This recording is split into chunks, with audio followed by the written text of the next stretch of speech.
Mac, thanks for stopping by early. I'm glad to hear you got on Uber. That's awesome. So great news on that, sir. Hopefully that works out for you. I hope. So I'm glad to hear that. Hopefully you make some money. So we are live, guys. We are live, and it's a little later than what I expected to go live, but the day is starting. So I only have Spark app on currently right now, because I just got done dropping my son off at the Sitters. So that's all we got. Now wait a minute. So yeah. So we're going to see what is cooking here on the apps in a minute. We're going to turn on Uber because the area, and I apologize, guys, we could have some spots here where the stream goes in and out to get started. But I'm going to turn on Uber. I'm going to turn on, I'll turn Grubhub on even though we'll be out of market. I got to determine right now whether or not I want to go to Frederick, Maryland, and you're on a pickup order. Nice. What's up, Shane Epley? That's good. I hope it's a big one. I hope it's making you lots of money. Good. I'm going to turn you guys towards the road because I have the stream repositioned today. Hopefully we're away from the air conditioner so we're not getting so much feedback on that. And then on top of that, I also it's in a position where hopefully it'll be a cooler position. So we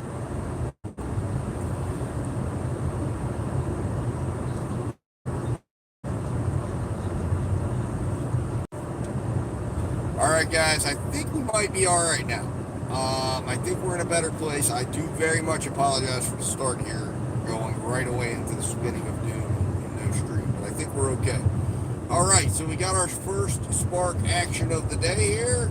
We're not going to be accepting it, but it's $8.15 for 2 stops going 8.2 miles. I guess it's going to be that kind of day on Spark. And it looks like Spark with the ratings has not lowered my. This is really disappointing because I was at 4% drop rate before the day where there was all these issues. I had just gotten it down again below 5%, and then they reset all the ratings to like a day prior.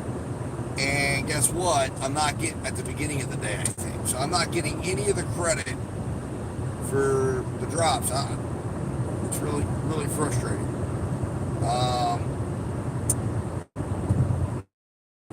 I mean, that's just ridiculous. So it's very disappointing. But anyways, but on the update front here, so I want to go over something with you guys. If you're on DoorDash for me, we have some very good news because we are officially up. And look at that, Uber comes in with 11.9 miles, $6.22 for Panera Bread. So that will be promptly declined. We will not even consider that one. But what I wanted to let you know is I contacted support. Now, this is why it's important to always save your emails and always request an email from support. As you guys know, live on stream, I called in and inquired regarding getting my rating removed for my 1-star rating. See here, it says Den plays. And as a result, I was told it was going to be removed. I got an email confirmation and everything. So now I don't know if chat goes to VIP support or who the hell you're getting in chat. But I decided today to chat in because, as you guys know, yesterday my ratings updated. I was at 4.93. I should have been at 4.5. And I was just wondering. All right, guys, we have another Uber offer, $4 for 14.8 miles for Wingstop. That is an absolute turnout. So I was like, hey, I wanted to find out what's going on. So I chat in, and lo and behold, I get a support agent who tells me, I'm very friendly to them. And they say, hey, at first they're like, yeah, I see your one star. It's from, they allege it's from February. And they said it was Jersey Mike's, and they're like, we can't do anything about it, sorry. But what I can do is send you tips. And I said, well, I don't think you're understanding what I'm telling you. I've already talked to an agent as part of VIP support. And that agent told me it was being removed for the following reasons. And they told me it was from June 1st, not February 3rd. And then I sent a copy of that email to this agent. Within moments, my phone is ringing. That agent is on the phone with me. I think it's the same agent. And she's saying, and she's acting like she doesn't know what I'm talking about February 3rd. She says, I just want you to know I've removed your one-star rating, and it's gone now. And I said, well, what about the February? She just said, I've already told you I've removed the one-star rating. Thank you for calling in to Dasher support. Is there anything else I can help you with? You said earn per mile is on Nefarious? Really? So how does that work on Nefarious? Tell us. Is that like, does it allow you to set an amount you want to earn per mile? Or are they making the offer as an earn per mile offer? In other words, are they offering it to you at, the offer screen comes up and says, we're offering this at $1.30 a mile. And that's what you see. Or are they actually letting you filter the offers and say, well, I only want to see offers for, man, Uber is going crazy right now with terrible offers. $3.10 for 7.9. I just got a $2.90 for 13 miles. Yeah, it's bad up here. I knew it would go crazy. Uber goes crazy up here. You can drop your Uber acceptance rate about 20 points in 10 minutes. I mean, they will just hit you. How you doing, Kevin Hawthorne? Nice to see you, sir. Thank you for stopping in. Thanks for saying hello. Hit that like button, guys. Is it part of the and also on the Ferris, are they, oh, no specific details. I was wondering if they were going to make it as part of the tier program, where you get to do, if you're in a higher tier, you get to do earn per mile or whatever. My assumption is it would probably be maybe something that they would flag you, maybe they would make the offer to you and let you know this is a $2 per mile order. I mean, I think the way I would see DoorDash implementing something like that would be more along the lines of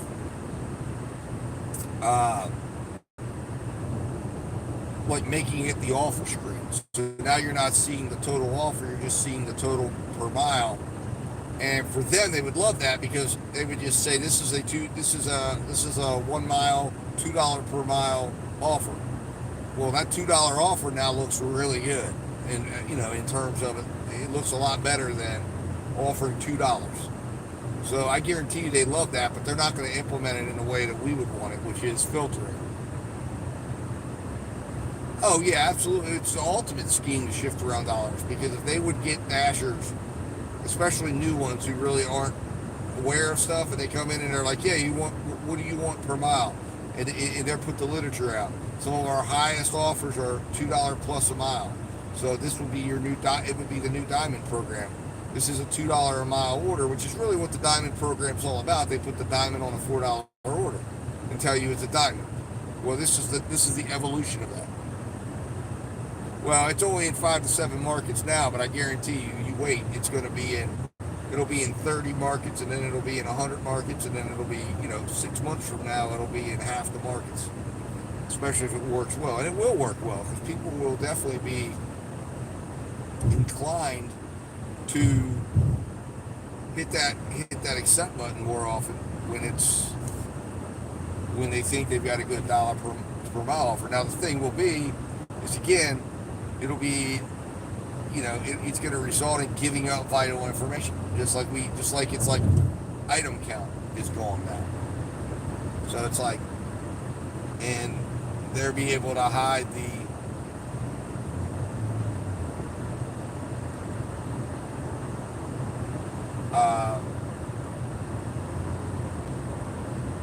the good orders from Dashers and be able to more equally distribute them.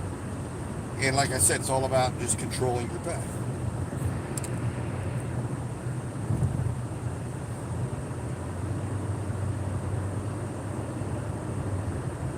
Yeah, mine is $1.50.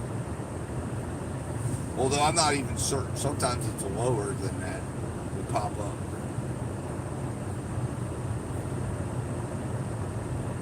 So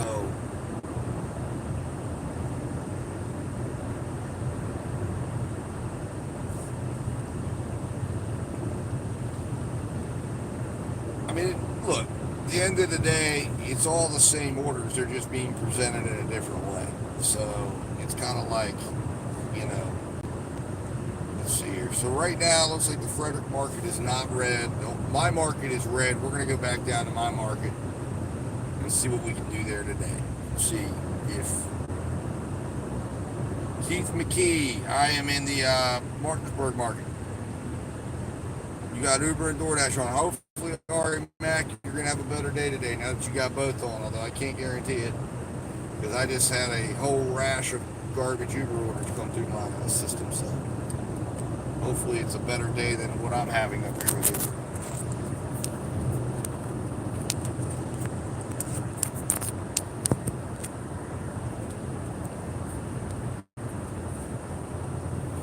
Because today ain't the day for Uber, at least in the Hagerstown market.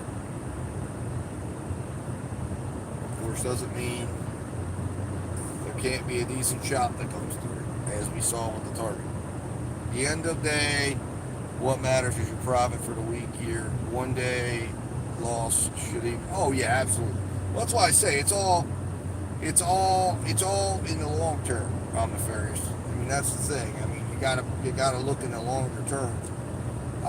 And a lot of times, again, it's called consistency. That's the word. Be consistent. Just be consistent, and don't make an adjustment until you've been consistent, until you've been able to consistently track something. So if you have an idea on a certain way to work, and you go out day one, it might not work in the first 6 hours of the day. It might not work for the first 2 days.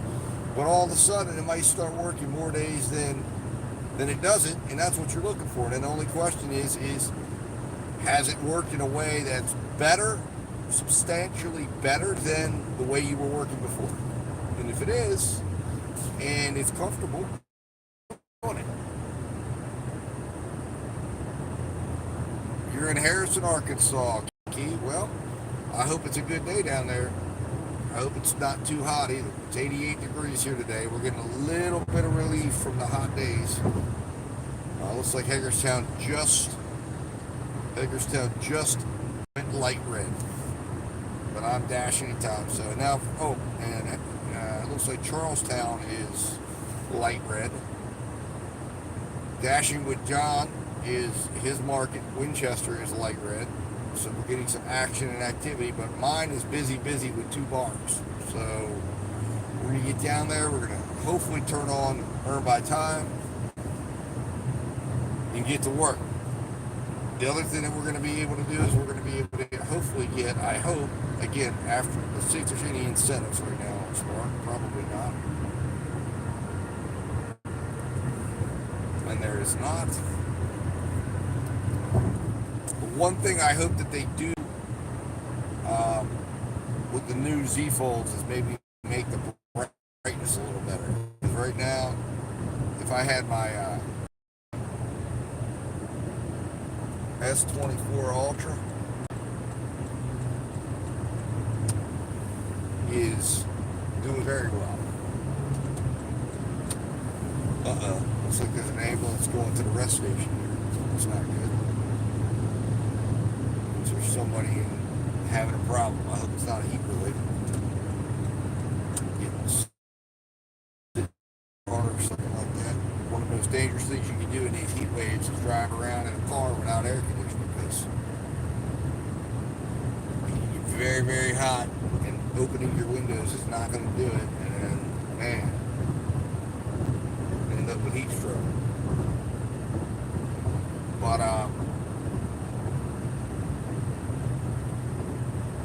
But I'm hoping maybe we get some spark action today. And maybe a nice Uber.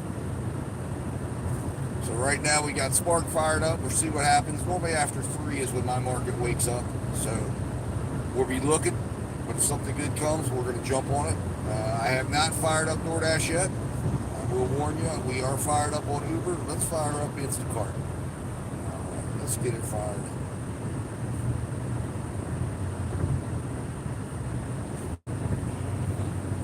Here we go. But that is a one adjustment I'd love for them to make, because that would be huge. Now, of course, if you said brightness or battery life, I'd take battery life, because when you have the big screen on a Z Fold, battery life suffers a little bit. But if they could do a little above, that would be fantastic. All right, so up on Instacart now.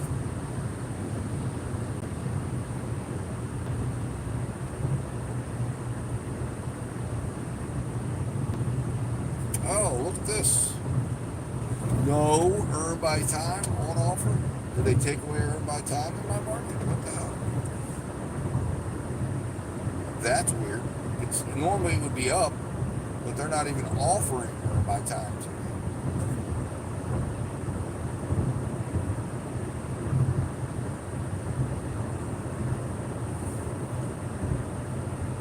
Oh, there it is. Now it's back. All right, good. Earn by time is here. Here we go. And let's fire up DoorDash and see what they have for us today.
It's got some sort of weird message on my DoorDash app that came through. It was like a notification. It said something about multiple customers reported missing drinks and desserts. Like, what the hell are you talking about? I don't know if that was actually part of my app or if that's something else. All right, so we got a Spark offer. $12.69, 4 stops. Going 4.5 miles from this Walmart right up here. We will promptly reject that.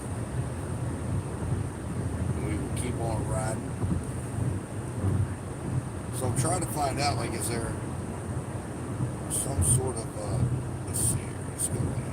I'm ending my dash. I want to find out more about whatever the hell this was. Is there...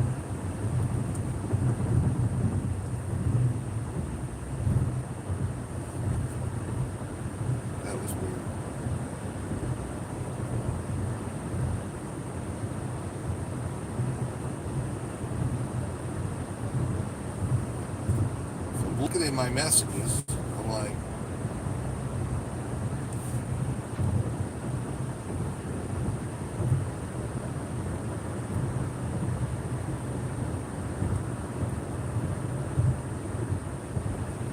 it says something about keep the customer updated. Customer said that a few minutes late.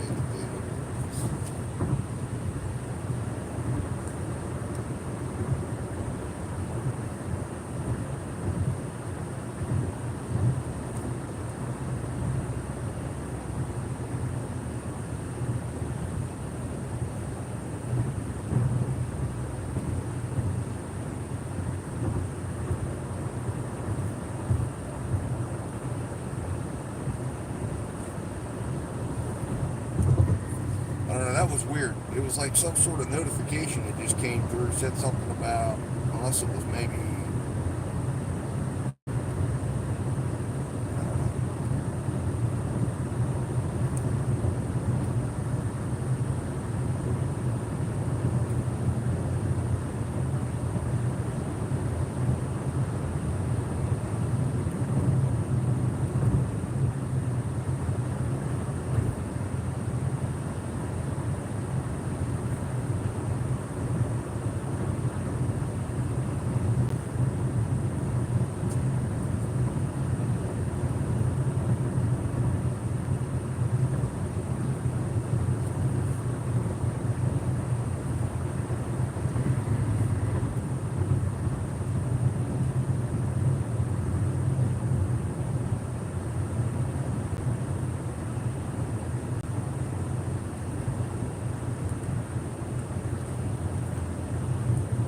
All right, so I don't know what that was all about. We're back up live on DoorDash. I wanted to check it out. I was trying to see.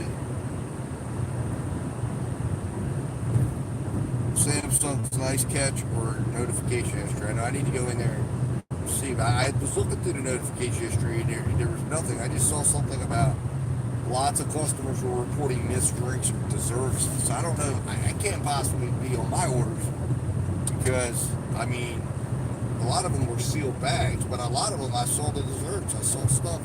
I mean, all the drinks were there. I checked. So I'm thinking that must be maybe in the area. And it was like a warning. It was like, pay attention.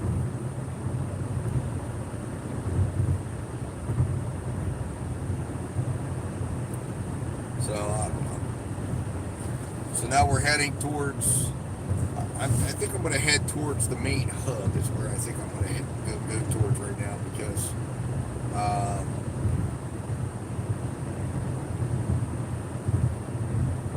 Oh, Uber, we're hearing from Uber. 734 for 10.7 miles, going backwards to my McDonald's. No, that's okay. We'll pass on that opportunity.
Well, no, not for those miles. 750 for 10 miles. No, Ari Mac, that was not going to be good enough.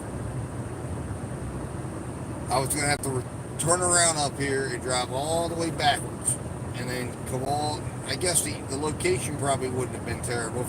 I might have done it if it was $1 a mile because the drop off was still keeping me in an area where I could have gotten another order. But not for less than $1 a mile on the front end. Not going to do that. Especially when we're heading towards an area that we can get good orders in. Much better than that. So we'll keep driving. Keep looking. Keep hunting.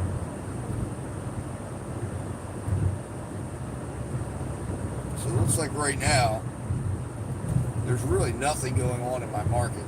Even though it's red, it must all, the reason why I think it was weird because I'd come off earn by time, but they defaulted me back to earn by offer. Meaning they probably want me on earn by offer because they want me to go do some shops. Because it looks like that's what's hot right now.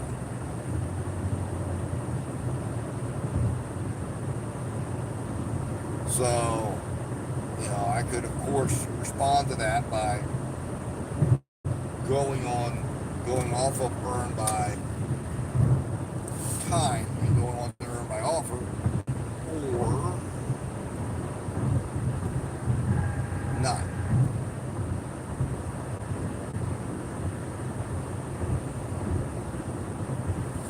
So what we're going to do is we're going to come down here and we're going to go, I'm going to go over here to the Royal Farms. And I've got to use the restroom, so I'll go in there unless we get an order.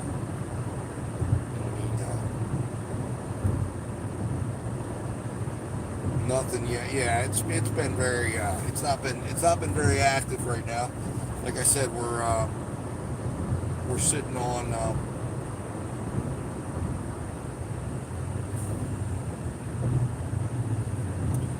I've got Instacart on. There's nothing on Instacart. There's been nothing on Spark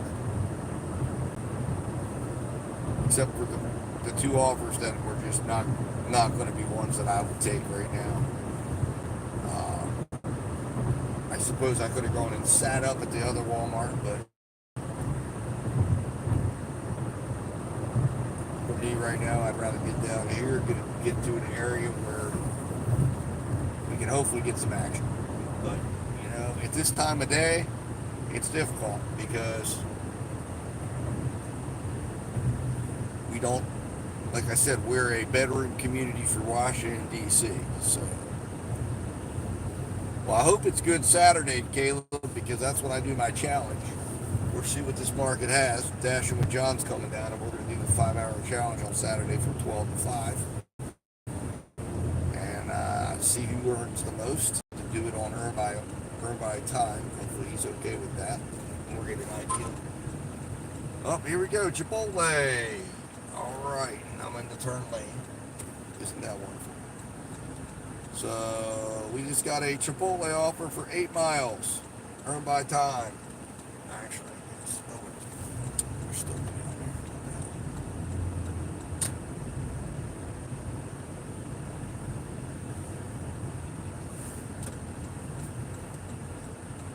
And now Grubhub. 11.50 for 13 and a half miles. They want me to go to.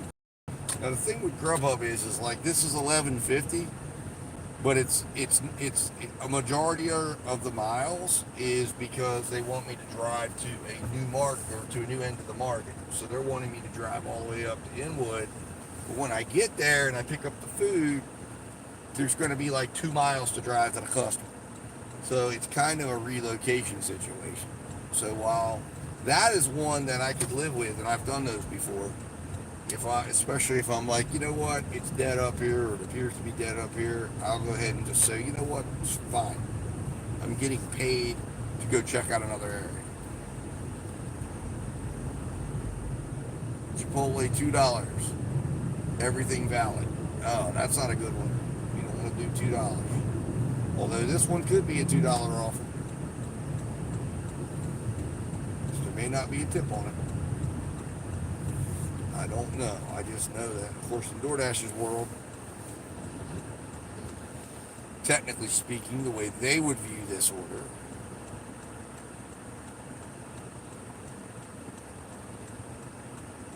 oh, and now we got some Spark action. Let's see what Spark got for me.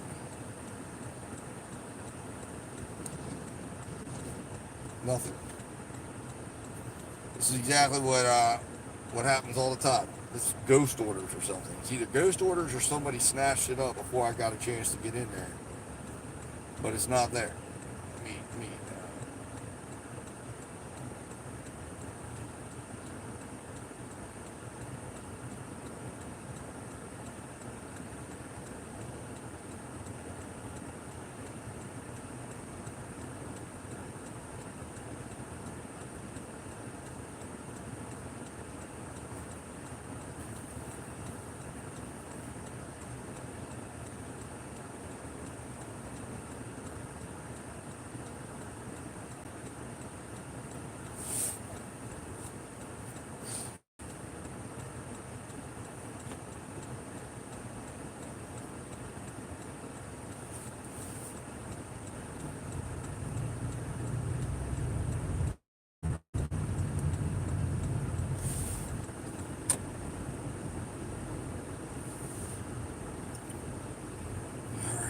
So, let's see here. Get here. Check some things out here. So as you can see here, we're pulling up to Chipotle. You're going to see it off here to the left as we turn in.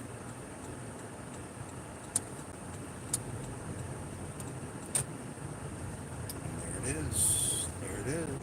Chipotle.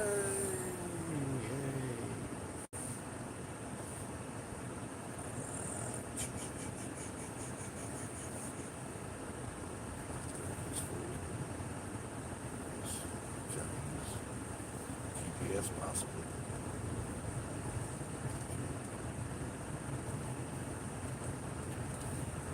And we have a person aimlessly walking. Just walks right across the parking spot that I was potentially going to do. Uh-oh, here we go. Three $3.03 for 6.4 miles.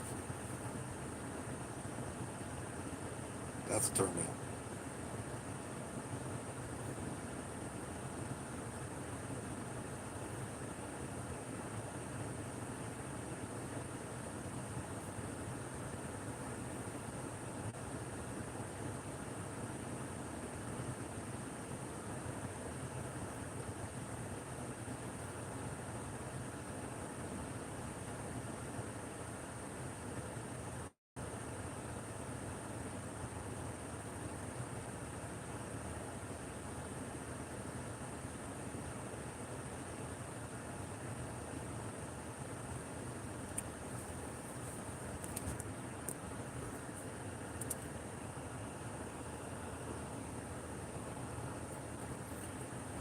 All right, here we go. So you said, so everything valid. You said spark orders drop at the 30-minute mark of every hour. Now in my market, they drop. Or the only time we have the spark orders drop in my market is 20 after, and then they're scheduled for quarter till.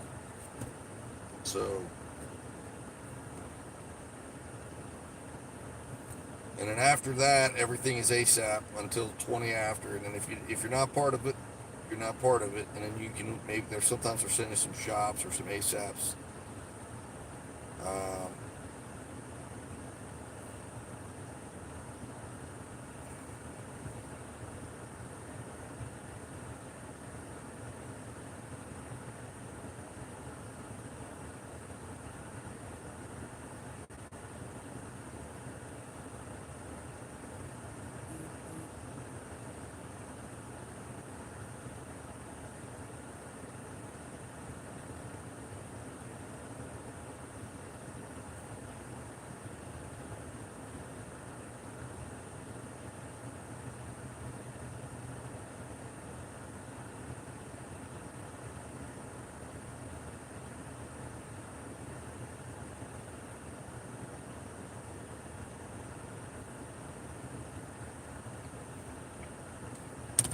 all right.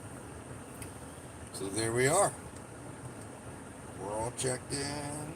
Now let's see where we're going.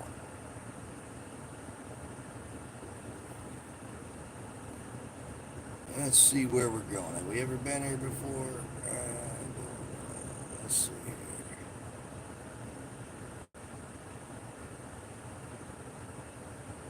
Oh, we're going down towards Inwood. All right. So actually, I guess maybe I could have taken that Inwood order if it would have been quick. I could have justified it. I would have still been riding in that direction. I don't know if Grubhub would have stuck with me the entire time. Oh, hold on. Grubhub may have just heard me.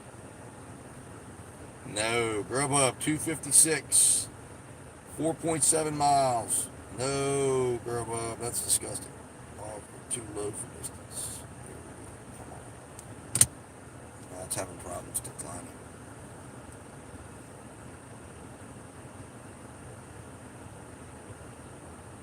I don't think it took my decline. So Grubhub doesn't want to register the decline. And then it's going to try to tell me later, oh, you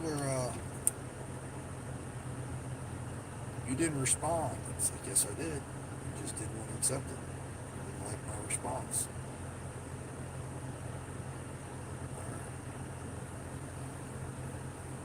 So we've had some good. This is a good tipping area. Looks like our average tip in the area right now has been about $5. So hopefully this individual will follow suit. There you go. Good. Keep it open. Don't be afraid. All right, guys. I'll be back. I'll let you guys watch the parking lot. There you are.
How you doing, Gary Fibrance? Appreciate you. Appreciate you. So we got it picked up, guys. It looks like it's one item because this is an order placed through the Chipotle website. So the reason why that's significant in anything is because that means that is I can't see what the items are, so I have to look at the receipt, and it's a burrito bowl and napkins. Those are the two items. So what does that tell us? That tells us that a couple things. They're not being prompted by DoorDash in regards to their tip. So they're left up to their own to decide what they want to put in. And chances are it's going through the Chipotle website. So chances are there might not be a tip on here at all. So we might be starting out, which is unusual on Earn by Time, to start out with a no tip order. Request comes in. 408, 6.4 miles, New China, courtesy of Uber Eats. And we're going to say no to that. Now, Uber Eats has a couple of hot spots that are going on right now as we speak. But, yeah. So, but we're going to be leaving the area, so we won't get much action from them if there is any action to get. Right now, the action I've seen so far doesn't tell me I'm missing anything. So, we've got a 17-minute ride out to the customer. So, this one is going to be driven by base pay. We've got a 7.3 mile run. I don't know which way they're asking us to go. They're probably not having us go the interstate because that's like an extra mile. But I can assure you right now we will probably get there 2 to 3 minutes quicker if I go the interstate. So the question is, I'm on Earn by Time. Do I take the shortcut and move this non-tipping order out? Or do I try to snipe a few extra minutes of just making $13.25? And for me, I just want to move on to the next one. So I'm going to go ahead and as you can see there, this is just a huge thing. I mean, it's the panhandling in our area is getting so bad. Sam Brem, you type hearts. Hello.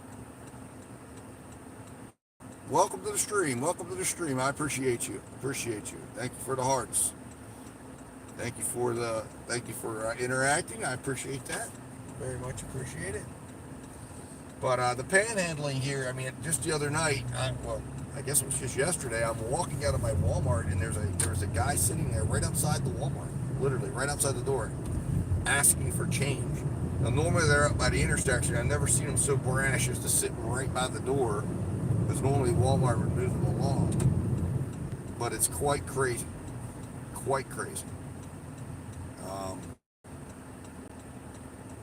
So, just,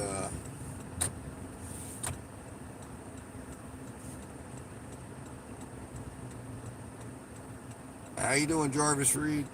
Thank you for stopping in. Appreciate you stopping in. Hit that like button, guys. We got 9 likes so far.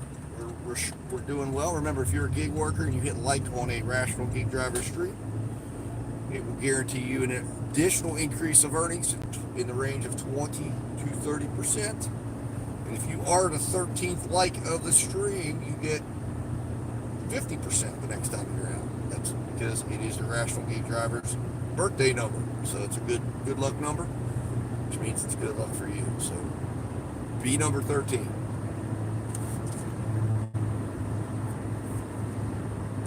And if you're not 13, that's okay. You're going to enjoy a 20 to 30% increase in earnings next time you're out.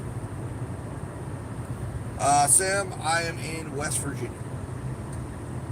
This is the wild and wonderful state of West Virginia, but we're in the eastern panhandle of West Virginia, so it's right outside DC, so it's not quite as beautiful as it could be. If you were in the middle of the state right now, you'd have some real sights to see, but we'd probably not have a stream because cell phone service would probably be down. So just like I told you guys, we dropped 3 minutes off of our time because we decided to take the freeway. So we're on our way up.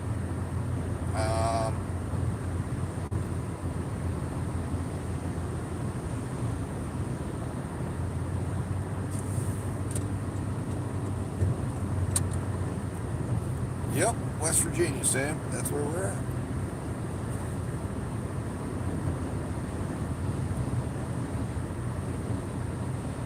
But we'll see what happens here next.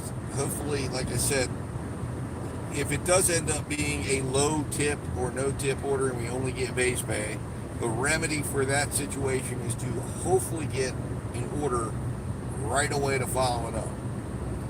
Because the last thing you want is 1325 losing value, because you've lost so much value in just getting the base pay. You don't have much to lose before you're in real dangerous territory for your hour. So we're going to need either another app to step up and help us out, or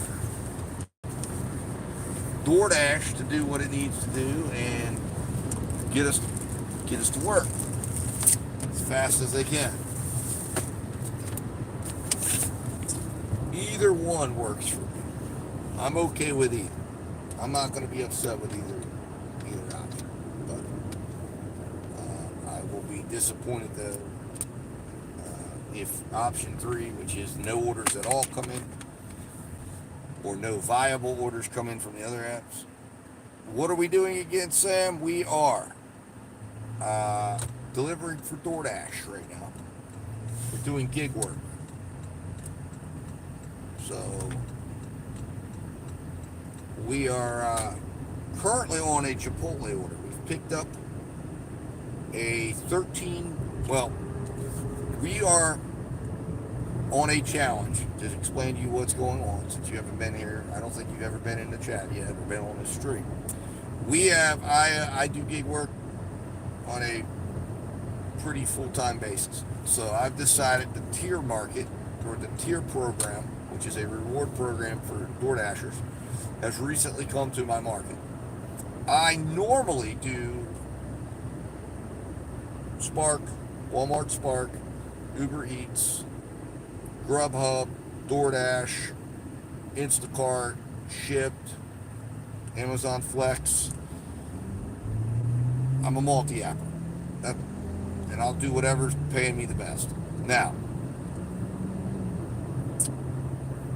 right now I'm testing out the DoorDash tier system. So the first thing we're doing, and it has been one hell of a journey to get there. It's taken me much longer than I anticipated. But we're trying to get to 100% acceptance rate. Right now we are at 96%, at least that's the last time I checked. We were, I believe, let's double check this morning and make sure we're still there. So we are on our way there.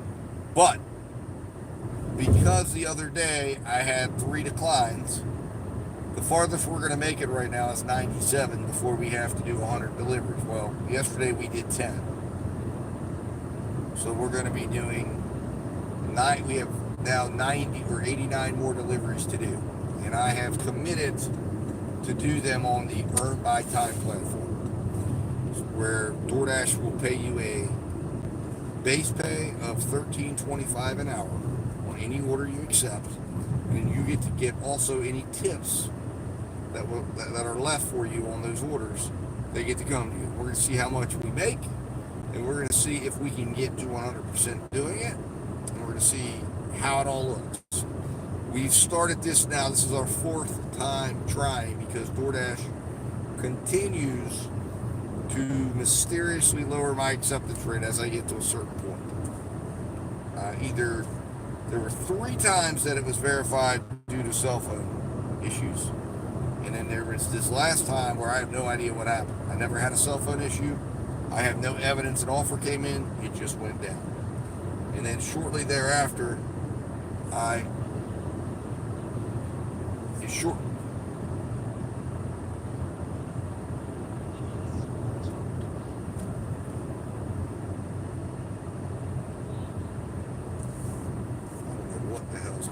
music playing. I hope you guys couldn't hear the music on the.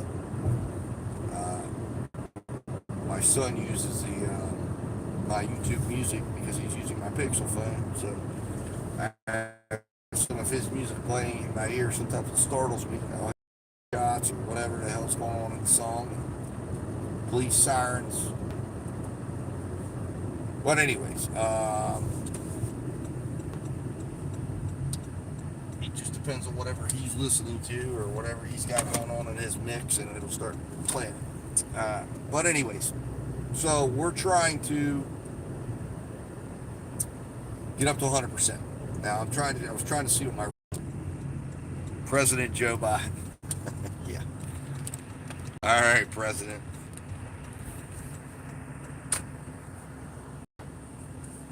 With one subscriber.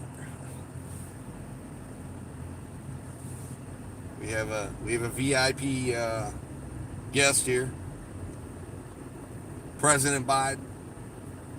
Hopefully you've taken your meds for tonight's debate. And we're ready to go. Don't get embarrassed. Inspector Columbo. I'm nefarious. Let's go, Brandon. Now. We don't want to make anybody feel uncomfortable. Mr. Biden might get upset. Inspector Columbo, do I get catering orders? I do. In fact, I had a catering order a little bit ago. It was a pizza order for $45. I got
So, of course, guys, we're going to have cell phone connectivity issues, and it's one of these contactless merchant deliveries.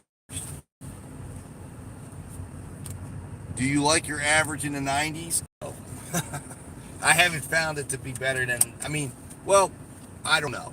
I guess I got to understand, because I left, I think I got to spend some time. Remember, it's a computer system at the end of the day. So anytime a new computer program rolls out in an area, it takes time to adjust. So right now, it doesn't seem like it's better at all. But I want to get to 100, so that when I incorporated it with multi.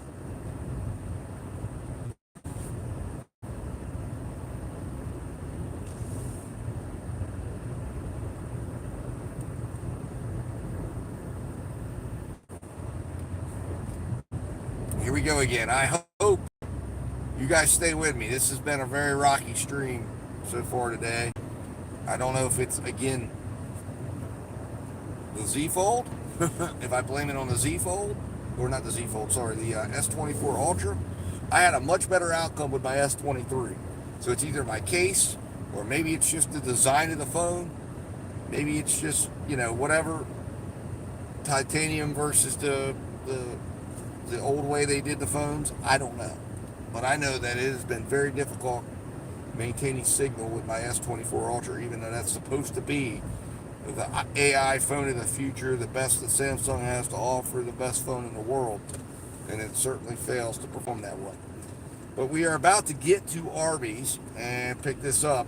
I will show you, I will go over the specifics of the order, because we ran into immediately when I start trying to accept the offer, we immediately run into problems where it doesn't want to accept, and the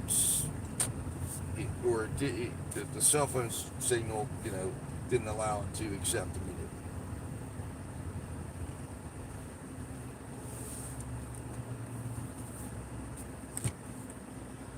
So let's hit arrive at the store. Store. Let's check out this one here.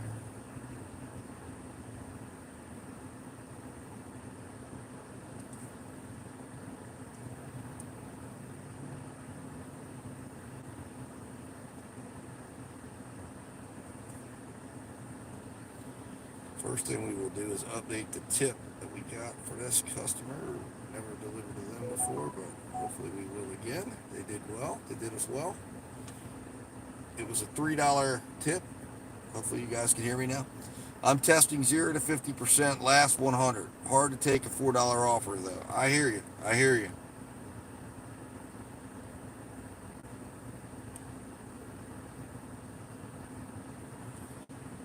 The quality of orders for me is going down on earn by offer, but now on earn by time, I don't have enough data. But the interesting thing is, it seems by earn by time, my average order size, I thought it would go down, but it's actually going up, and it's beating my earn by offer. It's even beating my yearly when I'm on earn by time.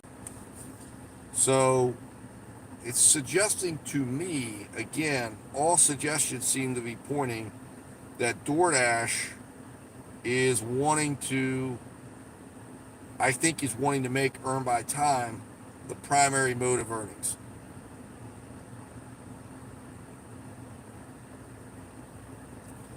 In the best way of earnings. I really do believe that that's going to be what I think is going to happen is, in my opinion, is I think you're going to see more built around that, around the earn by time program. And what I would suggest they do is create priority, because I think where Dashers will fight for is right now, you do earn by time, you're prioritized for, let's face it, my average tip is $4. That's it. That's what it's been. So the next stage is add a priority factor into it, but only allow a certain amount of dashers to have that priority, and just open it up wide open to those dashers. But they got to maintain a high acceptance rate, and then that's where you could really make some money. If you could be making $13.25 or $15 an hour, and you could be getting prioritized for those high tip orders and the large order program and all of that, man, you could sit there and make a lot of money.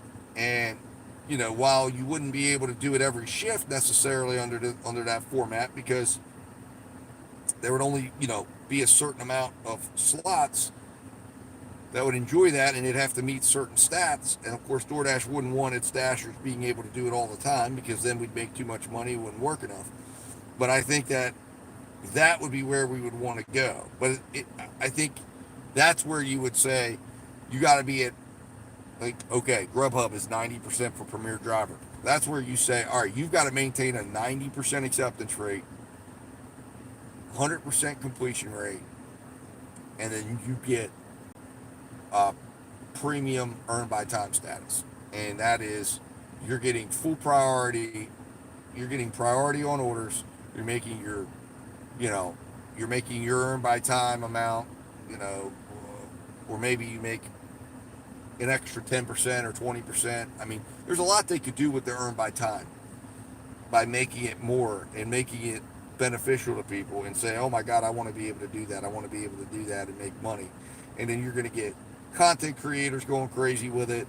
It would be a bonanza, but it's a limited amount of people that can do it. Like right now they're doing that in New York. They're actually giving New York drivers, if you're at the platinum level, you get a paid bump. Like you get an extra percentage. Um, so they could do a lot with that. And then of course, how does it play out? I mean, there would be people like myself who would want to go out and test it, and they're going to be winning the whole time because there are going to be drivers willing to drive for it. You're going to have drivers that are going to think, "Oh my God, this is the answer to all my problems," and they're do anything they can to get up to that. Grubhub Premier is $4 a minute, 19.2 miles max, 90 cents a mile. Yeah, I was going to say Grubhub is not a dollar. You're not going to get $2 a mile on Grubhub. Grubhub is if you're willing to drive at between 50 cents and $1 a mile, you can go out and make money. Now the thing with Grubhub is, how you doing, Presley? Good to see you. Thank you for stopping in. The thing with Grubhub is that if you go drive those, this is and I, you know, if you spend an entire day driving Grubhub, you would make a decent hourly rate. You would be able to make 200 in a day, but you're going to drive 200 to 250 miles to do it. Oh, they're sending the BFE. Yes, they will. They said, like I said, the other day, I had a nice order. It looked nice, right? It was $17. It was yesterday actually, $17 for 7 miles. But the 7 miles was sending me into Virginia into BFE.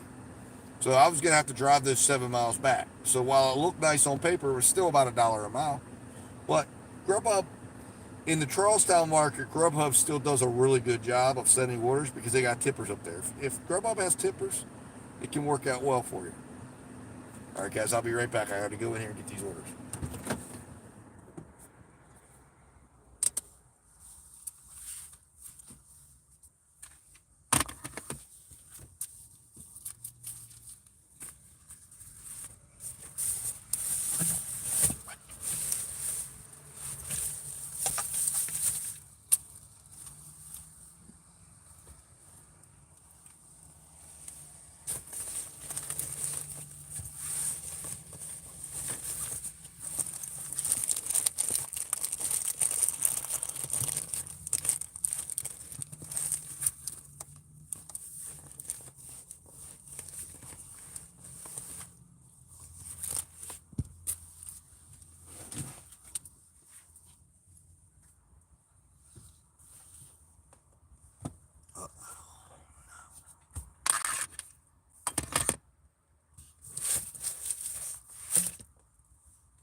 there it is. All right, thank God.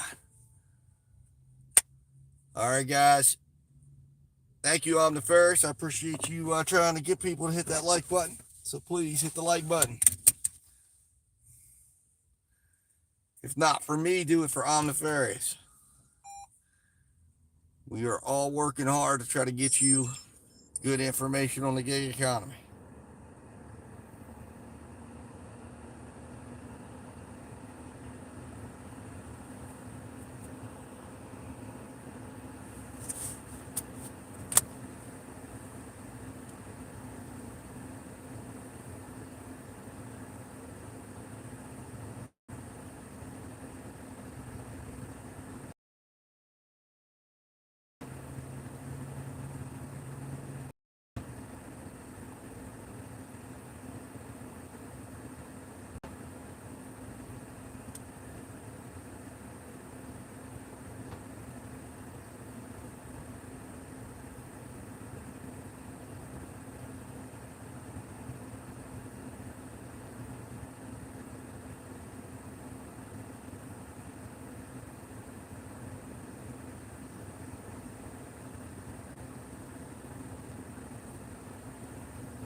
All right. Let's see here, guys. All right, so we are on our way to our first drop off. And so Brian Rich says he used to work at Dairy Queen. How did you like working at Dairy Queen, Brian Rich? First off, welcome to the stream. Where we love to have you. Thank you for stopping in. In my market, if you have rideshare to qualify for Uber Pro, you need 85% AR. I've heard without rideshare, it's only 75%. Can you confirm? I do believe that is correct.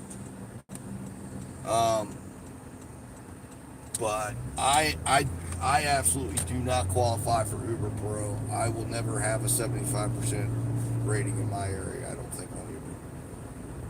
I don't think I would be that audacious. Which town is that, Joshua? It is West Virginia. We are in Inwood, West Virginia right now. Oh, looks like Samsung did in fact drop its pre-order deals today for Z Fold. I'm gonna have to go in there and get registered.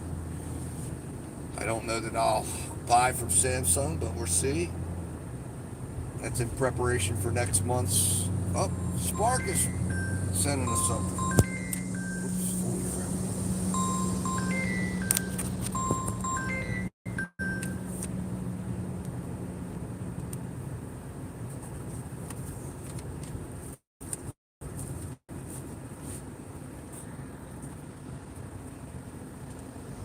Hope I didn't just damage my cord.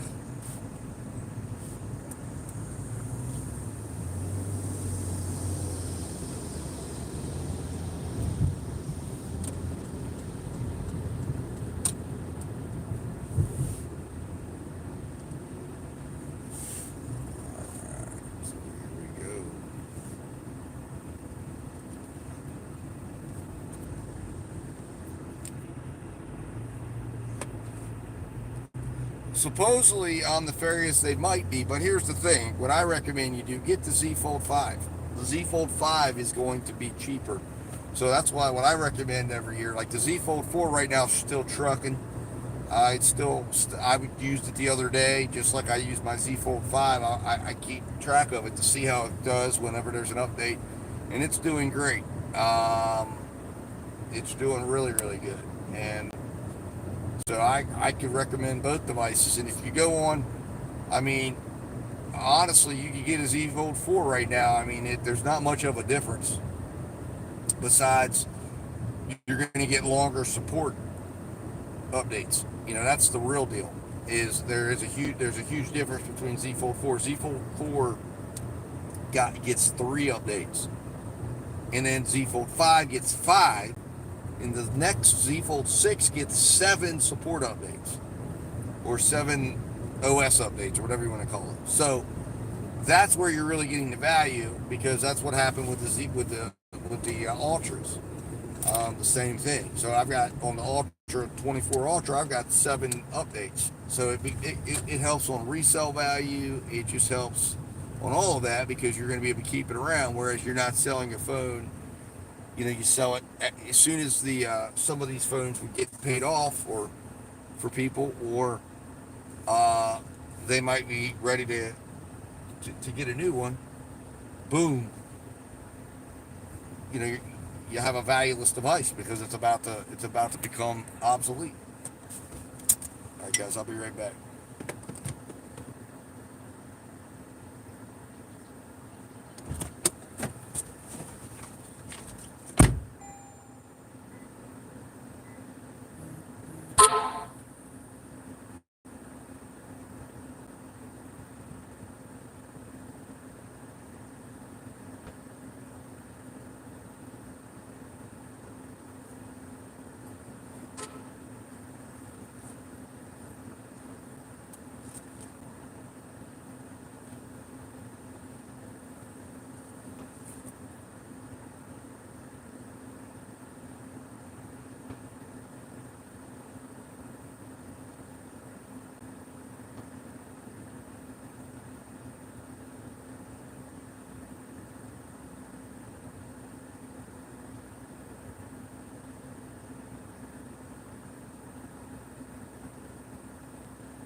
All right, guys. So we just got that drop off done. I'll turn you guys inside. I don't want while we turn around. I don't want any security issues with seeing where we just dropped off. I should have had you turned around when we got in here. Just got a notification. I have I subscribe on my Facebook to the local 911 emergency response. That way I can only see if there's an accident or something. It pops up on there, so I can see and know a lot of shutdowns and stuff in my community. But I was confirmed right yet again. I'm going to share it with my son, because my son recently graduated from high school. So we was talking about direction of life, and where he's going to college. He's going to West Virginia University. But I was telling him it's important, hey, you're 18 now, because he turned 18 last November. I said, you're 18 now, so, you've got a lot of options and things that could happen. I mean, you could, in theory, go work right now. I said, now, one of the options would be to go down to one of these plants. I said, but let me tell you, those places are very similar. They become almost like a big extension of high school. A lot of the dynamics that's going on in your high school are going on in there. Sure enough, I get this notification, fight in progress, down at the GM plant. And sure enough, there it is. It's just like at a high school, a couple people, and of course the people in the comments were saying, yeah, it's that warehouse heat getting to people. It probably is true, but I was telling them, I said, there's a lot of dynamics down there that it's just like what you've got. People are upset. There's romances. There's this. There's that. There's all sorts of things. But now I can't even imagine in a workplace like that. Now you're the man of the house. I like that. That's funny. Now you're the man of the house. He was the man of the house first. Well, I guess if you're Chuck Norris with his karate skills, I guess you could say that to your father. He probably wasn't arguing. But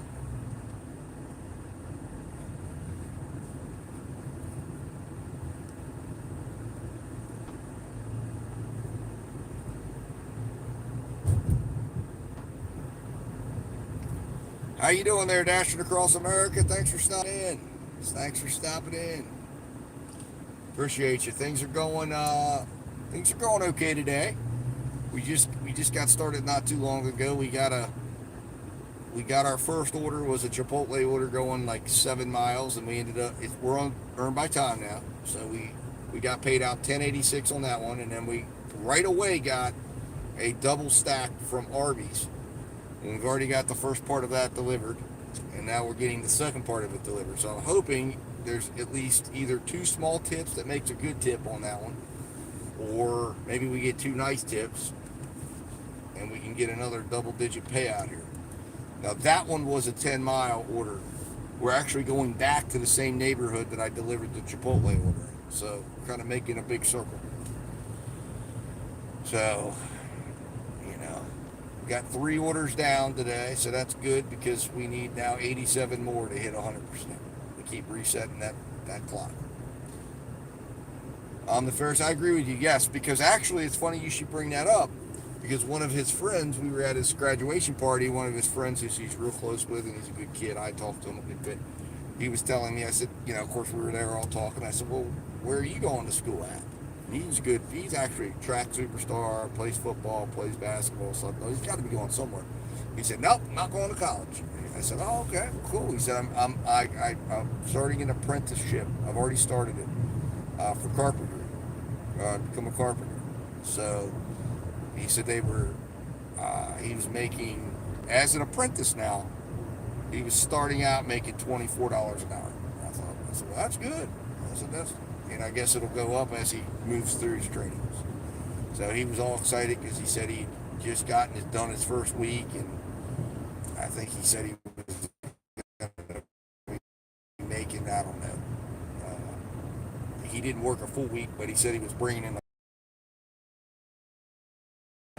I said, I've always got to go to college, go to a trade school, get certified. Of course, he immediately started to tell me, well, yeah, really, it was either going to be carpentry, but he said plumbing in my area, apparently, being a plumber, if you really want to make a mint right now, there's a shortage of plumbers in our area, apparently. So apparently that's where the real money's at. A sense of pride being a carpenter, working with your hands and watching. Yep. Well, he was telling me they were working on this project. I guess the project they were working on was they were doing a house for somebody. They were doing cabins. They were making them custom cabins, and he said it was I don't know, it must have been a pretty wealthy person because apparently they were paying a pretty penny for these custom cabinets to be made, and so he said, they were stacked up with projects throughout the end of the year. Because that's why I asked him. I said, well, I mean,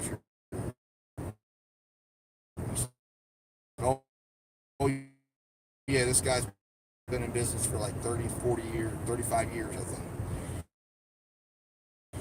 He said, so he's going to be going through his apprenticeship, and then eventually that young man he said his goal and aspiration is to get his own business at some point, doing the same stuff. So switch it up, guys. So you guys can see the road, the wild and wonderful roads of West Virginia. Chopper. All right. So this against the cart's popping off right now up there, I think, where we just came from. Yep. All 3 of them are from up there. But none of them are really looking very enticing. $14.65 for 13 items for 16 miles. $7.34 for 2 items. That one's doable for 4.4 miles. And $7.30 for 3 items for 3.1 miles. If they were all going in the same direction, put the 2 7s together, and that would be a great little stack. But I don't think Instacart will let me stack them myself. And I don't know that they're going in the same direction. I haven't even clicked into them. Let's see if anything's going on with our friends over at Spark. Anything? Those Uber orders were some of the worst I've seen in a long time. So Uber is going through something right now. They were doing well for a while, and then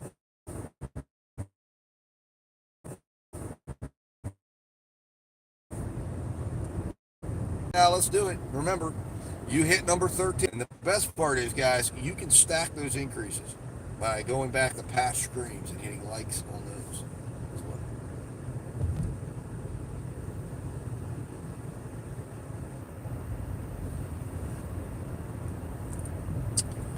All right, guys, I think we're back. This is where we got the connection back last time. So we're back. We got a $3 tip on one order and a no tip on another order. So this was not one of our big payout ones. This was one that was designed to hide the no tip, and really not even hide it. I guess I would take it anyways, but we got a little bit extra base pay. I think $8 and some. I think it was $8 and I want to say 7 cents in base pay. Anyways, we've made $22.26. So now it's telling us to head towards the Martinsburg market, away from Inwood. So I guess we're done up there. But we're negative miles. We've driven 23 miles, and we're at like $22.26, or at least we've driven a few more miles now than we've driven away. Can you hear? Uh-oh. I see an ear. Hopefully you can hear me.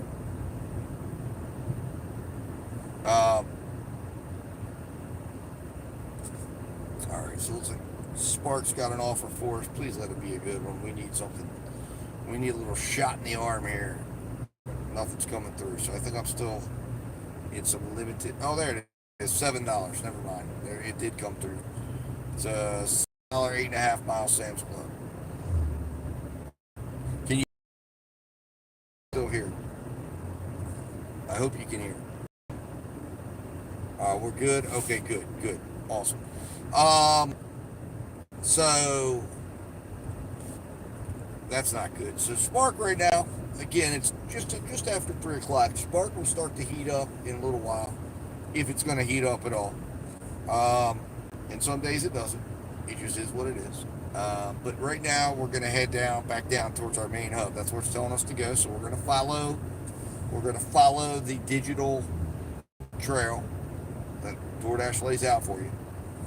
And we're going to see if it gets us an order. 3 to 12 minutes, it says, if we go down there. So I don't really know how accurate that is, because I don't feel like it really even, I mean, I've gone down to these places and waited 30 minutes, and it's been telling me when I arrived it was going to be 1 to 5 minutes, and then it went 1 to 3, and then it jumped to 2 to 10, and then 3 to 12, and then eventually whenever it wants to send me an order, it sends me an order. So, I mean, that's just what it is.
Yes, I was calling because I wanted to find out if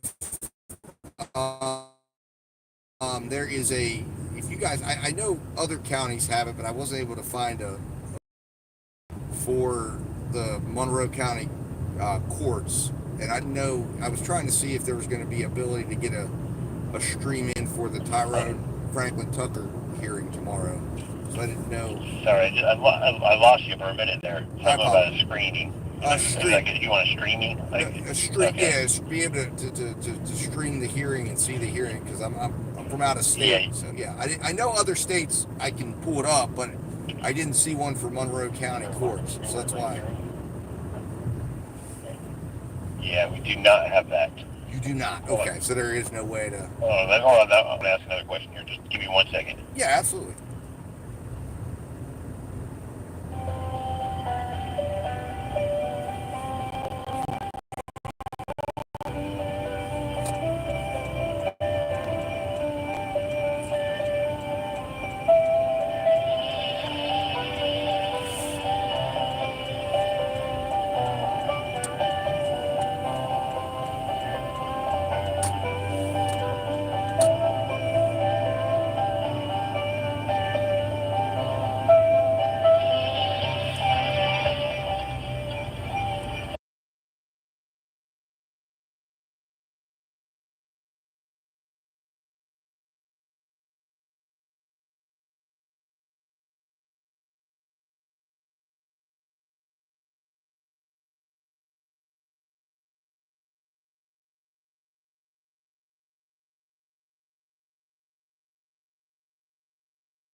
apologize for the delay, for the having to cut off. I had to make a call there and some other things that are going on tomorrow in regards to my other game.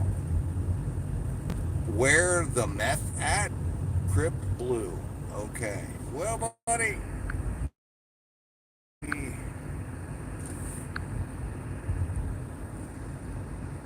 See you later. Alright. Got rid of that. That's wrong channel. Wrong channel for that. Are reconnecting here. Does Uber do Waze? I think you can connect your Uber account to Waze. I'm pretty certain. Alright, so we are at the Walmart up here. Let's see if we can get anything for spark of decency. You know, DoorDash, you'd think, given the fact that the last few orders were not exactly, I mean, it's not exactly strong orders, that they wouldn't exactly be pausing me right now, but I guess that's what they're doing. Let's see here. Let's just make sure our ratings are okay. Make sure there's nothing to get concerned about there. Come on now. Load up, load up. We must be having some connectivity issues. Oh, come on.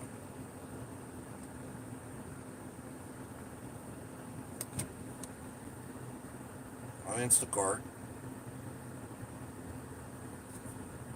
$7.50 for 7.5 miles for Best Buy. Nope, we're not doing that.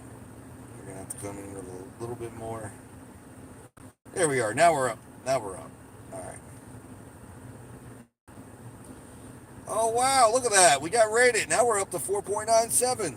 So another excluded rating, or maybe one just fell off, or we got. So we're on the move, guys. We're on the move. Hopefully it continues. Let's reject this. If I could spend my ratings, man. If I could spend my rating. All right, let's see here. What do we got? What do we got? What do we got? What do we got? What do we got? All right, we gotta go. Oh shit. Okay, come on. What? Holy crap! We got a verdict. All right, I gotta go in there.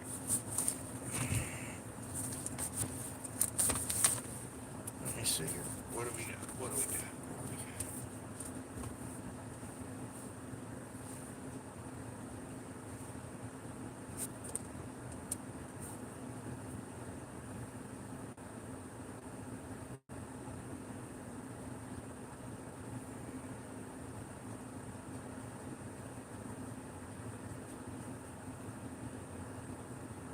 Oh, if there is no verdict by 3:30 p.m., everyone has been asked to return to the courtroom. Okay.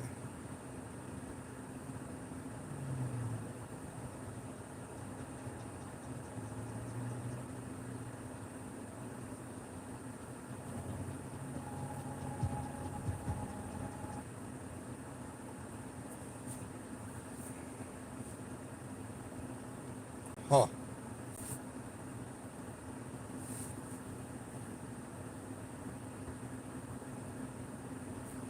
Interesting. All right. It's the Karen Reed case up in Boston, Ari Mac. I don't know if you've heard about it. Oh, New China. New China is giving us an order for 2.5 miles, $13.25. So it's a lady. Never heard about it. Well, she killed a police officer allegedly, and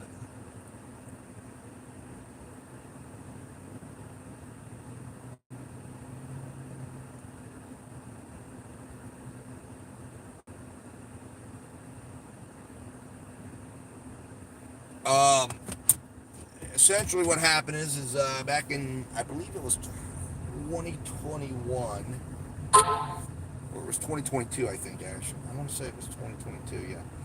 Anyways, in January, I think it was January 2022, I'm pretty certain. She was out. There was a snowstorm. It's in Boston, and there was a snowstorm going on. She was out with her boyfriend, who was a police officer. They weren't getting along. They were out with some friends.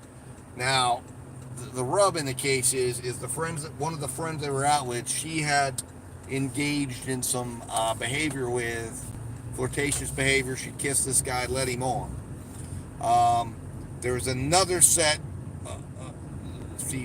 There also some of these relatives of one of the friends that he was hanging out also were his neighbors, whom he had previous disputes with him and the children regarding walking in his yard.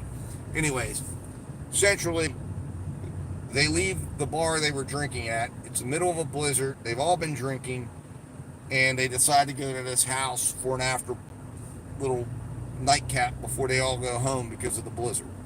They arrive at the house, and nobody knows what happens next. What we do know is she leaves at like 5 o'clock and realizes he's still not home. He was never dropped off, and then she starts to panic. So she calls some friends and starts driving around looking for him. Drives back to the bar they were at. Drives back to the house. Is looking all around. Gets in touch with some friends of hers who she meets up with, and they eventually end up back at the house she was dropping him off at, and she sees a body laying in the snow, that she can see it look like a body. She jumps out of the car, goes over, finds him, and allegedly, according to onlookers, is telling everyone there, "Oh my God, did I hit him? Did I hit him? Did I hit him?" EMTs come on the scene.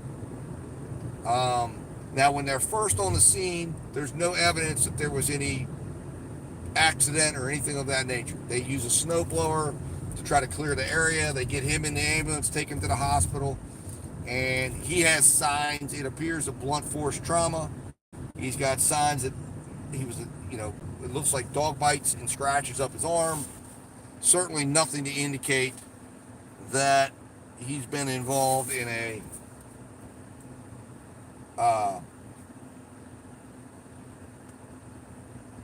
in a car accident, like would be later alleged.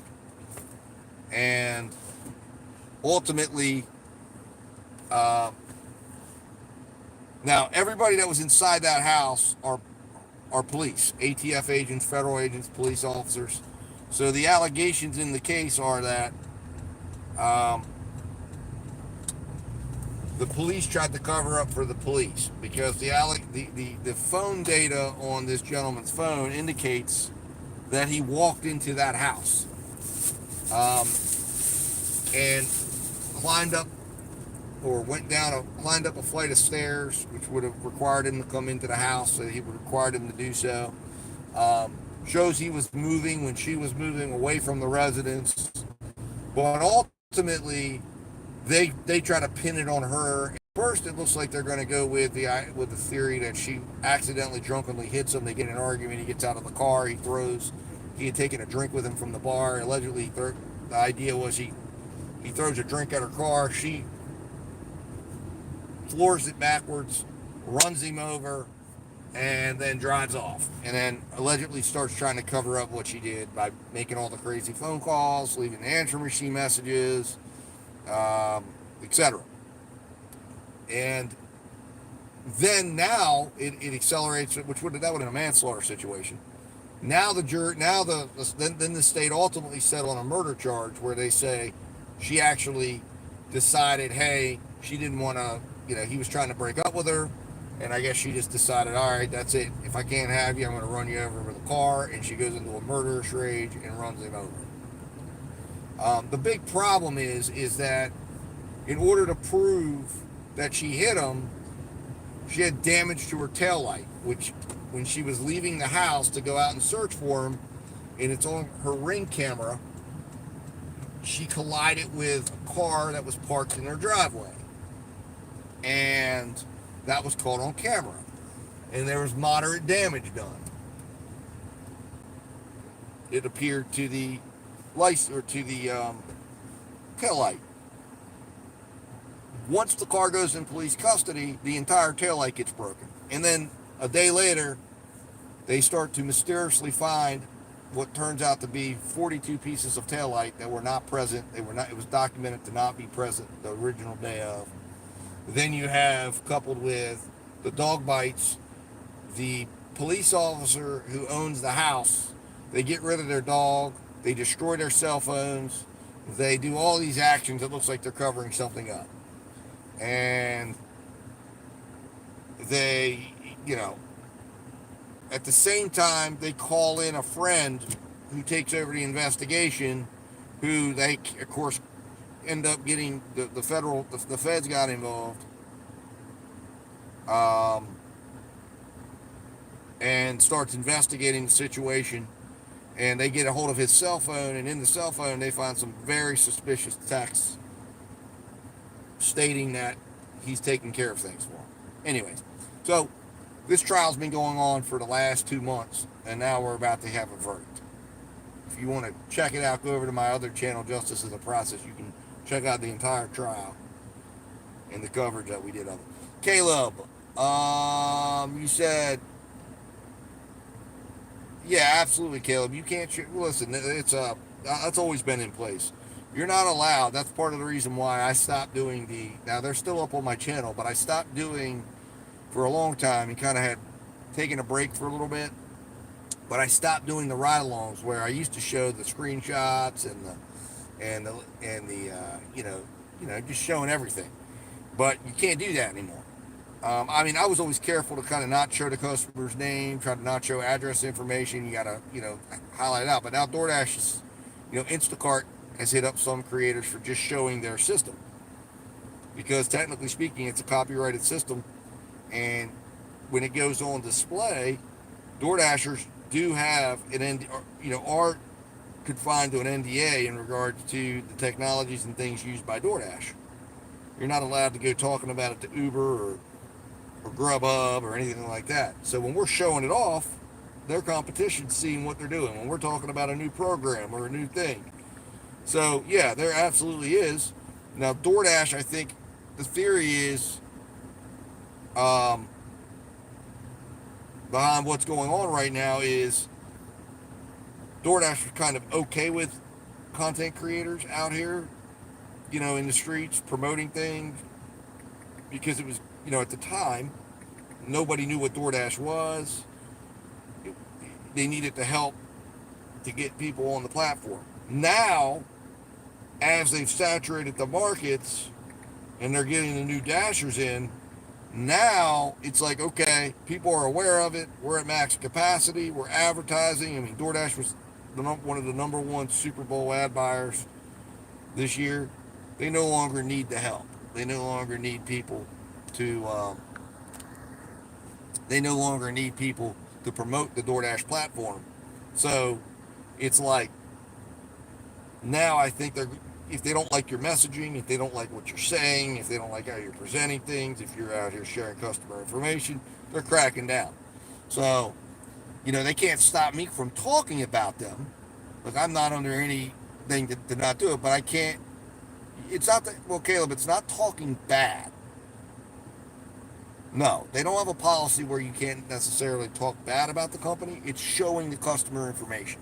So I can film myself all along talking about my experience, talking about stuff, but I can't share the name of the customer, the location of the customer, anything that's identifiable. It's written into our independent contractor contract that we are required to hold that near and dear and close to the chest. So you can't just be out here talking to people or, showing people stuff or disclosing people's locations and stuff like that. That's just not allowed. You're not allowed to do it. You're violating the privacy rules, and DoorDash has it. It's in the independent contractor agreement, the ICA. If you go read it, boom. And they've been changing it, and they've been making it stricter. And a lot of drivers don't pay attention when that stuff comes out, because it'll pop up to you in the middle of a dash, and you're signing it, and suddenly you just agreed that you're aware of something and you don't know what's in it. That's why every time they update the ICA, I read it. I normally put it up on the channel too and read it to others. But they've been getting stricter and stricter every update. Which my theory is now they've gotten to a point where they really don't want people who are figuring stuff out here talking. All right, guys, I'll be right back. Okay, the jury indicates they want to go home. All right, but I'd like to see some counsel inside. Okay, the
want to go home. All right, but I'd like to see counsel at sidebar, please. Yeah, it appears they do want to go home there, Ari. And I think the reason being is because they've been used to these banker hours during the trial. So I think they're applying them to deliberations. Oh, yeah, Caleb, you're not allowed to do that at all. You get deactivated immediately. That's called creating an unsafe environment. They've been deactivating drivers for that for a long time. You can't do that. You just flat out can't. It's just not allowed. And I understand why. You just, like I said, I mean, we accept an order, and, you know, part of the things that you got to understand is when we accept an order, it's like we're accepting this order that says you're guaranteed X amount of dollars. You're guaranteed X amount of dollars and maybe a tip. You can't just get mad at people because they don't tip you. The tip was never guaranteed. The guarantee is the money on your screen. So when the tip doesn't come, you don't get mad about it. You know, if you didn't like the money that was on your screen, well, too bad. That's how DoorDash gets out of it. That's why it's like, well, DoorDash should be sued because they don't pay enough. No, every driver agrees. The language on that screen is very clear. You know, this is your guarantee. This is what we're guaranteeing you. This is the amount of miles we're projecting. And again, there's a lot of variables. So even if you drive more miles than what's on that screen, it might be because of some adjustment you made as a human being. So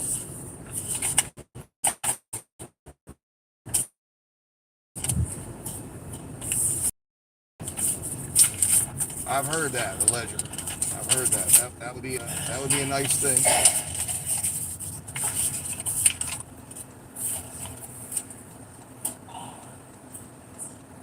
Yeah, I'll talk.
Hey, Joyce, we all appreciate how hard you've been working, and I understand you'd like to stop for the day, so we'll certainly do that. We appreciate everything you're doing. I do have to give you those same precautions. Please do not discuss this case with anyone. Don't do any independent research or investigation into this case. If you happen to see, hear, or read anything about this case, please disregard it and let us know. Clear your heads. We'll see you tomorrow.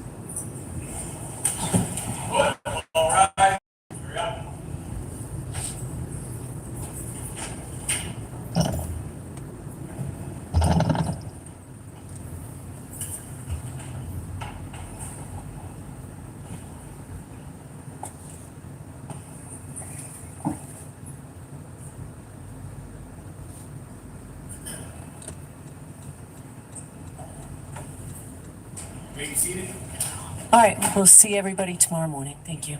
Thank you. All right,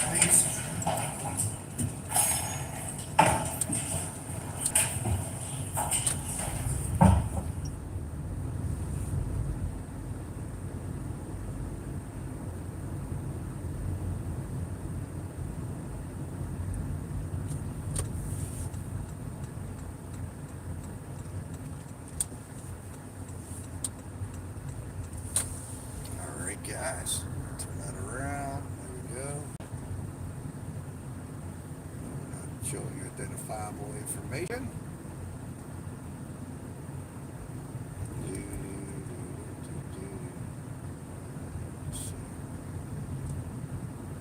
This is it right here. Do you believe it is? Yep, there it is.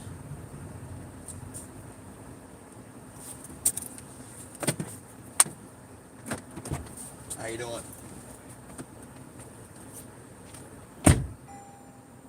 His action was just to pull out the revolver, and it went off.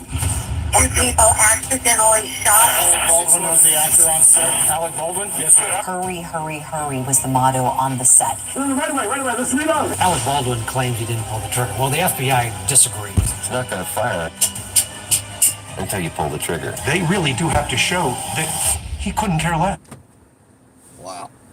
I don't know what all that was, guys, but apparently something switched. I think my stream ended, and it just went to something else. So, anyways, I apologize for the interruption. I have to apologize to the customer as well.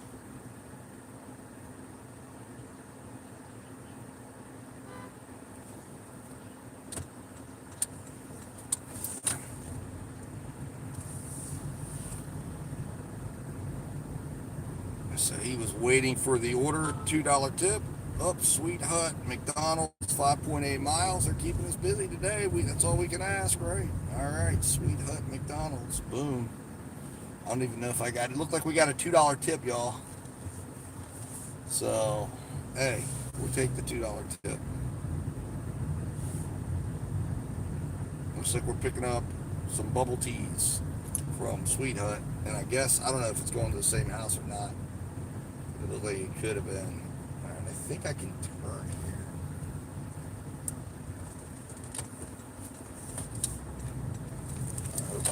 I hope that was legal. Might not have been, I don't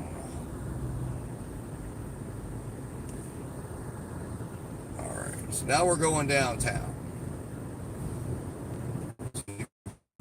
Pick up some bubble teas. We'll get everything recorded when we get in the parking spot. Now the key is finding a parking spot. And all that business. All that business. Here we go.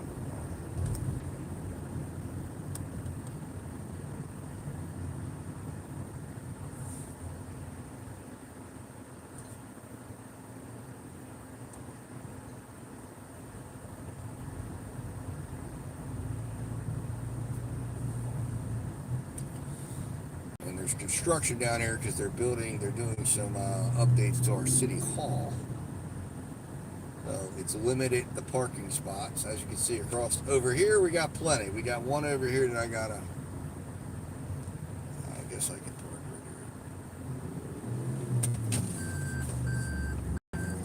Thank you for your appropriate space. Some people would crowd you if you're trying to park. Alright.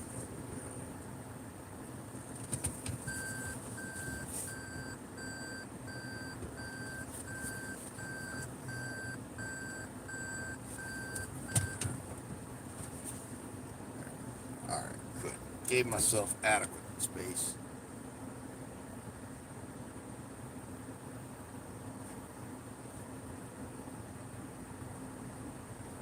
That is somewhat true there, sir. Yes. Antonio, that is absolutely true, especially on earn by offer.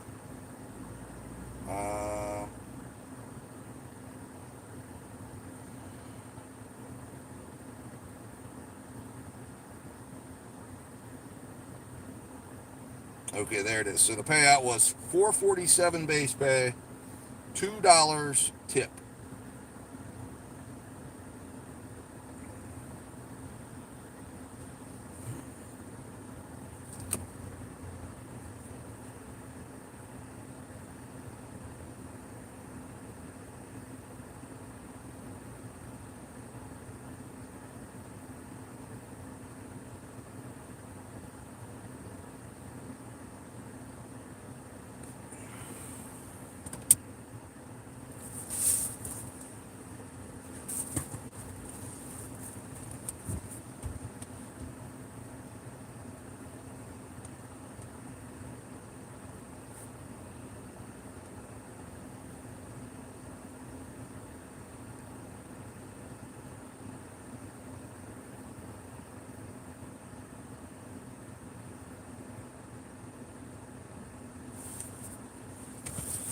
All right. Am I going to be watching tonight? Yes, I'll be watching tonight. Or, of course, I think everybody's going to be watching. It's going to be interesting. It's going to be interesting.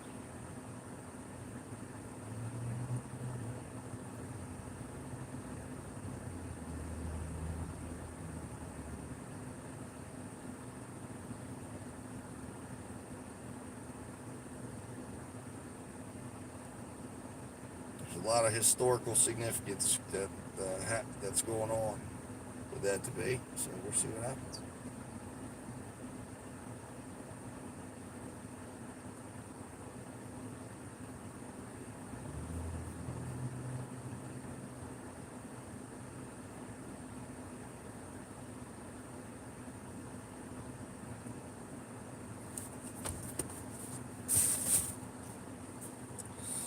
All right.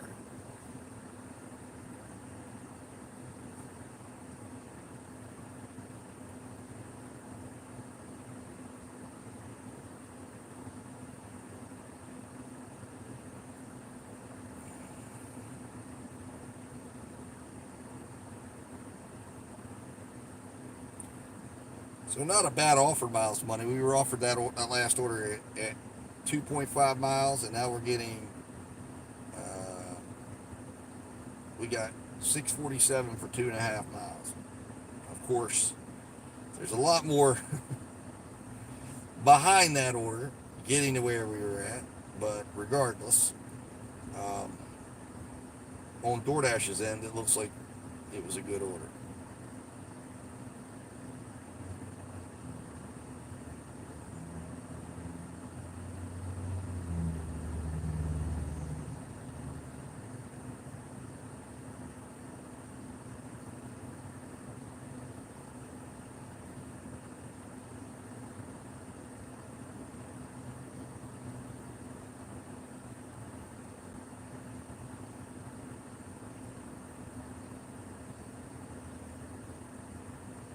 So this next order is 5.3 miles.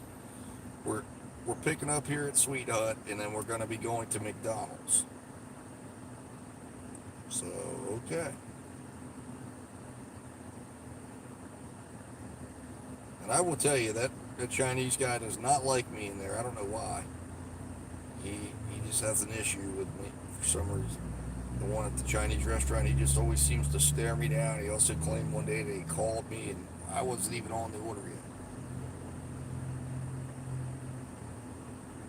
Oh, absolutely, Ari Mac. You can use your DoorDash bag I use Grubhub bags for all my DoorDash orders, so yeah, absolutely.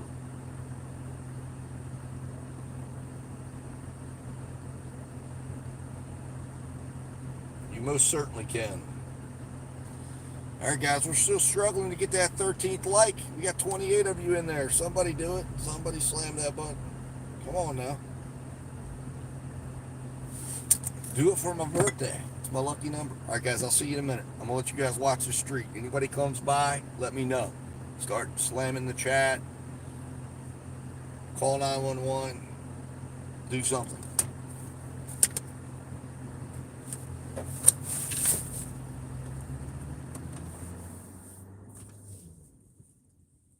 We got 13. Awesome. Thank you. Thank you. Might as well continue Biden. He and old man, not really Trump, is around the same age. Hit that thumbs up. Shane Epley, hit that thumbs up. Thank you. Yeah, we got 19 of you in there. 14. Come on, keep it going. Let's get to 20, guys.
All right.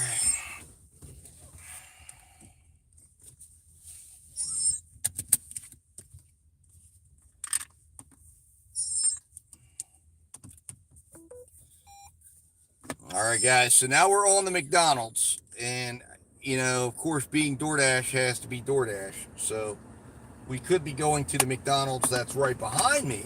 But no. Couldn't care less. The case against Alec Baldwin. Premiere Sunday, 9/6 on Court TV.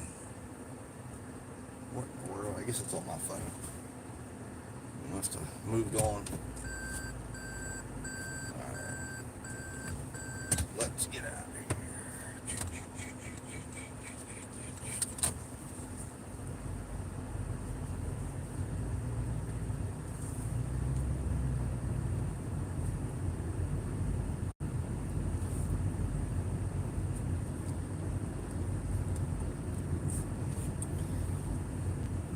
All right, guys. Oh, up to 15 likes, everybody. Thank you very much. Appreciate it. Appreciate it. Yeah, Uber has been ultra quiet now for the last 2 hours for me. I haven't seen, like I said, I got my flood of crap. Wouldn't take any of it, and I'm either on pause for Uber, which happens sometimes, and then a couple hours later they might, sometimes they're open up and send me something decent, or sometimes they're just send me some test orders. We got a Spark order in there at Hidden. I know, there's no way in the world I was taking. Yeah, 1333. Something's going on with my Spark app. I don't know. Spark's having lots of problems, man. It's not the greatest of days for Spark. They seem to be just having app issues after app issues. And right now, like I said, there's an offer in there, but I can't see it. It's $13.33. and it was four stops. So right away that tells me I don't really care about it. But it's just the idea. What if there's other offers? Am I not seeing everything?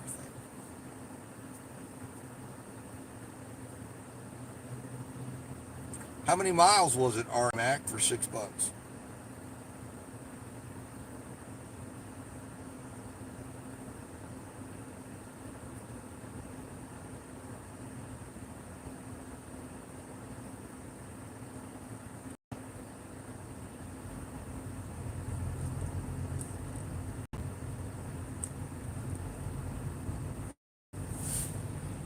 Alright, get down there to this McDonald's, pick this up, hopefully get booked,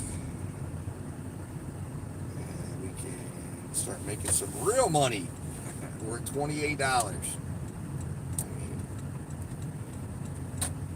we need to see some, to have done 3 orders and only made, what, $28 is not good. Not good at all.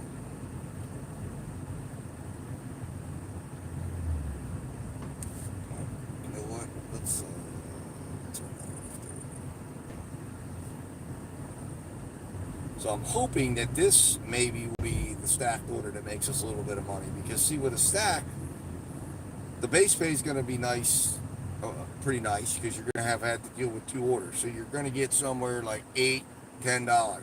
You need to have a double-digit base pay and a double-digit tips, and then that's when you get paid. And it looks like the order is ready at McDonald's. What are we picking up? 2 items. 2 Diet Cokes. Okay, well. So guys, if I'm a betting individual, if I was on Earn by Offer right now, I would have seen this, and it would have been something to the tune of $5.50 for 5 miles. Or maybe it would have been $2 for 5 miles. They might have even tried that out. Because I'm betting this 2 Diet Coke order is probably a forgotten items from a previous dasher. And as a result, I'm going to pick it up. There will be no tip. Now, if it is a real order, probably best case scenario is $1 tip, maybe $1.50 tip, maybe $2 tip, if they wanted to tip me the same price of their beverage.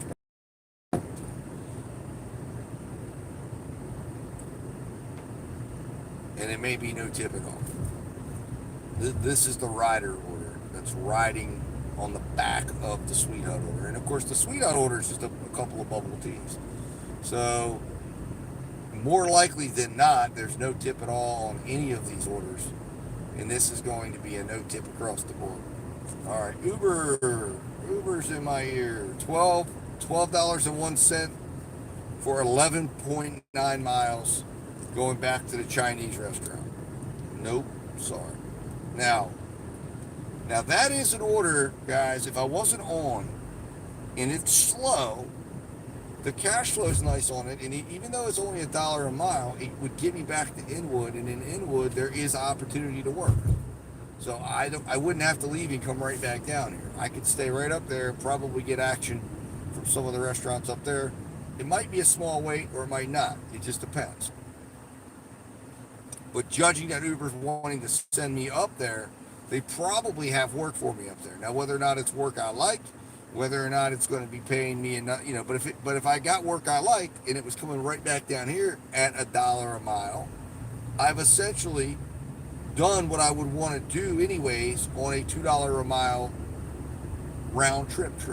In other words, a trip where I'm anticipating I've got to go backwards, so I accept it at $2 a mile. And as long as it's cash flowing well, as long as it makes sense money-wise, as long as the time is good on it, and say it's another $12, I can get it done. And that order was projecting to be done in 22 minutes. If I can get the next thing done in 22 minutes, and I've got $24 before the end of the hour, and I'm back down here, it can start that next order. Man, I'm great. I'm gravy.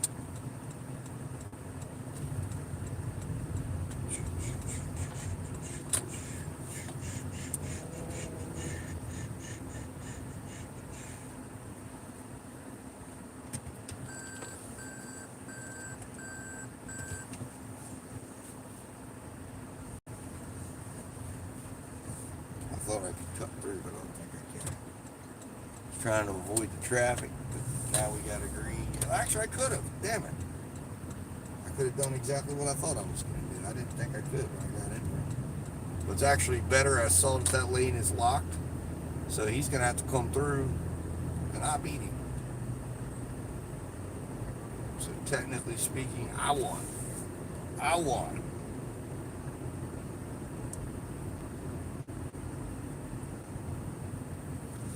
I made the better move.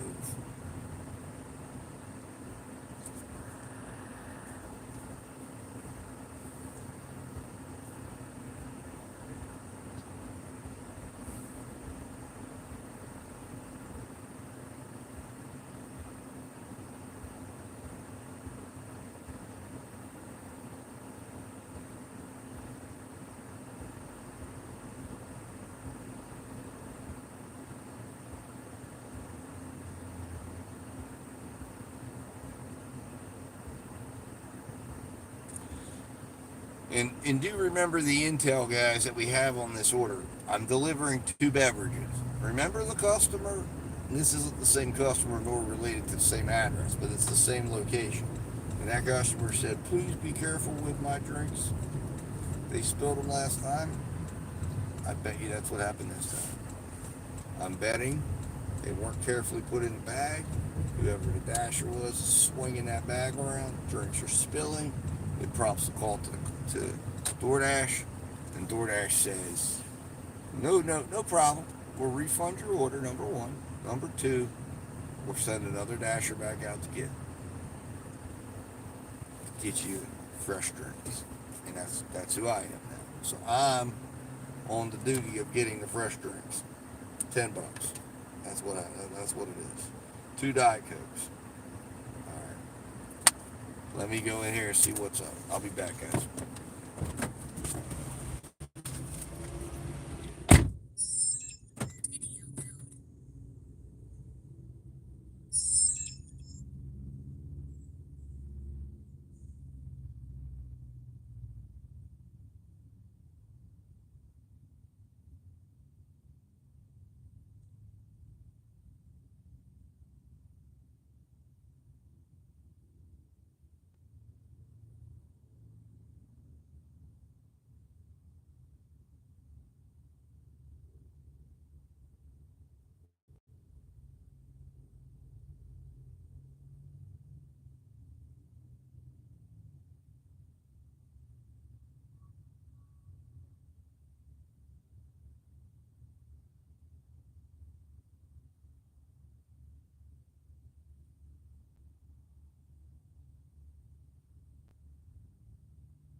All right, guys. So we are going to the first location that we're going to right now is the McDonald's order, and it's to a store. So it looks like it's a retail location. So we will, looks like it's employees that are inside there who ordered this. So it makes me all the more convinced that this is exactly what it is, exactly what I think it is. Let's see if there's any instructions. It just says hand it to me. So I don't know. We'll get up there. We'll figure it out. That must be kind of why the instructions seem a little odd with what they wrote in there. I think it'll make sense when I get there. So, I guess the benefit of this order is the extra pickup time, because I think this is going to end up being on the way to the second drop-off. So I would have, I veered off here, got an extra few minutes on earn by offer. That's where you're going to make your money. And then if one, I believe one of the two will probably have a small tip. It'll probably be another $2 or $3 tip.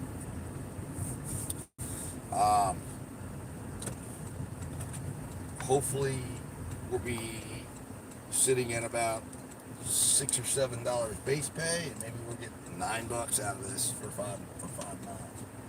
I mean, I think that's how DoorDash sees this going. But again, a lot of these orders, one of the trends you're going to see, and I'm seeing it with these orders that we just did, just like the last order, $2 tip, $4.47 base pay. What does that look a lot like? $4 tip, $4.50 tip, $2 base pay. Just flip it around. The tip has become the base pay, and the base pay has become the tip.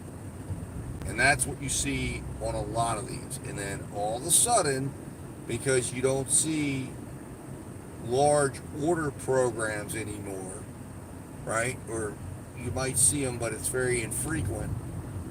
Once or twice a shift, you're going to see these stacks mirror exactly what a payout would be on a large order program, where you're getting a $25 payout, but you're still just delivering, a couple of items on a fast food order, and you got another one that's a couple of items, and they pull that and they go, okay, here you go. Here's your opportunity to make a little money. So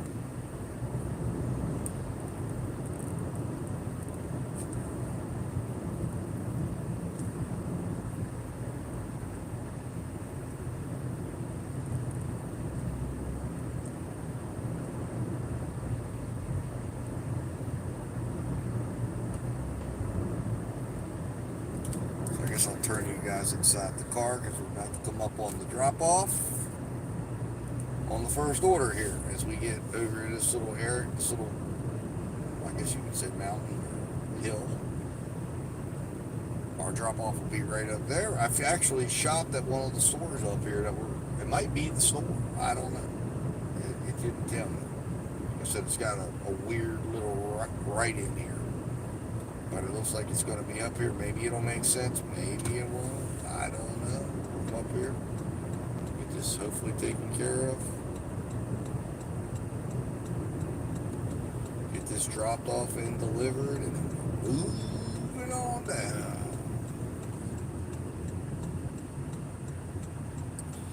We're moving on down. Maybe I turned it too soon.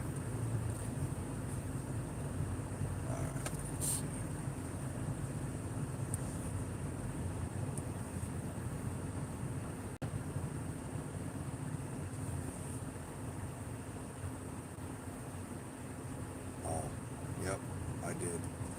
I hope I can get over there. I don't know if I can. Oh, dang it. Shit. Yeah, it does make sense now. Thank God I'm on Earn by Time. I ended up in the wrong shopping plaza. They're right close to each other. I just made a turn one too soon. I'm sure my man that's looking for his orders probably like, what's going on? What's he doing? Stupid DoorDash drivers, white drives for DoorDash. You can't figure out directions. But he wants to always project a negative connotation on the individual getting them their food. Maybe they make a little mistake. They have a bad day, but I'm doing it while I'm on GPS. My customer gets to watch. find fault. Probably shouldn't have waited. I think I can get. Going into turn. There we go. All right. Now we're good. Now we're good. All right. Makes sense now.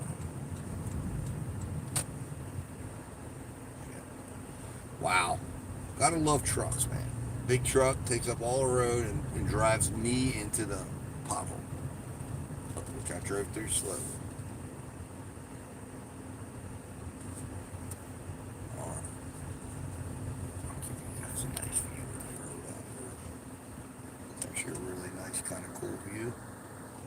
While I parked over here, you guys can watch, see if anything happens of interest. In the meantime, I will go deliver to our friend here.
All right, guys.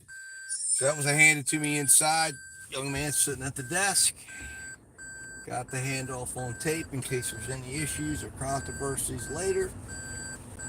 And, of course, screen recording the whole thing so that you can see that I'm at the right place. I got my instructions on the screen, and there is zero, I repeat, of wood building. Now look over here, guys.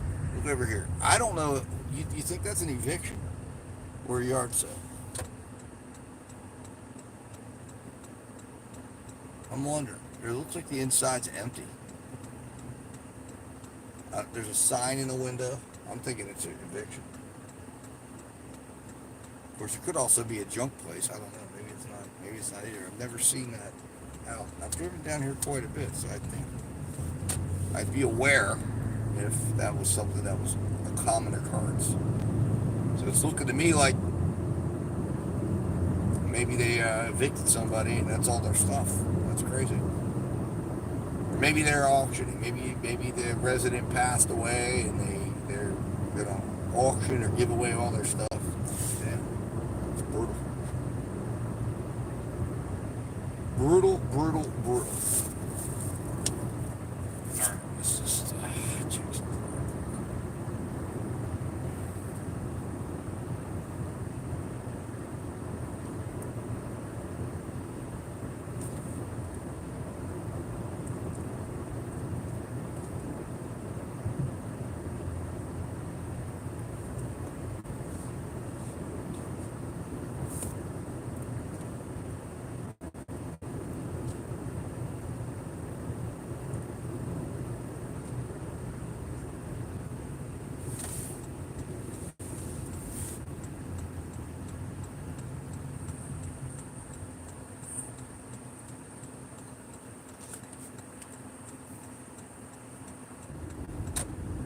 All right, guys, I apologize. The stream went out on me.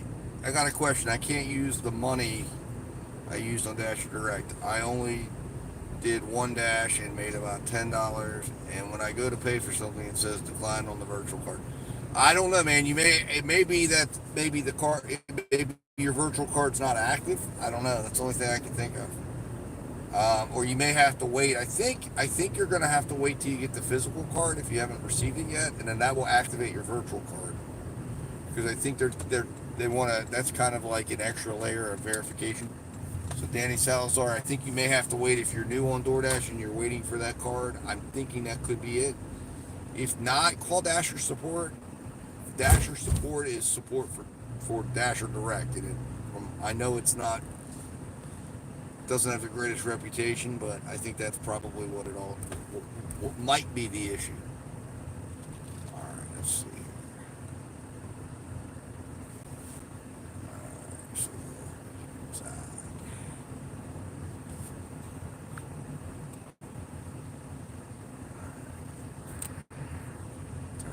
Turn around to me so that we protect customer security. All right.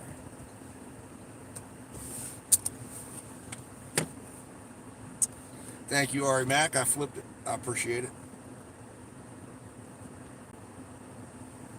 That's just a mile trip. How much you make in a day? Can't do DoorDash because that's $1 per hour. Yeah, that ain't great. I know. All right, I'll be back, guys. We're gonna find out the payout now of this order. Fine. I've been talking a lot about it. Let's see.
All right, guys, we got our payout, and it's actually not bad. We got a tip on each one. We got a $2 tip on the one order. I have to look back and see which one was the 2 and which one was the 1.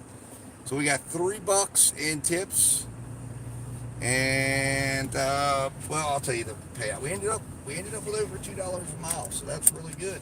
So not bad today. And then Uber was sending us a 22-mile, $22 offer.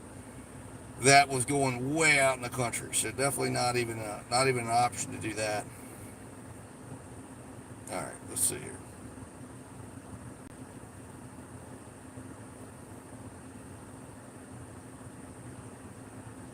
I was looking at it. Sometimes Uber will mismile things or whatever. I wanted to make sure and know it was just as bad as I thought it was.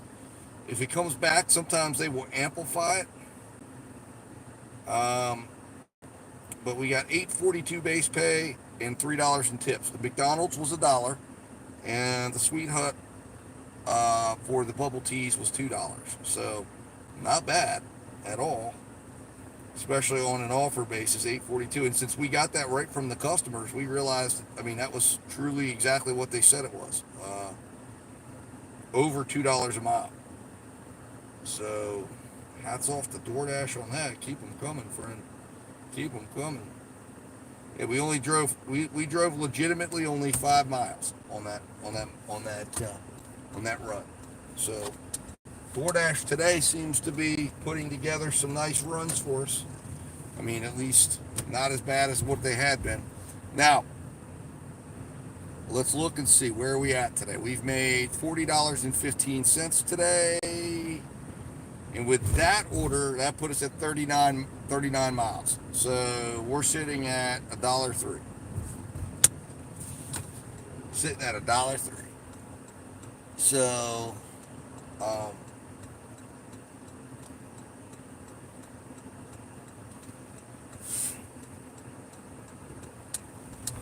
it's not terrible.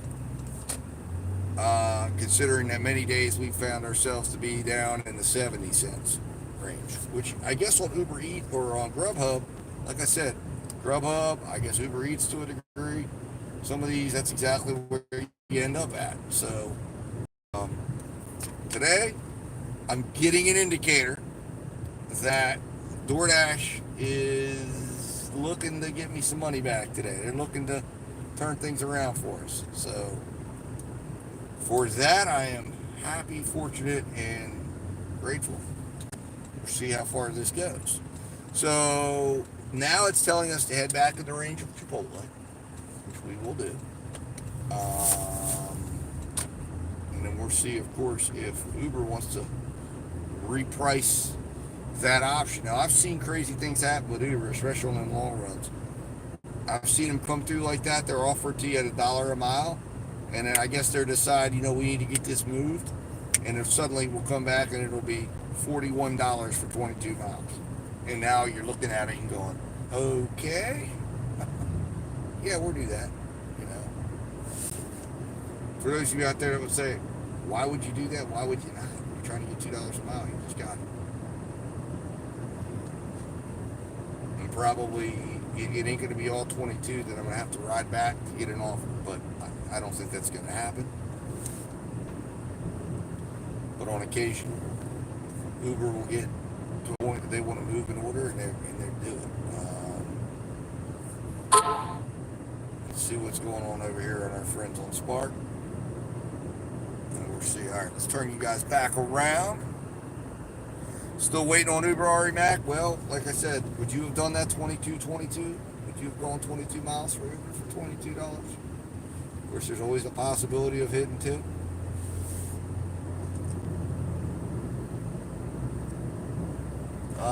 That looks like, I don't know, that's weird. There's something going on there. They've got stuff all out in the driveway, all the way in the backyard. So I think it looks like they're unloading the house. So I think it said something about, I don't know. So my thought is they're actively evicting somebody. Somebody's going to come home today from work and they're going to get a really nasty surprise. That would be horrible. Come home and your stuff's all out in the lawn. It's nighttime. It's a hot day. I mean, what do you do? They have a lot of stuff. So I just doubt that, I really doubt that they're just, that's a business or something. I mean, what happens if it rains? All right. Grubhub is in the house. $2 for 3.3 miles. Thank you, my good friend Grubhub. But we will not be doing that because guess what? DoorDash just came in the house with a 10.3 mile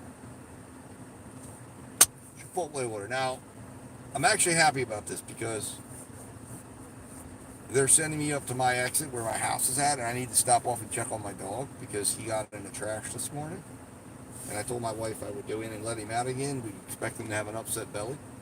So, This is going to put me right up near my house, so I'm probably going to put the Dash app on pause for a minute, drive over to my house, let the dog out, and yeah, that'll be good. So this works out well. Now the question is, what have we got? Look at that. They sweetened the pot. They raised it to $2.03. Grubhub. So this is a 3 taco order. I really hope. Oh, good it is. All right, I was gonna say I really hope they got soft tacos. I would hope they would never have gotten the crunchy tacos from a Chipotle that's 10 miles away. Now the other thing that will be exciting is because we will pause the Dasher app, we will be in range of my favorite Walmart, and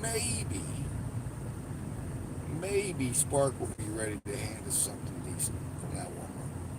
And it has been known to happen. And that would be a great shot in the arm. Now the question will be, of course, if DoorDash wants to mess this up for me and then give me like a stack that takes me away from my house, but as long as we're in the proximity, I can still go do what I need to do, what I told my wife I would do, and go check on the dog. Take him out, let him see if he needs to use the restroom. Hopefully he didn't do it in the house.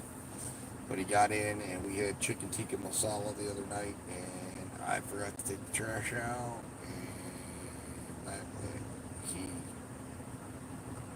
got in it, and it looks like he got into some of that. He ate some of the leftover sub that was put in the trash can.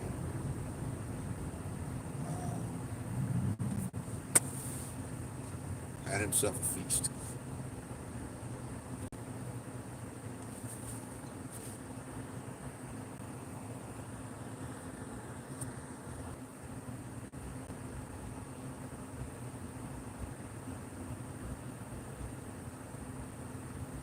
All right, guys, let's see if we get to 20 likes. We got 22 of you in there. 18 likes so far. I very much appreciate all of you for hitting that like button. Can we get to 20?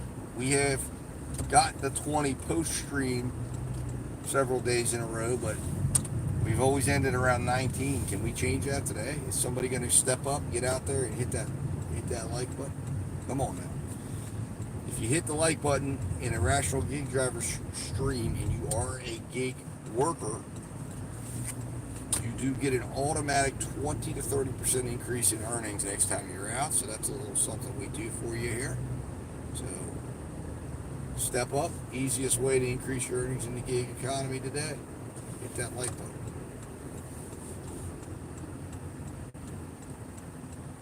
Wow, I don't know what the hell is just happening there. It looked like there's almost a head-on collision. Unbelievable,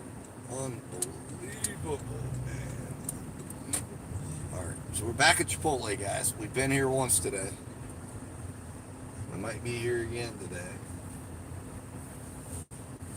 It always sucks when you have a midday run right back to your house and you're like, damn, man, I'm so close to home, but I haven't hit my goal yet. And we have not hit our goal by a long shot because our goal is $200. Road to Rideshare, how you doing? Nice to see you. Spark Driver. Hit a ride. Spark Driver, what do we got here? Anything good? Probably not. Spark has been absolutely garbage today. I mean, absolutely garbage. And I know why. It's because they've got my damn drop rate over 5% again. I was at 4%, and they hit me with that shit. They changed it back, which really pisses me off because I didn't drop any. There was no legitimate drops all day. It is what it is. We're not going to cry about it, but we're gonna make note of it. Anyways, all right.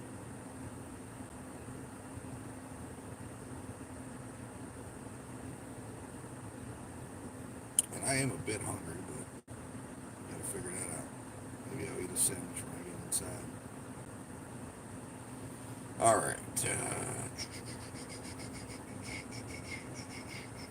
10.3 miles. I'm hoping that this person at least put a $2 or $3 tip on here. And if they did, I'm hoping we get at least maybe $5 or $6, or maybe we get at least $10 out of this. And then I get paid to go home, which is a good thing, because I need to go let the dog out. So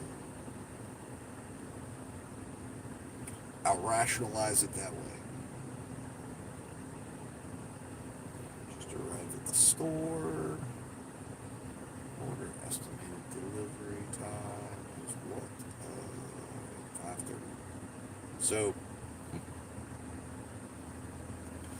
as always, DoorDash is estimating this to be a 59-minute order, which means, in their eyes, I'm getting $13 for this in their system, plus whatever tip it would be. The reality of it is, we're only 10 minutes away from my exit because it's all freeway. So, you know, it ain't going to be anywhere near that in Base Bay, because it ain't going to take that long. It's going to take like a half hour. So we're probably going to get $6 or $7 Base Bay, if that, depending on if this order's ready or not. Will be the biggest factor. So, anyways.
All right, there we are. Let's see.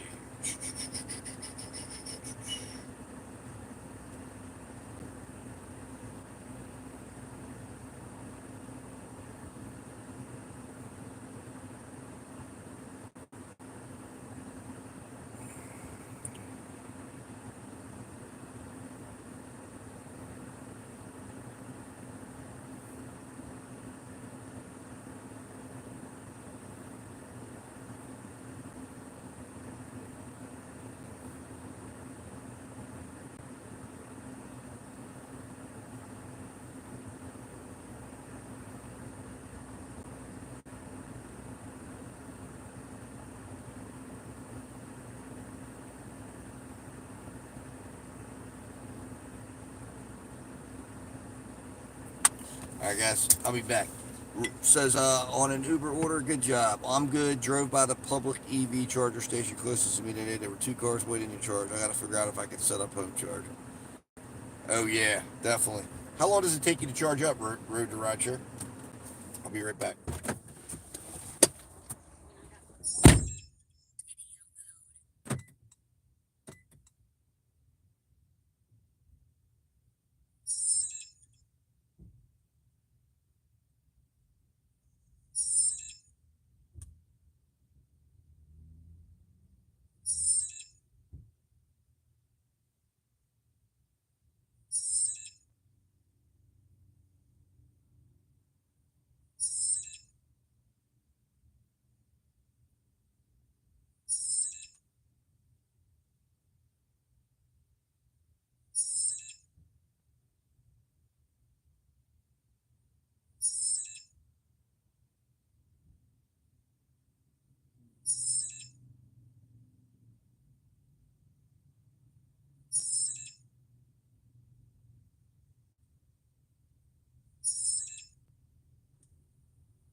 All right, guys. Well, this should be a fun order.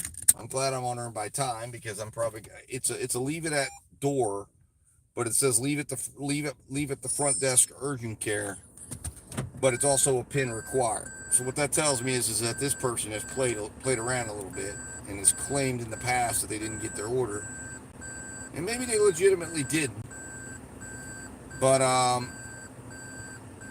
they've claimed they didn't get their order. I guess they had to, probably refund money, and now DoorDash wants to make damn certain that if they're saying they didn't get their order, that they didn't actually get their order. So, lucky me.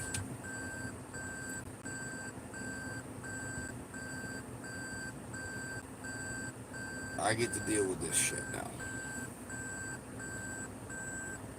So probably no tip. Probably we're going to be making damn certain that we've got all the verifications firing up right now. Because to protect your dasher rating, make sure you ask the customer for the PIN before completing the order. Interesting. We will definitely be doing that. As it says, drop it off at the front, and I'm going to have to say, well, I got to get a PIN.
All right, so what I went ahead and did, what I recommend you guys do in these instances where you see a pin, excuse me, I apologize, and it's going to be, you know, a situation where you know it's a business and they might not be available, is I gave them a heads up. Now, they might know about it, but this way they're not sitting there getting pissed off if I show up there and I'm like, I can't leave the order. You know, I don't have my pin. So we have Panda Express for Grubhub, $7.15 for 4.7 miles. Unfortunately, I can't do that. I'm driving a different direction. So I went ahead and preemptively said I picked up your order and it's requesting a pin. And I want to let you know, so please leave at the front desk if you're unavailable at drop-off. That way, they have the pin. Maybe it doesn't generate. I don't know when it generates. Oh yeah, I've had them text me, but I just didn't want to get into a situation where I'm standing there and I'm like, I can't, because technically speaking, I can't drop it off. If I drop it off, technically speaking, it says I have to get the pin prior to giving them the order. So if I don't do that, and then I have to call DoorDash support because the customer won't give the pin, I am now technically outside my contractual obligations. So, again, one of the things you have to understand, this is an interesting thing, I want you all to think about this for a minute, right? A lot of times, and I'm not saying every time, but a lot of times, the reason why DoorDash goes through with a contract violation when you get accused of not delivering the order, it's not because they think you didn't deliver the order. It's because you were in violation of the contract for following the steps and procedures of a handed to you. So that's why they will sometimes come back and say, it's founded. Or, you know, you got your contract violation and they're sending you a little thing that says follow your steps at drop off. And I found this out from talking and bending an ear of an agent. So one of the reasons why you should never just leave in default to taking a picture, or, you know, prior to defaulting to taking a picture, even if the person has said, listen, drop it off on the bench, it says hand it to me. Well, you've got to stay there for 5 minutes. So click that button as long as you can. Stand there, hang out at the car for a minute, but you're going to have to kind of hang at that front door. And then if they open the door and you hand it to them, and you have it on film of you handing it to them, then you can go ahead and click hand it to them. If you don't, and you don't actually hand it to the customer, and then you send them a picture and say, well, but I did take a picture. You know, I took a picture of it and I texted it to them, and see, I did deliver. You're still outside the contract. You're still outside your contractual obligations on how you're supposed to handle a hand it to me order. So therefore, if they want to leave the contract violation on your account, even if you showed them proof that you delivered it, it's still a contract violation because you violated the terms and conditions of the independent contract agreement, where it said, in the event a customer is unavailable for handed to you, you must wait 5 minutes, you must document and take a picture, because now DoorDash can't do anything to that customer because the dasher didn't follow procedures. And now DoorDash can absolutely, now if the customer calls up and says, I said I wanted this dasher to leave it at my door, and they did, and they rang my doorbell. And then they're going to pull up the account, they're going to pull up the account instructions, and they're going to say, well, next time Mr. Customer, say this. So the customer might give you a 1-star rating, but that's going to get removed. And then if you're a platinum level driver, you simply call support, and I recommend call, don't chat. After the experience I had today, and all of my prior experiences with chatting in the support, and get connected to the premium level dasher support and say, listen, here's the deal. I got this 1-star rating. I don't know why. You should be checking all your ratings going forward, and then see if they can remove it, have them look into it, and onward you go. So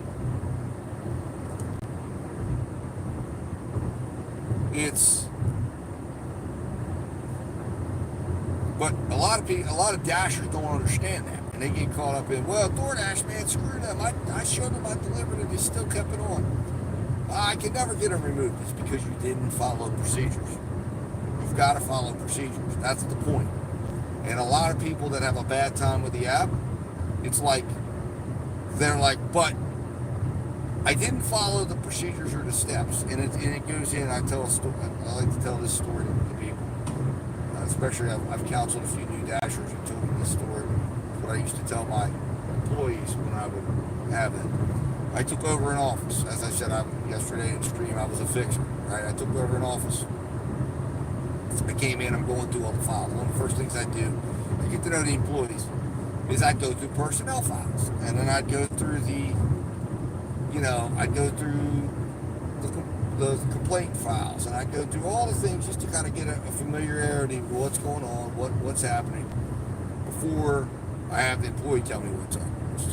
I'll never tell them. I would never tell anyone what I already looked. I would just, because I want to have that conversation and just act like I'm going to go do this.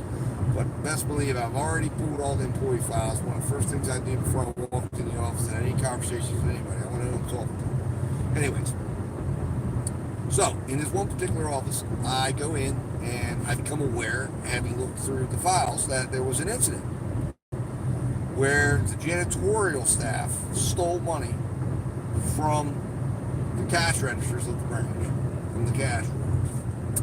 Now, the interesting thing is, several of the employees, 2 of the employees, and the branch manager at the time, not myself, but a different branch manager, all ended up written up. All ended up with write-ups in the files. And the reason why wasn't because they had anything to do with the stealing. It was because when the customer, or when the money came up missing, they had to report it to HR. HR pulls in the files, pulls in the procedures file in. And of course, what happens? They find out that none of the procedures were followed. Now, they've been doing what they've been doing for years. And of course, that's the common answer. We've been doing this for years. My manager. So the manager ends up written up because the manager wasn't following the procedure. But they all ended up getting written up for not following proper cash handling procedures, which affected the ability of the company to go after, because some of the procedures and things that were skipped were needed verifications to ensure they knew what was in those drawers. And some steps were skipped. So while none of these employees were dishonest employees, and some of them were just doing what they thought was what they were supposed to do, none of them were doing it right. And the company I worked for, every single quarter, you had to sign off on this, kind of like DoorDash. And yes, it would come to them in the middle of a workday. So DoorDash isn't the only one that does this. And you have to sign off on this, several page long, very small print. These are the rules, these are the procedures. And that's how they justified it. When the employees came back and said, oh, I didn't know, they said, oh, yes, you did. And they went and pulled months and months worth of these audit, or it was basically procedural audits, to say, did you sign this? Did you sign this? Did you sign this? You signed this 6 different times. You signed this 12 different times. So, and the manager signed it. So there was no cover whatsoever. And many people always skipped through those. Many people looked and said, oh, that's a hassle. They didn't understand what it was going to be used for. But all those employees did. So in that office, when I got in there, the employees that were left from that, the manager was gone. And fill in the lines of why that manager was gone. But the staff that was there were very much tuned in to that time of quarter, making sure they were reading, making sure they understood it. The same thing should go for you as a DoorDasher. Make sure you're reading your ICA every time it comes out. Make sure you're aware of it. When you click, you're aware of it. DoorDash is doing that for a reason. And they're doing it, and then when you end up with a situation that you might not be responsible for what actually occurred, but if it's a situation that requires DoorDash to pull your records on a particular transaction, and you find out, oh, you're not following the procedures, you're hard passing something through, you're failing to take a picture when you're supposed to, you're making a shortcut 9 9 out of 10 times, it never bites you in the ass. The 1 out of 10 it does could cost you. So make sure, that's why when we come here, I'm going through all of this, and now I guess it's important that I put my actions behind my words and follow the procedures regardless of whether or not the customer is upset with me about it or not. Part of the steps in making sure that that happens was this message, which so far my customer has not acknowledged. So when we get in here, I'm not going to be a jerk. I'm going to be very friendly. I'm not going to try to hold up the daily course of business. But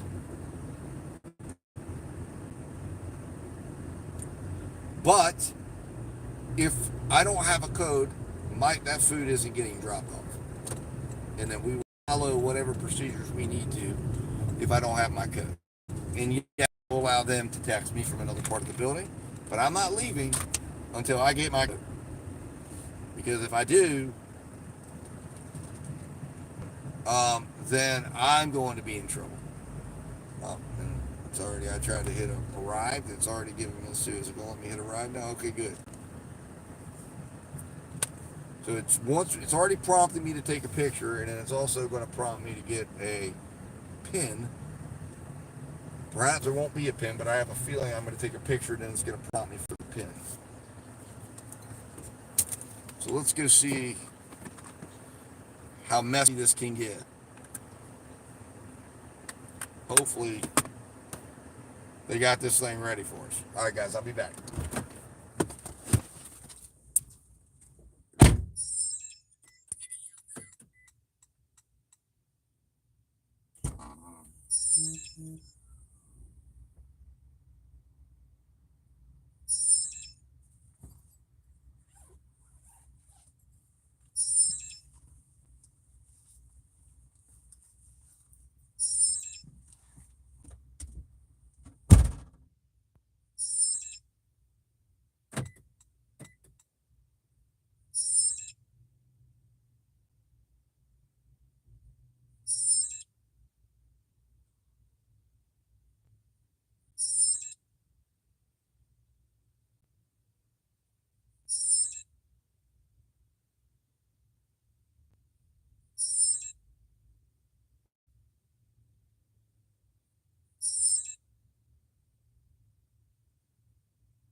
All right, guys.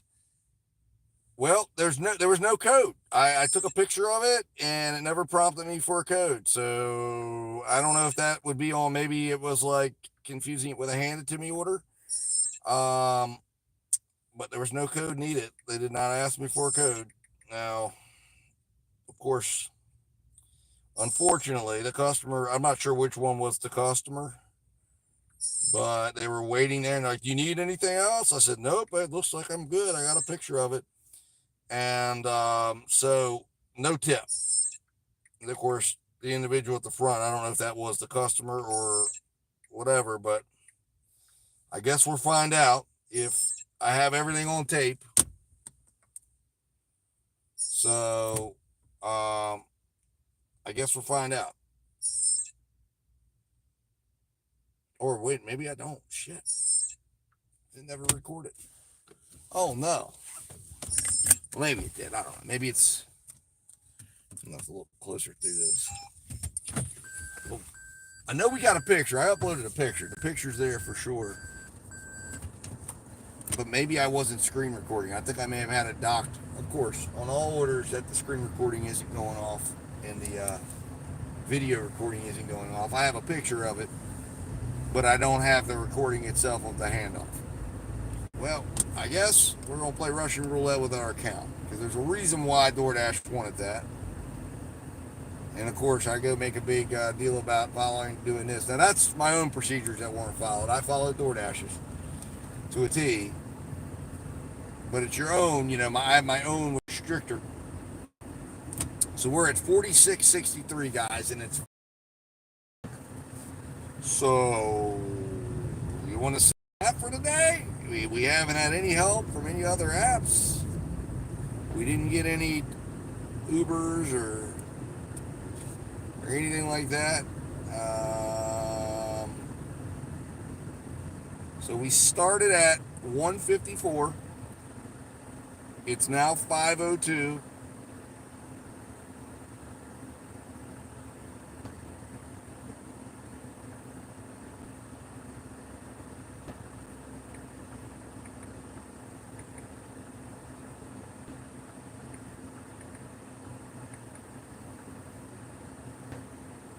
We've driven 51 miles. We've made $14.88 an hour for our total time and $17.49 an hour for our dash time. So to say this is a shitty day is an understatement. I mean, it could be worse, obviously. We were at 72 cents a mile. We're at 91 cents a mile now due to our nice non-tipping customers. So for all of you out there wondering, is it better? No, it's not better. It's worse. And this is at 96%. So whatever, man. Whatever. Like, of course, I'm doing it to myself, but I mean, this is crazy. I don't really know how I could have worked earn by time differently. I guess the only option would be go work earn by offer and then use declines and see if something else is here. I think this market just sucks. That's what I think. I'm earning what Solo tells me the market is earning. That's just what a lot of, like, if I go into my Solo app, my market is $14 and some change. That's what it says. Now, for me, I've always operated well above that, double that sometimes, using multi-apping, of course.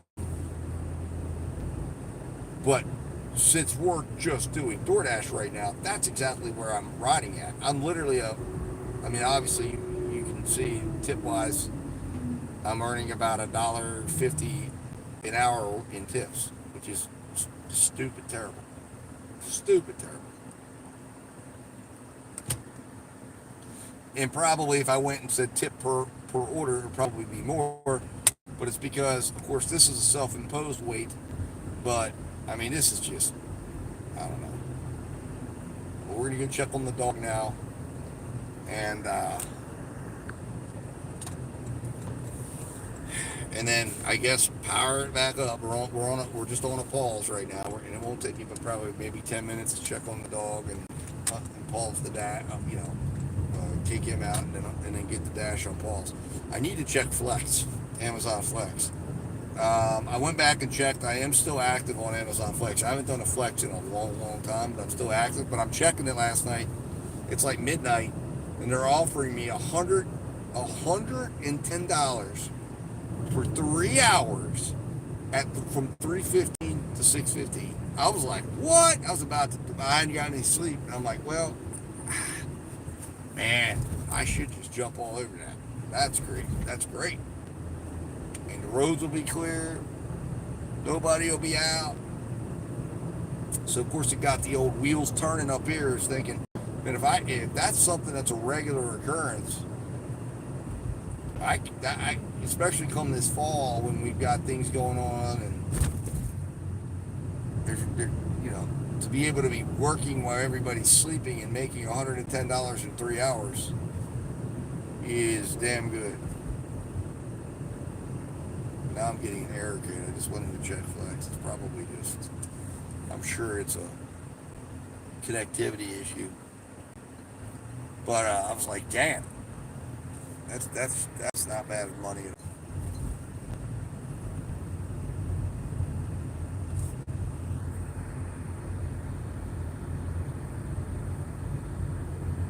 multi-app was the way. Remember when DoorDash was stealing tips? Yeah, I remember that, Charles. They're still doing a similar thing with the earn by time, earn by offer, in terms of they're sliding the tips around. If you can organically grow your AR by pausing more, yeah, except that on Nefarious, if they all they're going to do with that is they're just going to send you lower orders. Remember, they control what you see.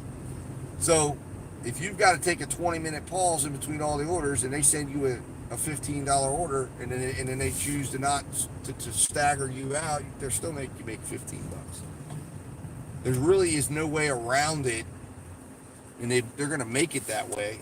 The only way is multi-apping. So you get that $15 20-minute order, and then while this other app is pausing, you turn on your other app and maybe you get a $10 30-minute order, and then yeah, that's what they're doing. That's what they're doing now. That's the purpose of earn by time. They're doing that right now. That's what they're doing. All right, guys, I'll be right back.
channel.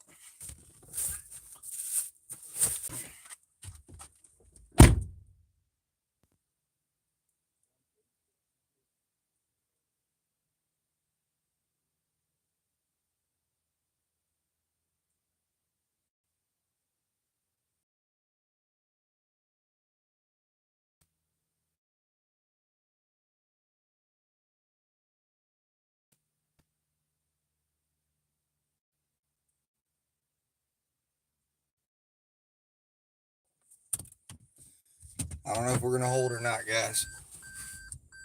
I was kind of hopefully they got me in the loop, just screaming we're back. I don't know if they do or not. I figured it'd be a funny loop. Anyways, dog taken care of. Anyways, also hydrated a little bit. So now we're on a McDonald's run. I turned the app on, and before I could even clean up from eating, DoorDash was hot on it, man. They were like, bam, and they hit me up with an order. So it's 3 items. One of them is a freebie, so that tells me right away that, I mean, it doesn't necessarily mean that it's going to be no tip, but it means that we're talking about free. So I think it's coming through the app, and these McDonald's app orders, I just see a lot lower tips. So that's why I think we're getting a low tip here. Charles Downey, I don't know if you're still out there. They were using tip. Yes, you're correct. And what they were doing was they would guarantee the minimum amount that a dasher would receive. But, and it wasn't necessarily stealing. I want to be clear on this. I know they got held accountable in court because it was misleading. But what they were doing was they were saying, we will guarantee you $5. Even if, so the base pay though was very specifically $1. And if you got the $1 payout, they would go ahead and pay you $5. But it was not $5 base pay. So then if you got a, say, $9 payout because you got an $8 tip plus your $1 base pay, they would only pay you $9. In other words, they were not going to add the $8 to the guarantee. And people thought the guarantee was base pay and thought, well, if I'm guaranteed $5, I should just get my tip on top of that. No, that's not how it should work. So what DoorDash was doing was, yes, they were taking that customer that tipped and they were sliding some of the money back because everybody was getting a guarantee of $5. So they were, in effect, using some of the tip because they were not guaranteeing that you were going to get $5 every order of base pay. They were saying you're guaranteed to be paid $5, and then we're and then in those dashers that don't get it. So it was really about, hey, these other dashers over here were getting extra money for taking a no tip order. And I mean, it really wasn't stealing tips as much as it just was providing a guarantee, and it was coming out of and dashers were not getting they were still getting $1 plus the tip. So if $1 plus the tip was they just were not getting every dasher. I guess in a way they were misusing it a little bit because what they were doing was they were just, like, let's just say they had the base pay was $4, and then the tip was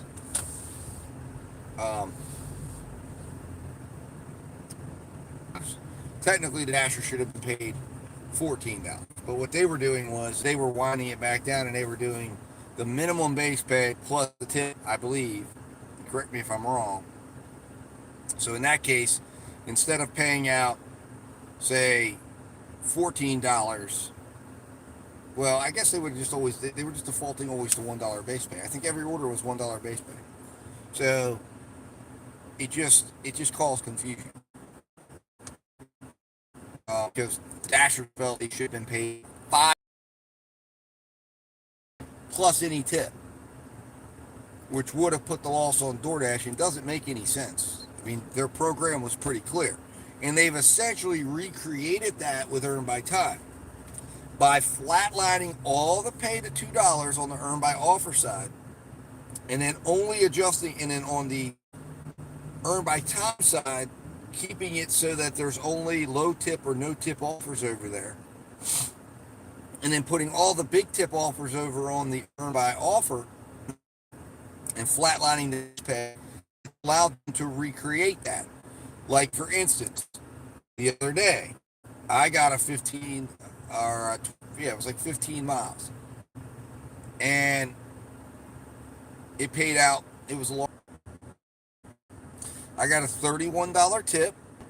I got $2 base pay. There is no way in the world you can justify a $2 base pay on that. Not according to the way they say on Earn by Offer, base pay is calculated. It was in excess of 10 miles. The time, it was a big order. So it should have been at least $10 base pay for going 10 miles, or for going 15 miles. But guess what? It wasn't. So what they did in that case, on that order took me 45 minutes to do, and I would have normally gotten $9 on Earn by Time, and they only paid me $2. They have now paid for the Earn by Timer by giving me $2 and letting me ride on that tip. And in every other order they do that on, they're calculating. Remember, Earn by Time, and you have to do the math. And and if I could show it to you, you'll understand it really, really well. Because every order is an Earn by Time order in DoorDash's system. So what DoorDash is doing on the Earn by Offers, we have an Earn by Time factor that's going on that we're not getting paid. And the tip that we're getting is paying us that.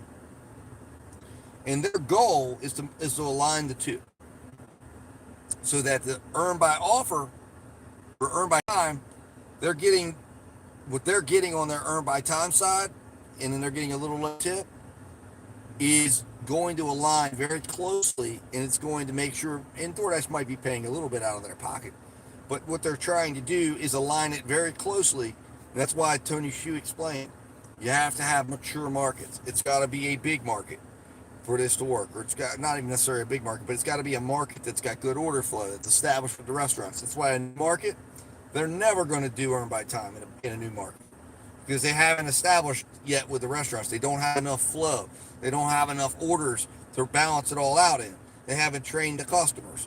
So they've got to get customers that are going to tip, and then they've got to get customers that aren't going to tip, and then they can align the two together. And the Dasher doesn't have any idea about any of this, and that's why there will always be a capacity to earn.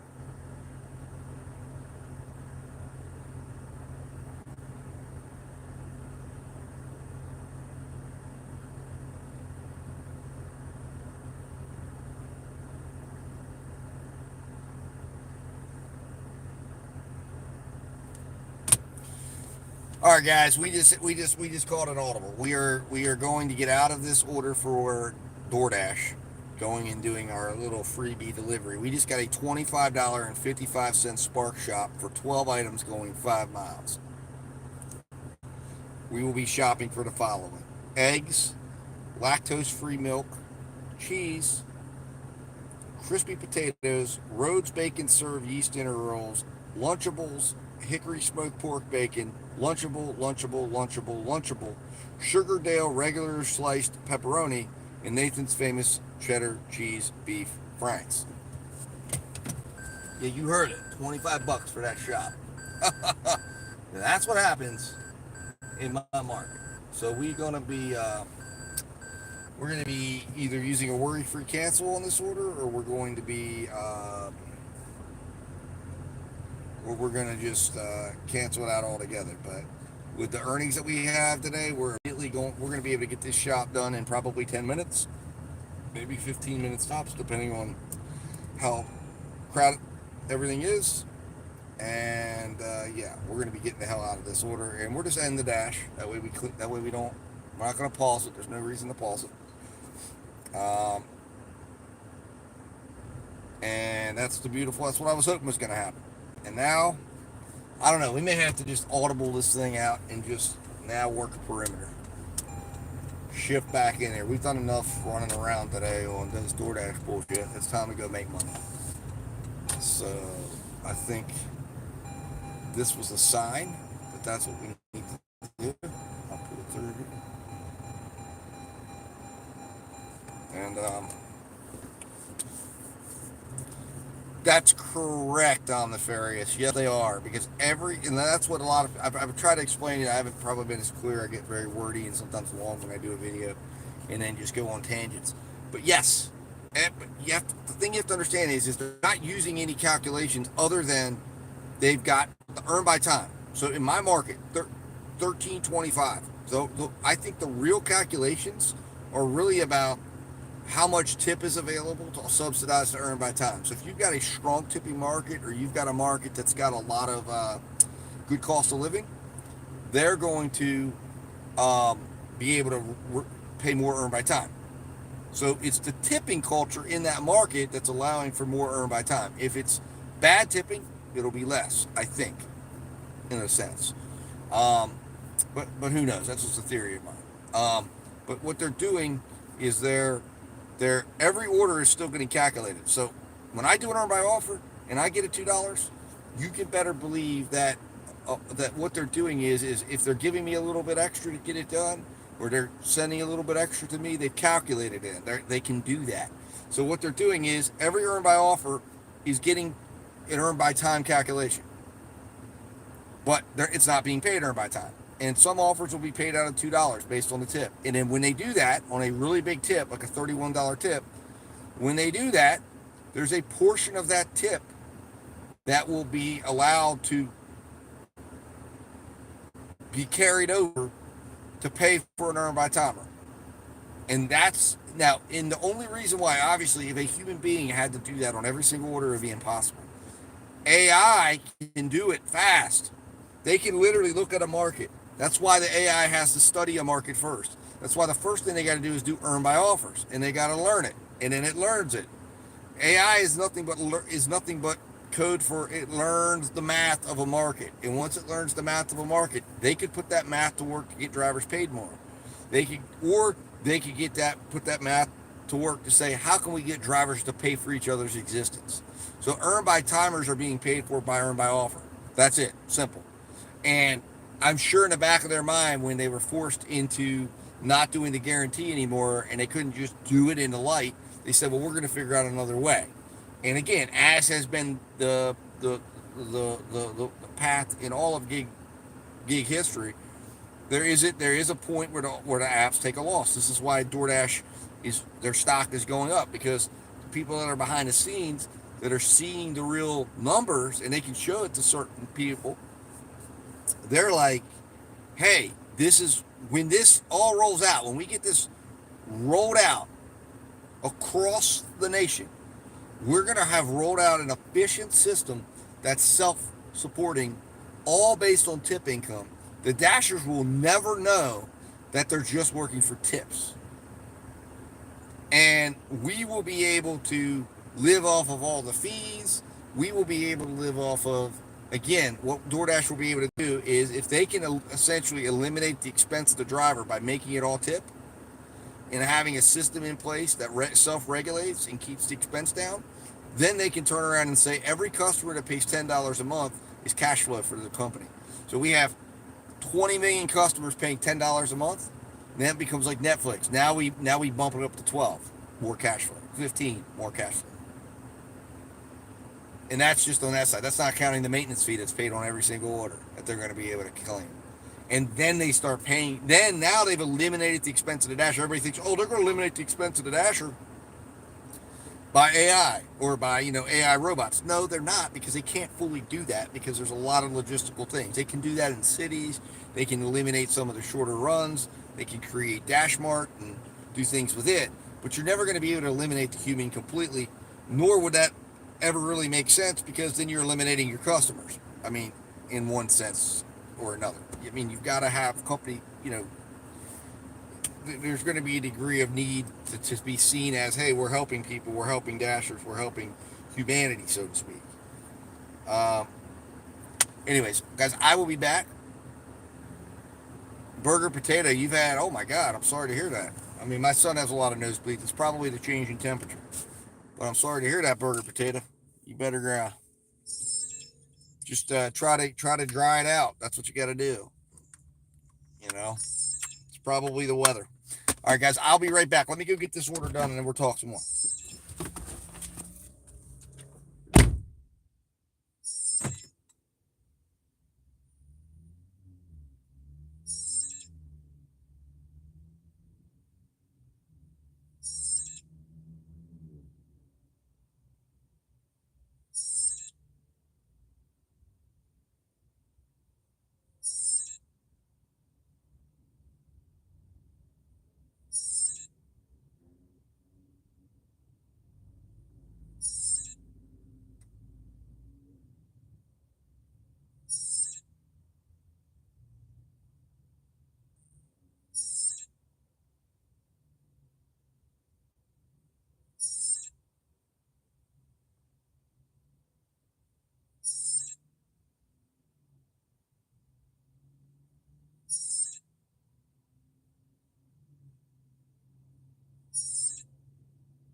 All right, guys, we're back.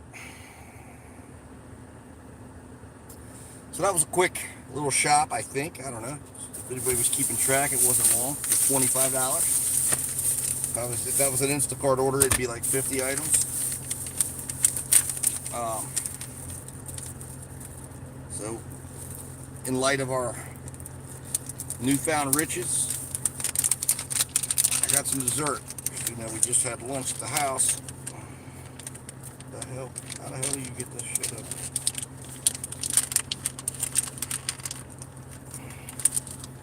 Good Lord. What the hell? They sealed this shit with a... I tore what was supposed to be the easy opening, and I guess it's not. Well, maybe we're not going to have dessert.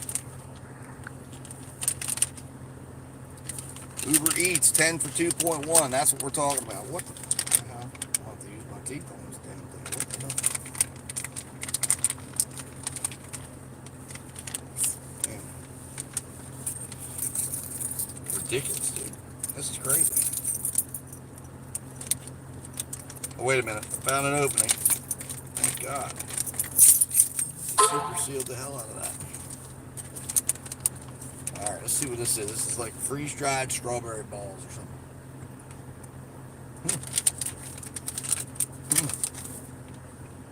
Not bad.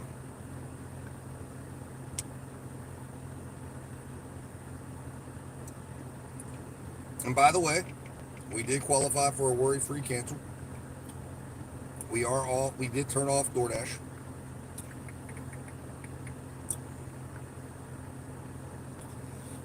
And we are definitely enjoying a much better order. $14.02 base pay on this order.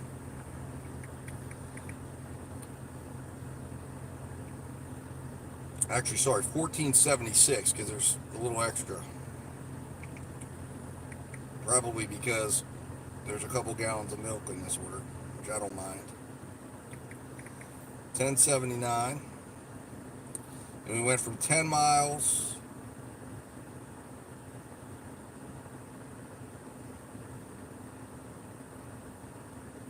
to 5.7 miles.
All right.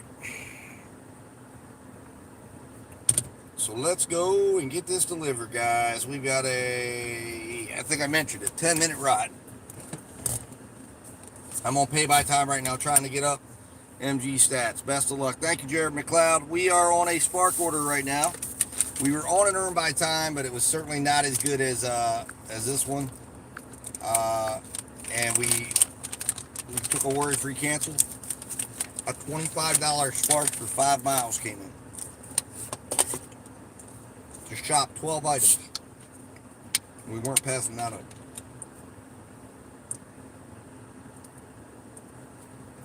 Not after the day we've had. So we went from like $46 in the hole to, I can tell you all the payout now, I just can't tell you the statistics of what it does, but it's going to jump our miles to $72 inside of 20 minutes. Well, I guess it's not even been 30 minutes yet, and we're going to have this dropped off. So in 40 minutes, boom, we put down 50% of what we already made on top using Spark. And I think I'm going to come back to this Walmart and see if we can start barking a little bit on top, because I don't know, earn by time sucks. I don't know that earn by offer will be any better. It is dinner time, but $14 an hour, I mean, I can only play on that for so long.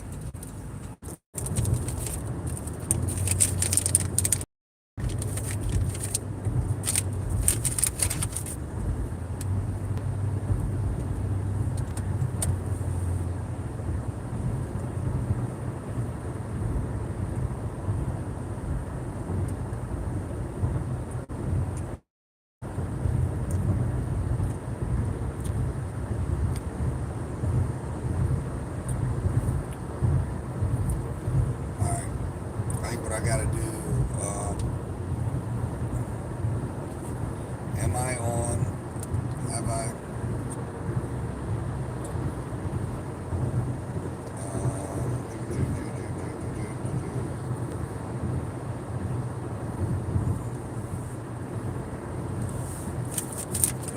I gotta get the stream on to my personal hotspot.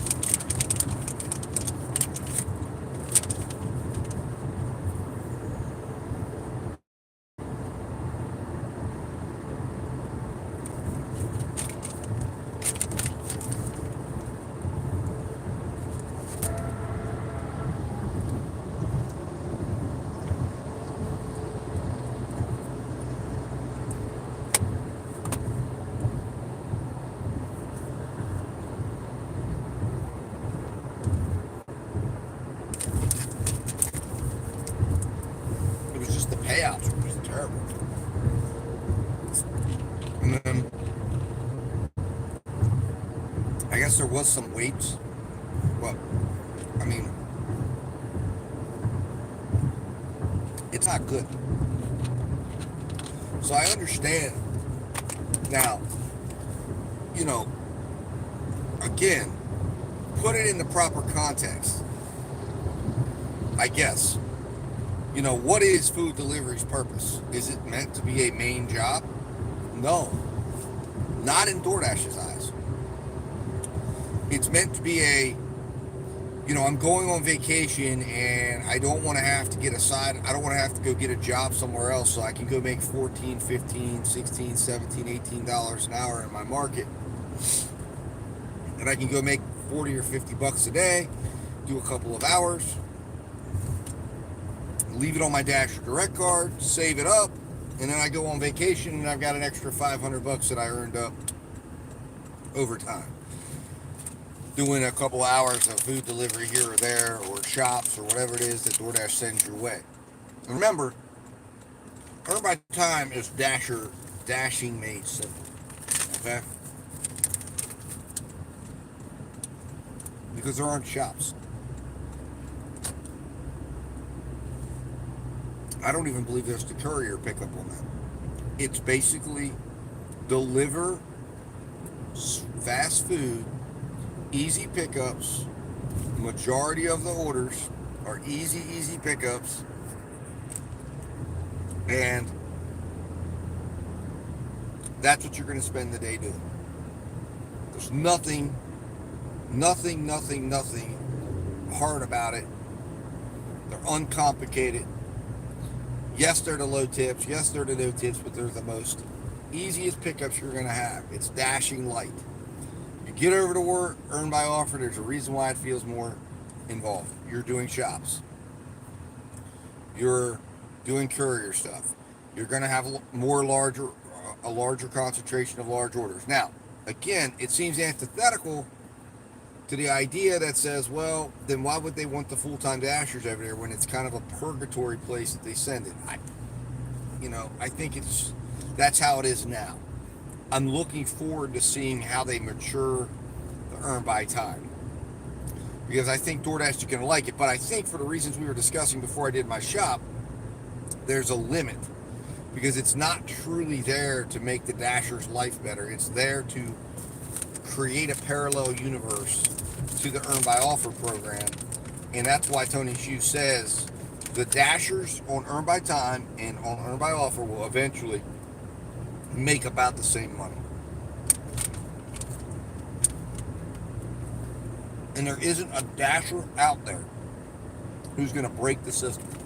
There is no one that's smarter than the computer algorithm in the long run. Maybe in the short term.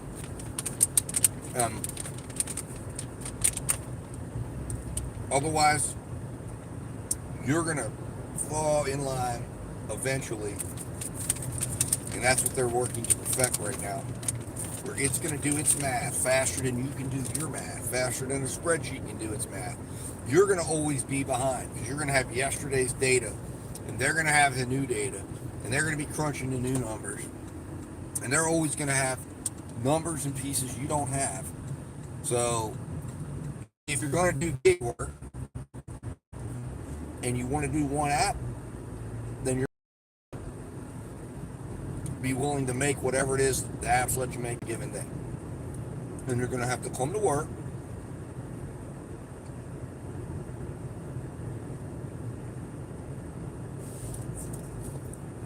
and just say, we'll see how business is today. If I end up making $70 in 10 hours, then that's it.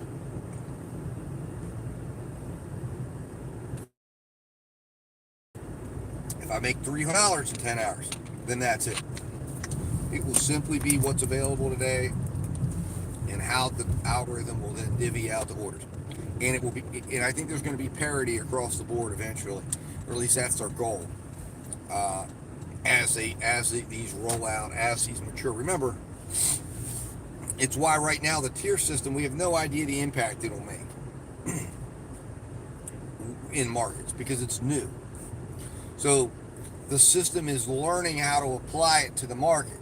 6 months from now, they're going to. But remember, whenever DoorDash rolls something out, remember when they rolled the Diamond program out, what did they do?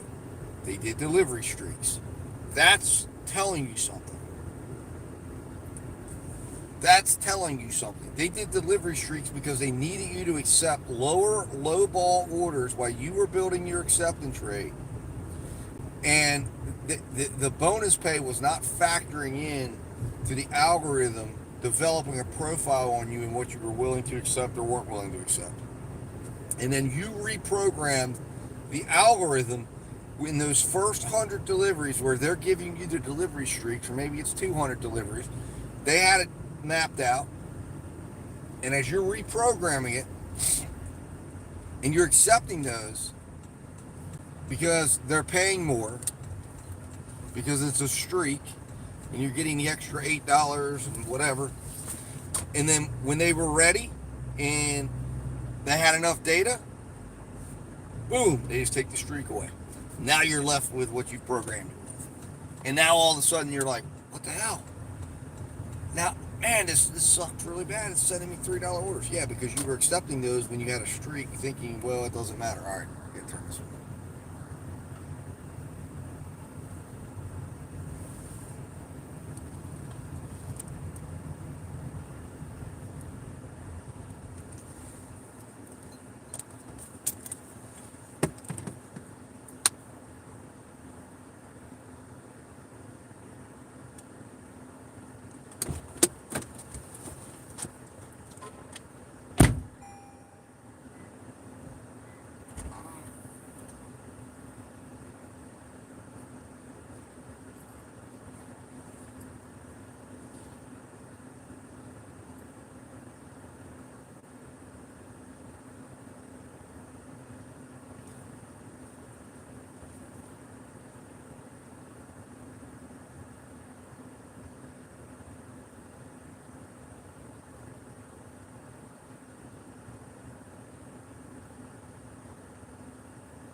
All right, guys, we can turn this back around out now. Successful drop off. So let's take a look at the difference between what would have been another absolutely putrid payout and what we got on a Spark Shop payout. So we're going to mark ourselves 6:18 p.m. and we're going to go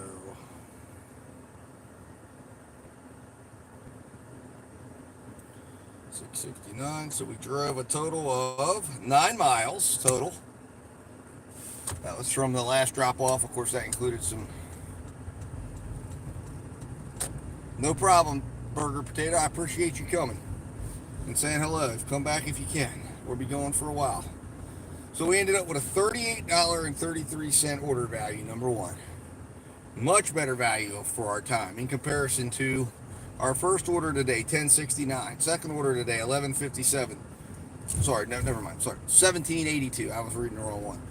Second one was $19.41. Third one was $18.52. And the final one was $12.96.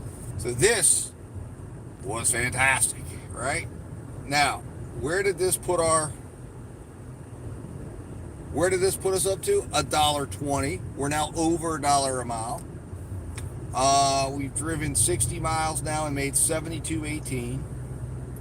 We're at 23.04. Well, actually, hold on. I think I need to take that off. We're at 21.65 now, active time. So, whole change of the day, right? Whole change of the day. When you add in a $25 shop like that. Now, let's go back and see if there's anything else. And there probably won't be right now because we're kind of out of the way. So we're attract several different versions or several different not versions, but let's see on the map. If I was sparking today, what would I look for? All right, so there is a Walmart that's on fire, but it's in Hagerstown, not the direction I want to go.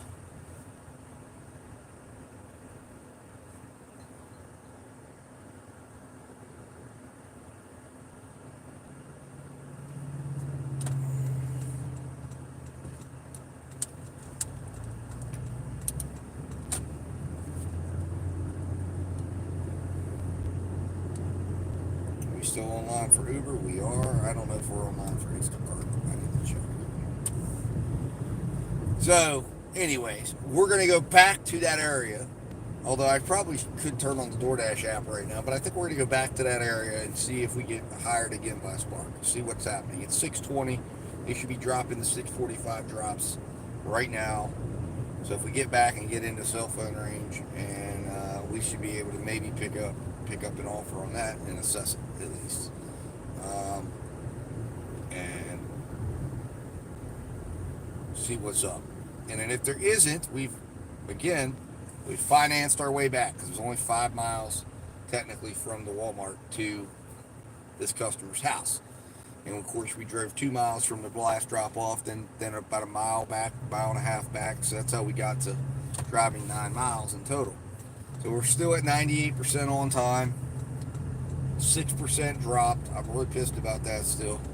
8% accepted orders. And our customer rating is non-existent because we haven't been sparky enough to get one. You got to do basically if you go like 2 weeks without, it'll drop your rating off. And then once you get 10 orders in, it'll pick your rating back up from wherever it is, and you'll see it again. So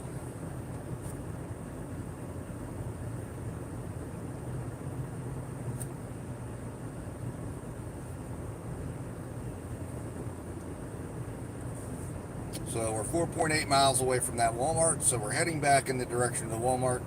And I always let the Spark app know I'm heading in the direction by triggering the directions from it, from the app.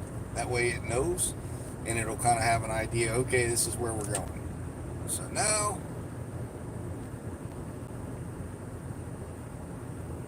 we can go and see what's up. Extend out to 10:30. So here we go. So let's see what's up.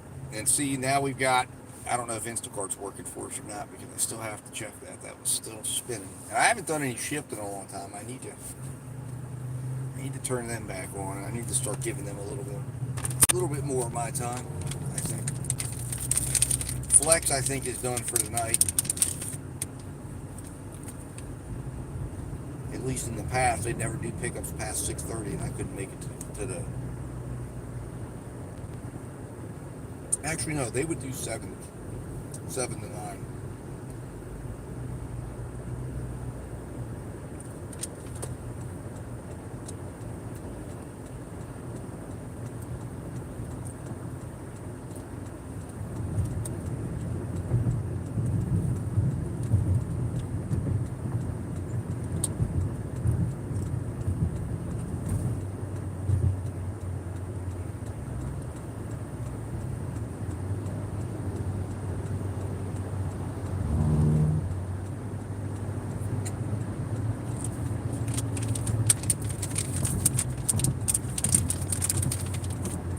Not bad. These little freeze-dried chocolate-covered strawberries, True Fruit. I saw those walking to the checkout. Also, this Walmart now has their own area. I think I mentioned this before. They have their own area where Spark drivers have to check out from.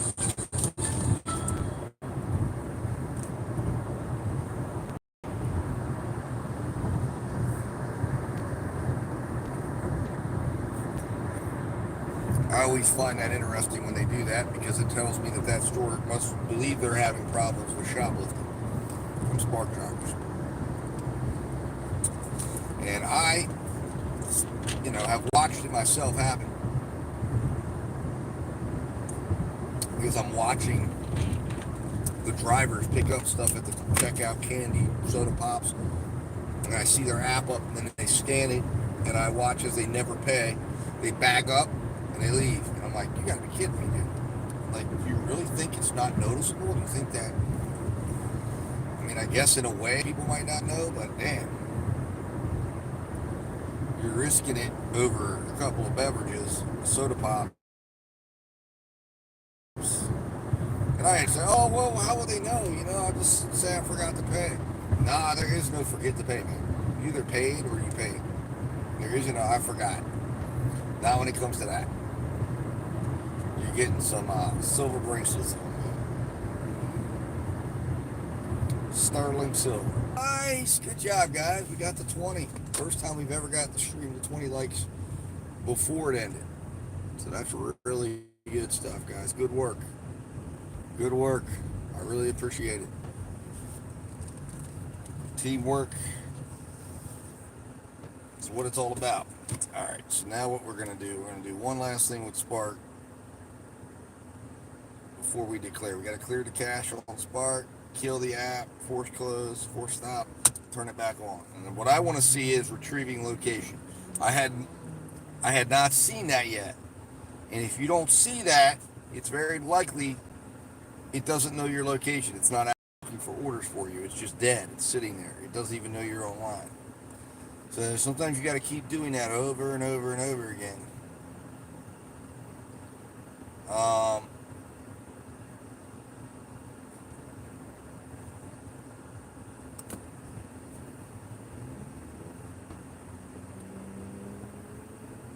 So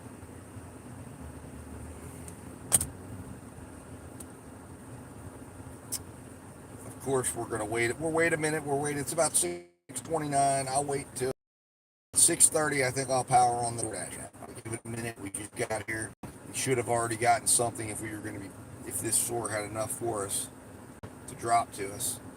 Maybe it's not. That's fine. Whatever. But I know how it'll work.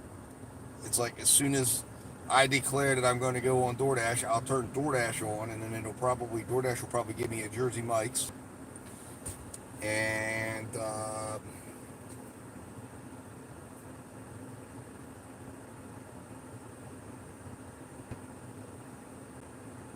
all of a sudden Spark will come flying in with like a $34 two-stop I'll be like, shit, man, I gotta do another worry-free unassigned.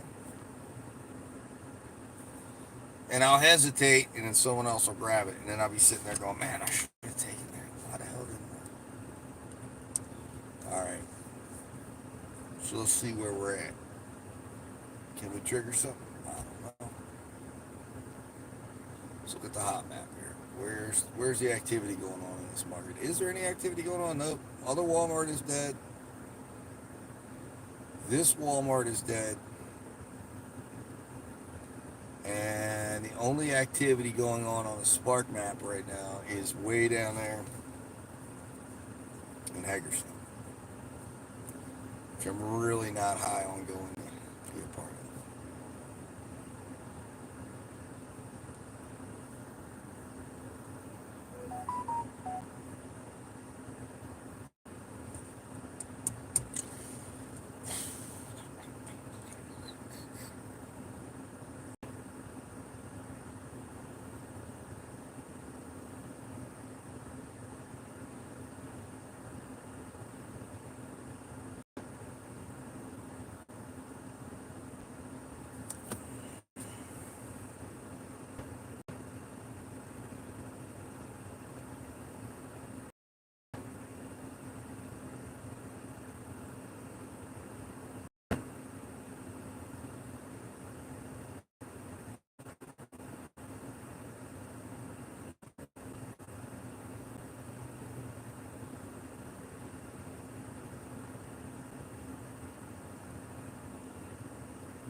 Wow.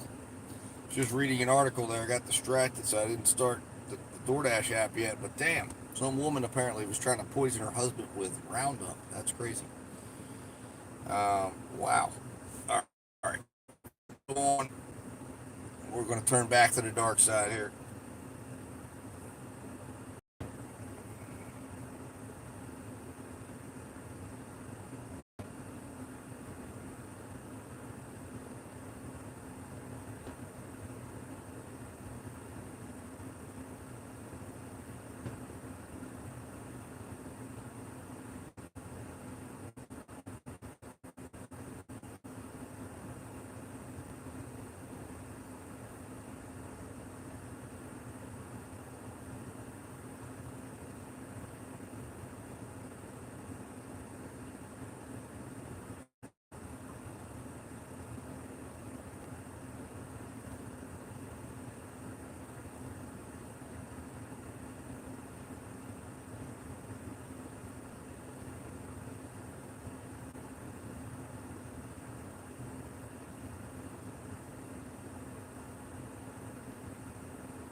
All right, guys, I apologize. I lost the stream there for a minute or not the stream, but I apologize. I lost the stream there you hear the backup. I was checking. I lost the chat.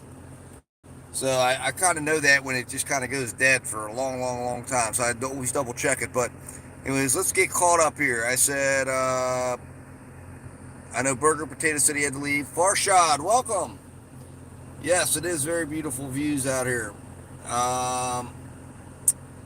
The ferry's 820 for 250. That's fantastic. I'm also a subscriber. Thank you for subscribing, Farshad. I appreciate that.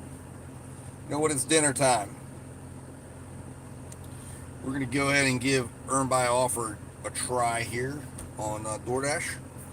Hi again. Connection loss. Consistency is important. I enjoy when I attend your lives. Thank you. Jimmy Brownette. I'm trying to see what all that is. Looks like running, going. Yeah.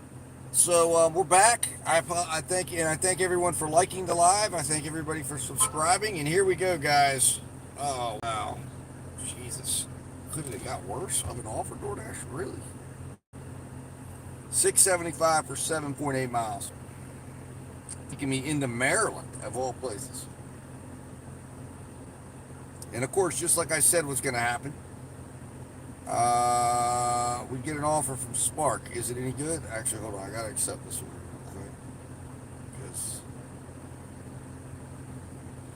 And it's another shop, 6.3 miles, $13.62. It pays for a return. 3 items. Yeah, we're going to do that. All right, so we're going to do the Spark shop. There we go. We successfully accepted it. Got it. Boom. Now we got to go and arrive at store. Let's see. Is it going to let me pull it up? I think I've arrived, or I got to drive over? Nope. All right. So we got to grab over Jersey Mike's real quick. Get that taken care of. We're going to have to drop it. So, DoorDash offer at all. 3 items, by the way. And now we're going 6 miles to the customer, which is fine. And then I'll determine if Walmart sends me an offer, then technically I'm already paid for, as long as it's from a store that's 6 miles or less away, I've already paid for my return trip. So then it's just a matter of Safe Dash is checking to make sure I'm feeling safe. Thank you, Safe Dash. I don't know why they did that. Ready to drop on our pickup, but whatever. There we go. So now we're good. All right, so I'll take the time here to fill this in. There we go.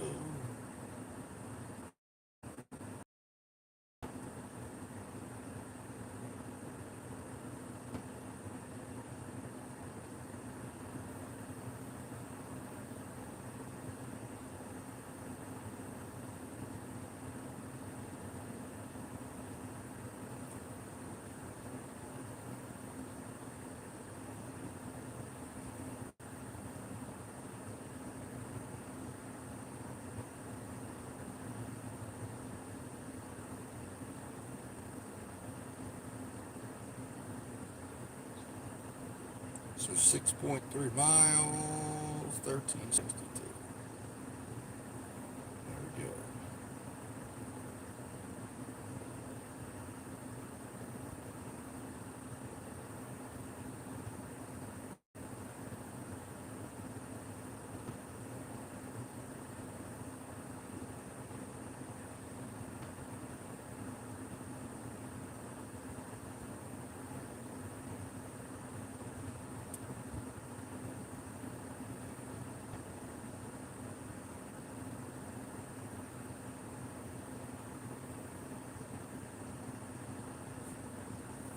All right. So now we head back over to the store. Damn it. I just knocked the stream power off. That's not good. We want that back on. All right. So now we head back over. Let's go. We just got rid of that DoorDash order there. We had to trigger to be able to do it.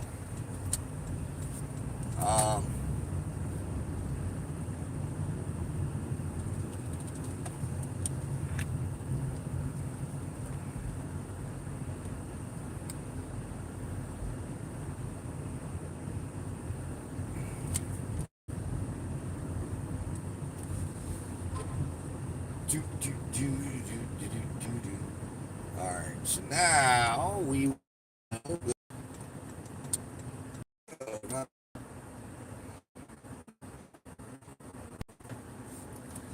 we'll be back.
Alright, done already. And we're not having to go all the way to Maryland, so, and we know we're getting paid $13 as opposed to who knows what we would have been paid on the McDonald's order. It's possible that we would have gone in there, would have been ready, we'd have traveled tip, or it might have been a $3 tip, and we'd have got $8, and it would have been like, okay, well, we drove 8 miles, you know. So,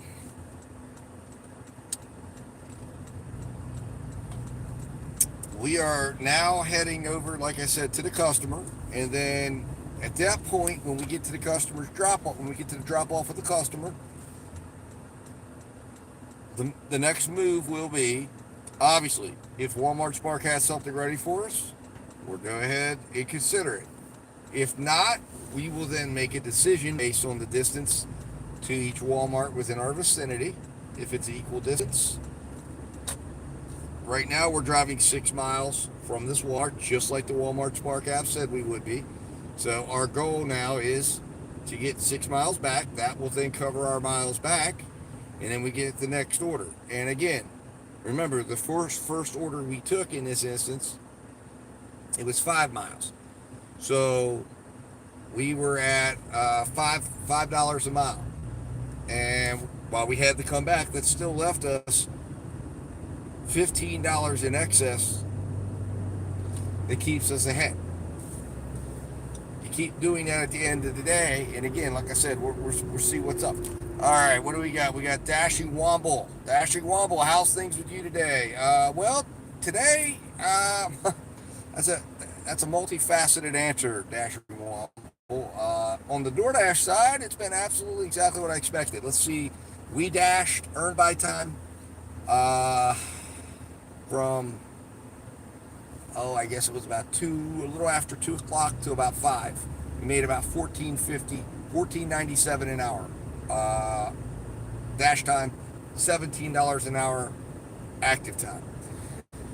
I had to go home. DoorDash took me home inadvertently, and I had to go let my dog out. So we have not gotten started back dashing because we've now, since we got a $25 Spark order going 5 miles for 12 items, a shop. We got that done in like 38 minutes. We returned back to the store. We turned the DoorDash app back on. We got a very terrible, because earn by time was over, it wouldn't let me in, for 7. And I said, I accepted. Later, I get hit with a $13 6-mile Walmart Spark shop for 2 items. So we did that, and we shopped it in 6 minutes. canceled out of the DoorDash order, and now we're on our way to the customers, which will be there in about 11 minutes. So we should have that order done probably in less than maybe, I'd say 21, 22 minutes. And then we're going to see where it takes us from there. We're at $85 for today now. Yeah, DoorDash, yeah. Presley 007, welcome back to the chat. Thanks for stopping in today. All right, guys, we got 20 likes. Does anyone want to get us to 21? Lucky 21. We've got 19 people in the chat. If you're now in this area, we did stacks. We did around, and like I said, we made $17 an hour. I mean, now, that was in the middle of the day. That was literally about as middle of the day as you can get. I understand that. We would probably make more at dinner. Actually, we would make more at dinner. But, again, for me, I had to go back and make a decision because I'd only made, at that point, prior to doing the Spark orders, I'd only made $46. That's it. And that's a very horrible day when you're looking at 5 o'clock and you're like, okay, it's feeling like I don't know. I'm trying to do this challenge, but I've also got to make money too. A 75% increase to your next time you're out working in the gig economy. So congratulations.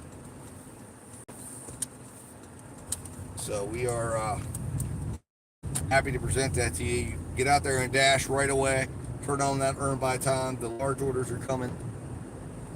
Turn on that Spark.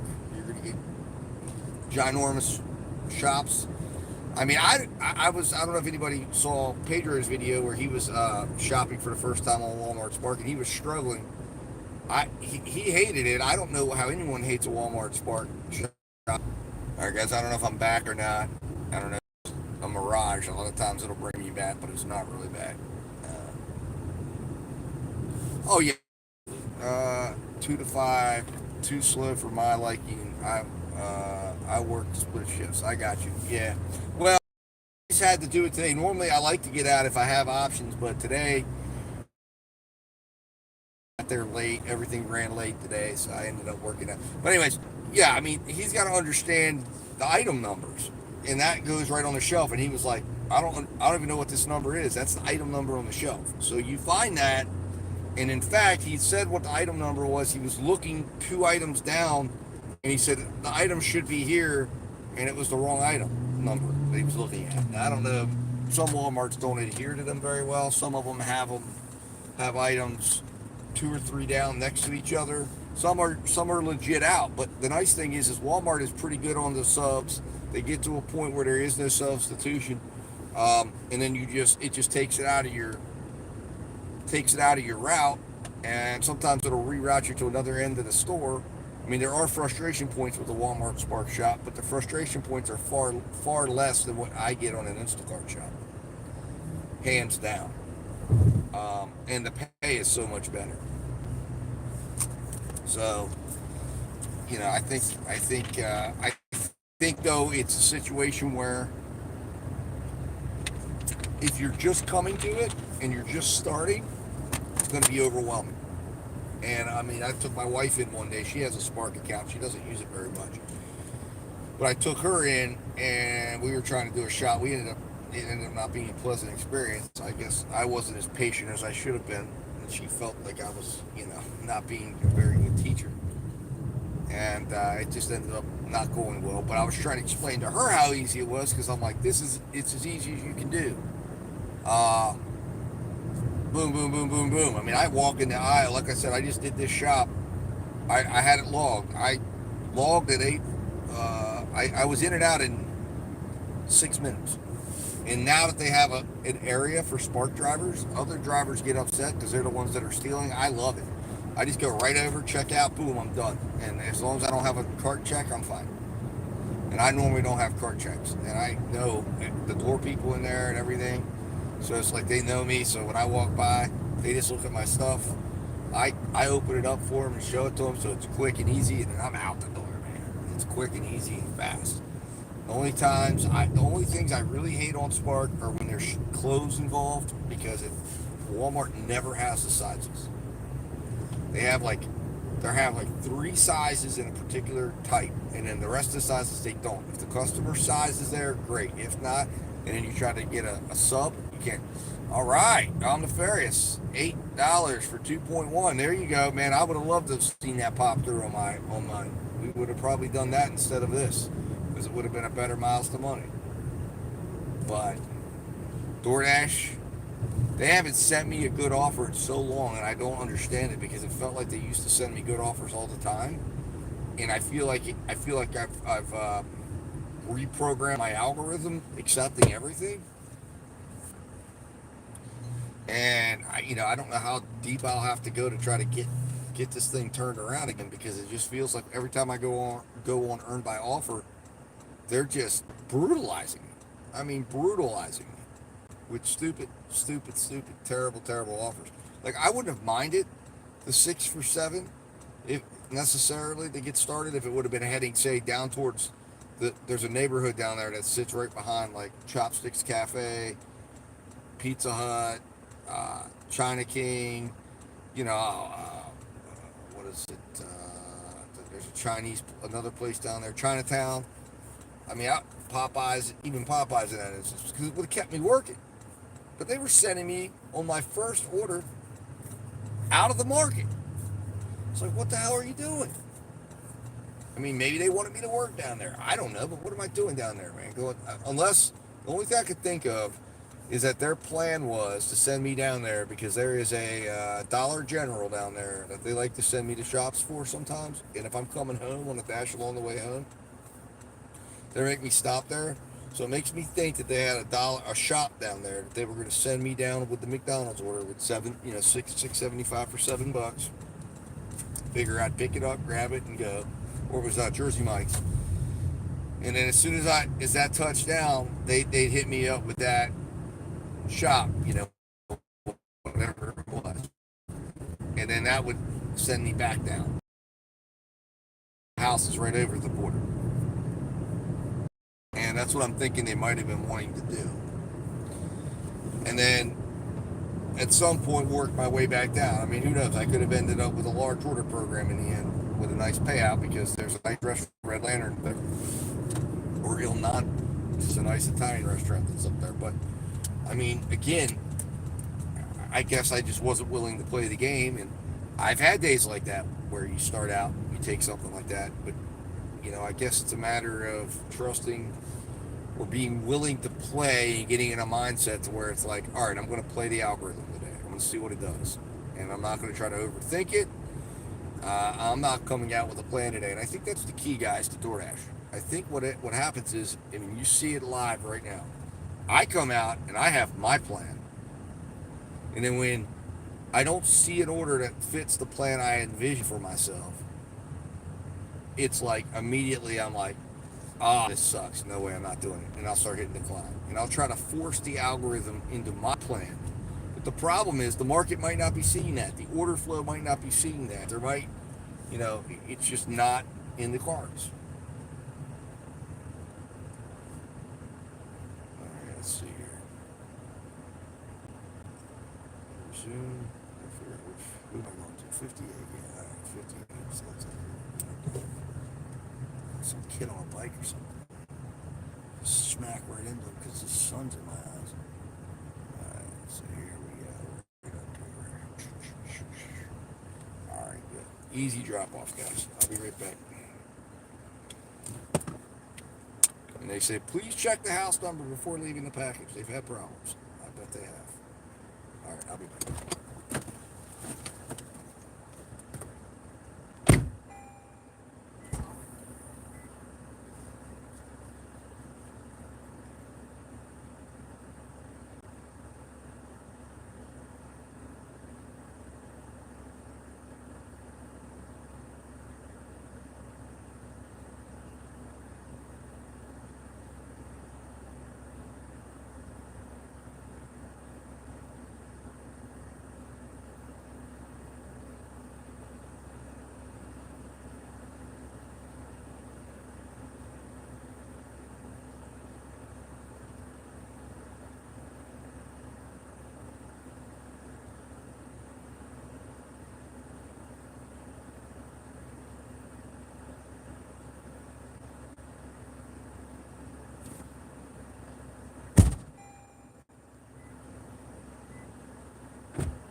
the light on for me. I heard footsteps, so when I hear footsteps, I don't always hit the doorbell. Maybe that's probably why I get some bad ratings sometimes. Oh, they're opening the door. They got it. All right.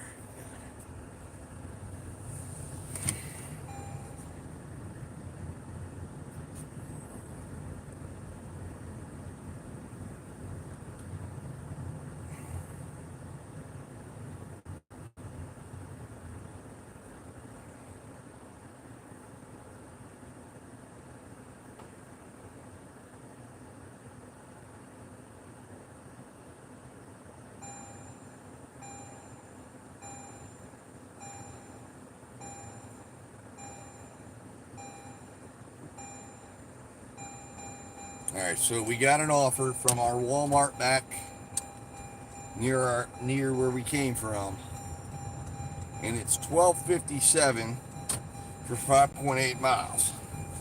Now, I don't like it because of the stops. It's a curbside, but it's an ASAP, so we don't have to wait. But there's 48 items on 1, 9, and 5. So that's a veto. That is an absolute veto. So I will go ahead and let Spark know we're not playing that game. So now, let me see. It looks like there's a red ring around the Falling Waters one, which is where we were at. Let's see if we started going there. It's 8.4 miles, so it's a little bit too many miles. We're gonna go back to the one we just came from, and it's hot. So my hope is that when we get up there, we can maybe get some action. So 6.4 miles to return up there. And it's got us going a different way. So, all right, anyways, let's get back to marking this up. So, how you doing, Far Shot? So I could have taken that. You know, obviously it met everything but the number of orders. 3 orders to me is just too much for $12. I don't think I would have gotten it done in a good enough time. So, you know, that's just not enough. Now, if it had been smaller orders, but that 101 item delivery, first of all, that's going to take a long time to load, potentially. Those are the ones that are going to take a long time to pick. That's the one that's going to extend you out. Even if it is ASAP, it might be ready, waiting, but it might not. And then, yeah, that causes a problem. So, let's have the Uber on. Woo, that guy was driving fast. And then we got Grubhub on. The only one we don't have playing right now is DoorDash. I do believe I have Instacart playing right now. I do. There's nothing going on with them that I see.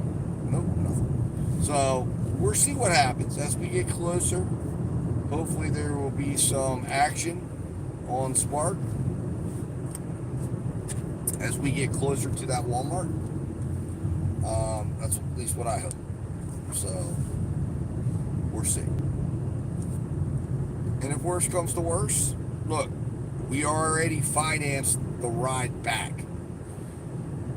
If I wasn't playing the 100% DoorDash game, I'd take a chance and turn it on right now, see if we got something decent. But right now, I don't know. I just feel like I don't want to risk getting something down here, and I'm not close enough to the Walmart. I mean, I feel like, I don't know.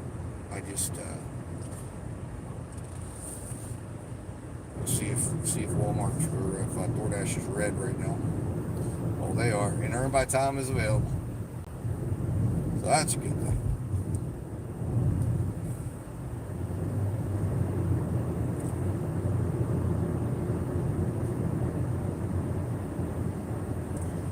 Alright, so Spark is maxed out its time frame now. We're at 11 p.m. Let's see what they tell me to do at this light. Do they tell me to turn left? Yes, they do. Interesting. It's always interesting to me when the mapping system tells you to go a different way back to the same place you just came from. I mean, what changed? Why didn't they have me go this way earlier?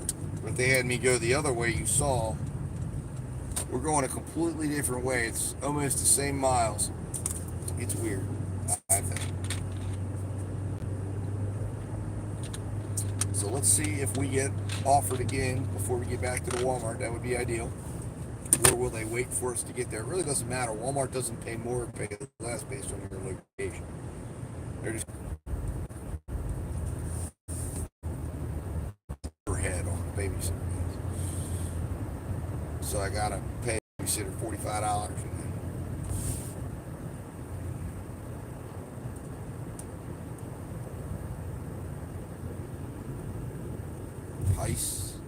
Pierce, Mitchell Pierce, Price, whatever that means. I don't know what that is. Some sort of acronym.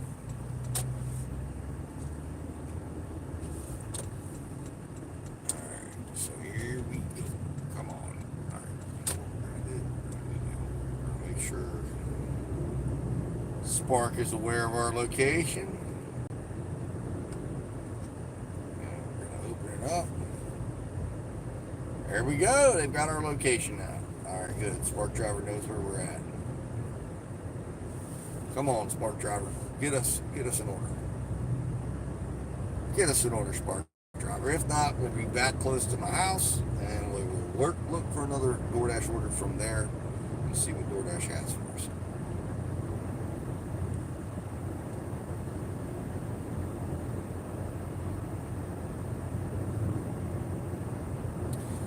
$12 order would have gotten us close to 100, but I guarantee you that order, I know, if it would have been like a 5, a 3, and a 5, it would have loaded really quick, and it was only 5 miles, so we would have been good to go.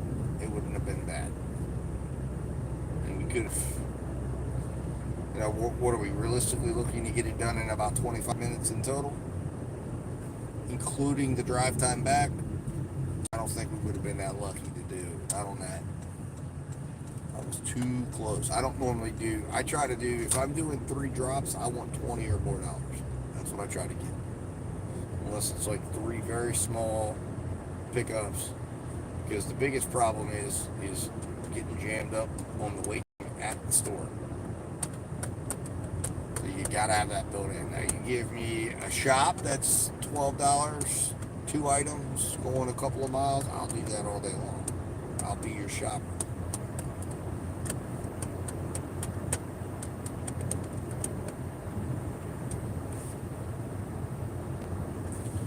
Come on, Uber, let's clear your cache. First stop, blank. Got 489 megabytes of data built up, excess data. Forget your plus card. I got it. Don't worry.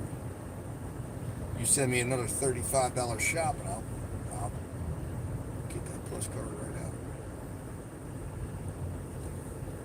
Alright. Only 201 megabytes of data stored on Grubhub today. Hasn't been doing much work. Come on, Grubhub. Oh, wait a minute. I see Mitchell Pierce gave me a message above that. I don't care if you buy Spice or buy Spice of bubble gum. You should give $8 tip if you drive over 5 miles. At least $10. This is not cheap. Now, I can a piece of bubble gum. Well, Mitchell, yeah, here's what I would say to that. You know, if it's a piece of bubble gum, I think it should be $5 tip minimum, period, across the board. Now, if you're going a certain distance, yeah, I think to me, you know, you got to determine your radius, but I think that should cover your 5-mile radius. But you're expecting somebody to go extra miles or whatever, I think maybe start adding 50 cents to the tip or $1 to the tip for every mile over a certain point. But $5 is the bare minimum we should be tipping on every order. If you're asking someone to drive their vehicle, all right, we're back. I don't know. Hold on, Spark. Come on, Spark. Oh, God. Come on, Spark. Yeah, Spark by its own estimation, 39 minutes, 12:57. Come on, Spark. We just did some good business together. And that's what you're going to keep sending my way? Come on now, friend. We're not doing that. I know you got better. I mean, I might as well go do a DoorDash. I might as well go do a DoorDash, Mark. I might as well go do a DoorDash. Uber is good for me. $10, 13 minutes. Harry Mack. There you go. Yeah, you gotta, I mean, you know, you gotta, I think there has to be a uniformity amount that should be recommended by these apps, and it should be $5. I don't think DoorDash recommending $2 tips just shouldn't be allowed. I'm not gonna say shouldn't be allowed, but it shouldn't be. The customer should have to drop it. And every time the customer sees $5, it's going to make an impact. And eventually the customer's going to be like, all right, you know what? I guess I'll do $5 if that's what it is. But DoorDash is afraid to do that. These apps are afraid to do that because they already know the price is already high enough.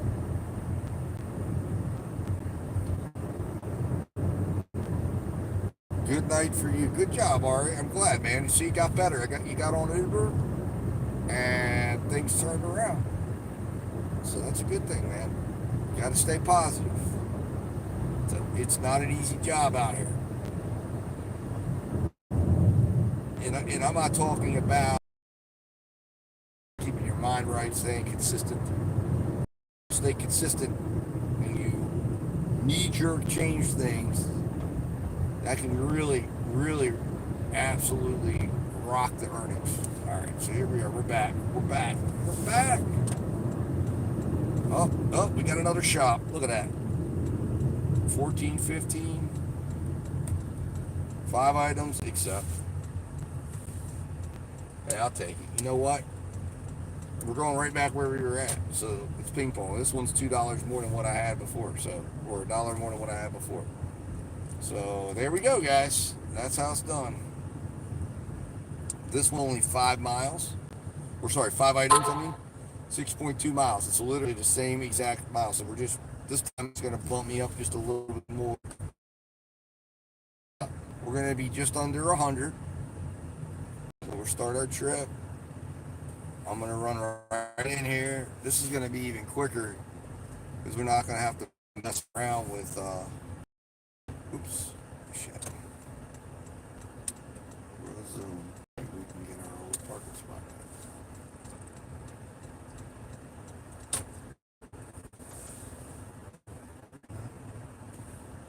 Can I park right there? Is there a parker? With these little clown cars that hide in the parking spots. Tricky. Hey, I like it. Like one spot away from the cart place.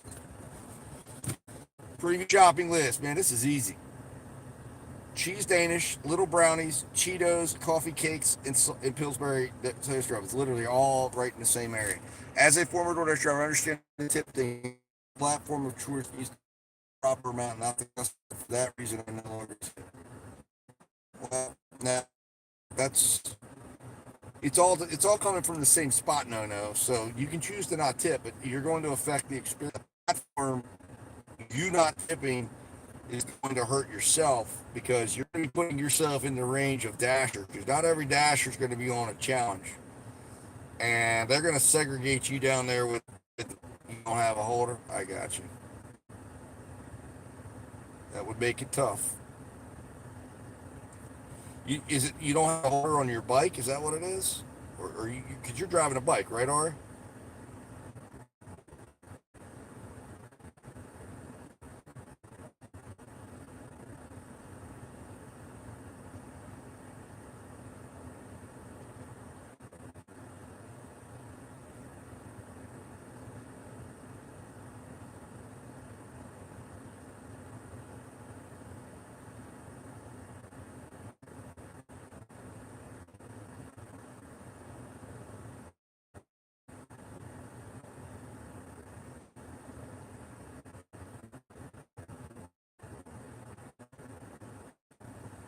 You can get some off Amazon.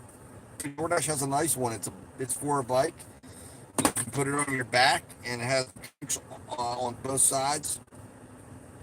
You can even get the one that has like a drink container on the bottom of it, and the food goes on top.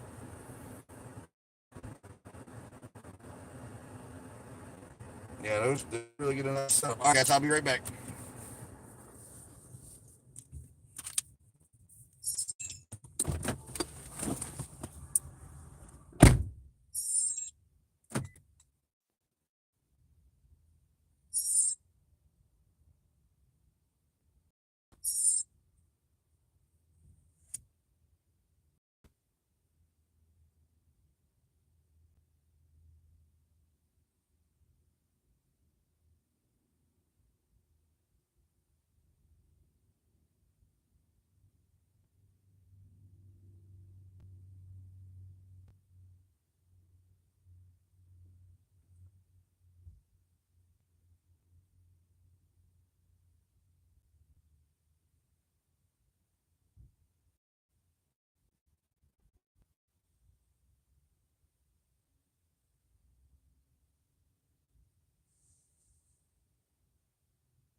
All right.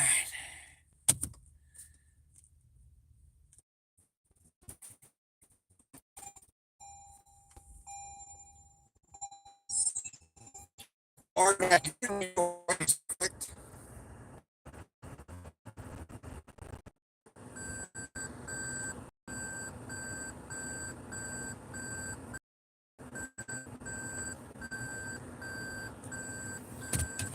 Or you gotta go in, like I said, you should go and shop on the DoorDash app.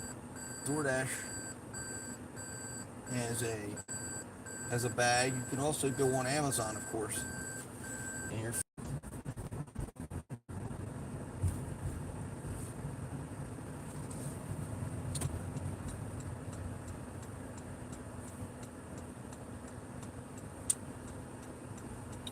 which is a super nice way to be able to travel, because you can just stick them in the bottom of that bag, and it shouldn't have too much added weight, I don't think.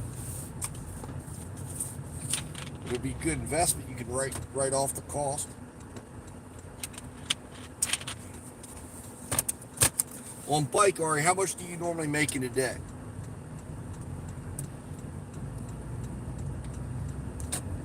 If you're still there.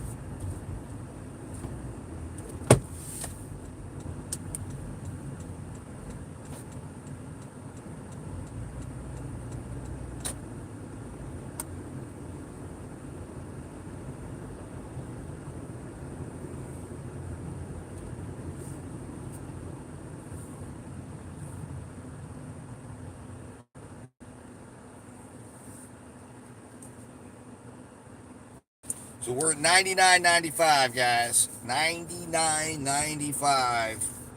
We were $60 away from 100.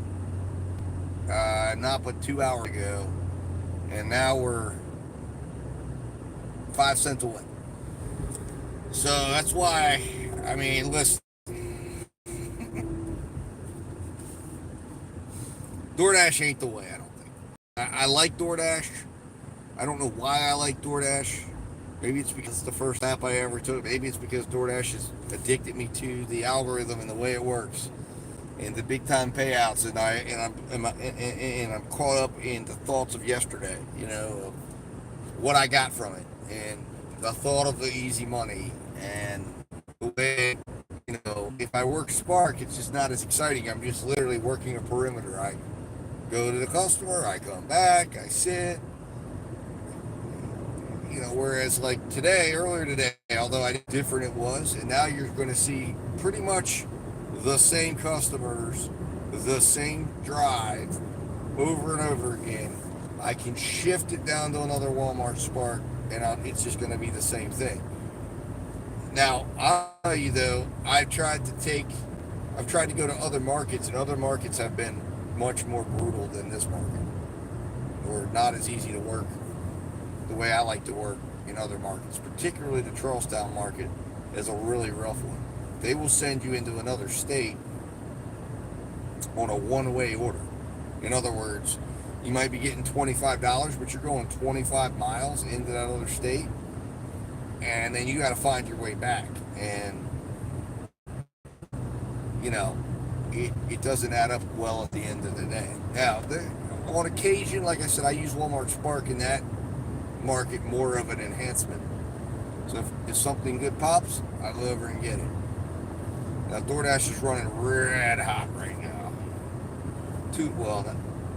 Not 3 bars, but they got 2 bars up, 2 bars next door. So they're working real hard to try to get me in. So from 11:30 tomorrow, Winchester, Hagerstown, Centerville, Frederick is on $1. All that's tomorrow in the evening time, after midnight. Amazon. Is there enough Flex? I don't think so. Maybe not. It's flipping around a lot. Alright, here we go. Let's flip over to the offer screen. Nothing. So I guess I'll have to check back about midnight. I'd love to be able to see if I could consistently grab some of those 315 when that was. It was actually $91, but it was $315 to $645, and then it went up to $100, and then it went up, and then there was and then it went up to $110. It kept going up. I was watching the orders, and then there was a $615 to $945 that was like $91.50, and I was like, well, that one could be doable. I mean, and then I was thinking to myself, shit, if I could do $615 to $945, $91.50, and do the $315 to $615 for $110, I'm at $200 by freaking $9:45 in the morning. I'm like, I could do that, but the only question is whether or not I end my route on Amazon Flex near that pickup center. I have no idea if I will. So of course I have no priority on Flex. I haven't done it. I don't think it was February of 2022. That's what I'm thinking the last time I did a Flex shift was. But I think it was the night my dad fell. And after that I never did it again. It was like I was scared too because I couldn't get to him and I had a car full of packages and I just didn't like how it tethered me to it. But now that that's kind of resolved itself, I think now I might consider, well, I am considering going back, exploring the state of Amazon Flex to see how good or how bad it is. Alright, so here we go, guys. Here we go. And as you can see, if you make Spark the center of your universe, you can do it. I mean, it's just, and then, again, there'd be an Uber that'll pop. There'd be a Grubhub that'll pop. I don't even need DoorDash, to be honest with you. And that's why DoorDash got lost, because the orders were so terrible on DoorDash. I was just, when I became AR focused, it was like, I worry about, I'd turn DoorDash on and do a certain amount of declines for the day. And if I declined like 2 or 3 in a day, I'd say, okay, I gotta turn it off. And then I'd be like, okay, so now I turned down 3. Now I'm going to go turn on Earn by Time, and I'm going to go accept 3 in a row. Just do wherever it is. And then I'll turn Spark back on. And it kind of got stupid because it was almost like it felt like, and of course what ended up happening is I didn't have enough when we got to the tier program, and I actually ended up missing Top Dasher the 1 month because I didn't do enough. And it was like, well, what's the point though? The orders I'm doing are terrible. My earnings on DoorDash are terribly down. I'm earning a lot more on Spark. So why am I even trying on DoorDash? What is the point? Not that I don't want to have DoorDash, because I want to have DoorDash, because if somehow I lost out on Spark or whatever, but again, we're going to try to live and see what we can do here. I haven't given up yet, but I feel like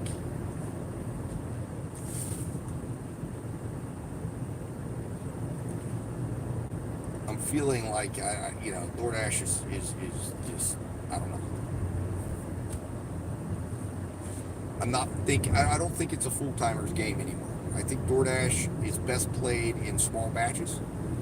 And I think that it's a game that is like, hey, I want to go make $50 today. Okay, I can do it. Might take me 3 hours, but I'll do it. And I got my $50, and I drove 50 miles. And then I'm like, okay, cool. And nobody's going to destroy their car doing that. And then a couple times a week, make an extra $50, putting it in your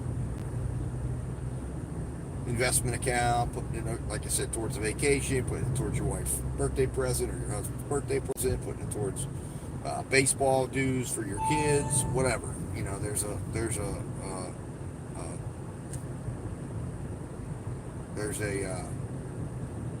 There's a goal, and that's why when I first developed my Earn by Time sheets, I set a goal in there, and I said, Earn by Time is for the goal people.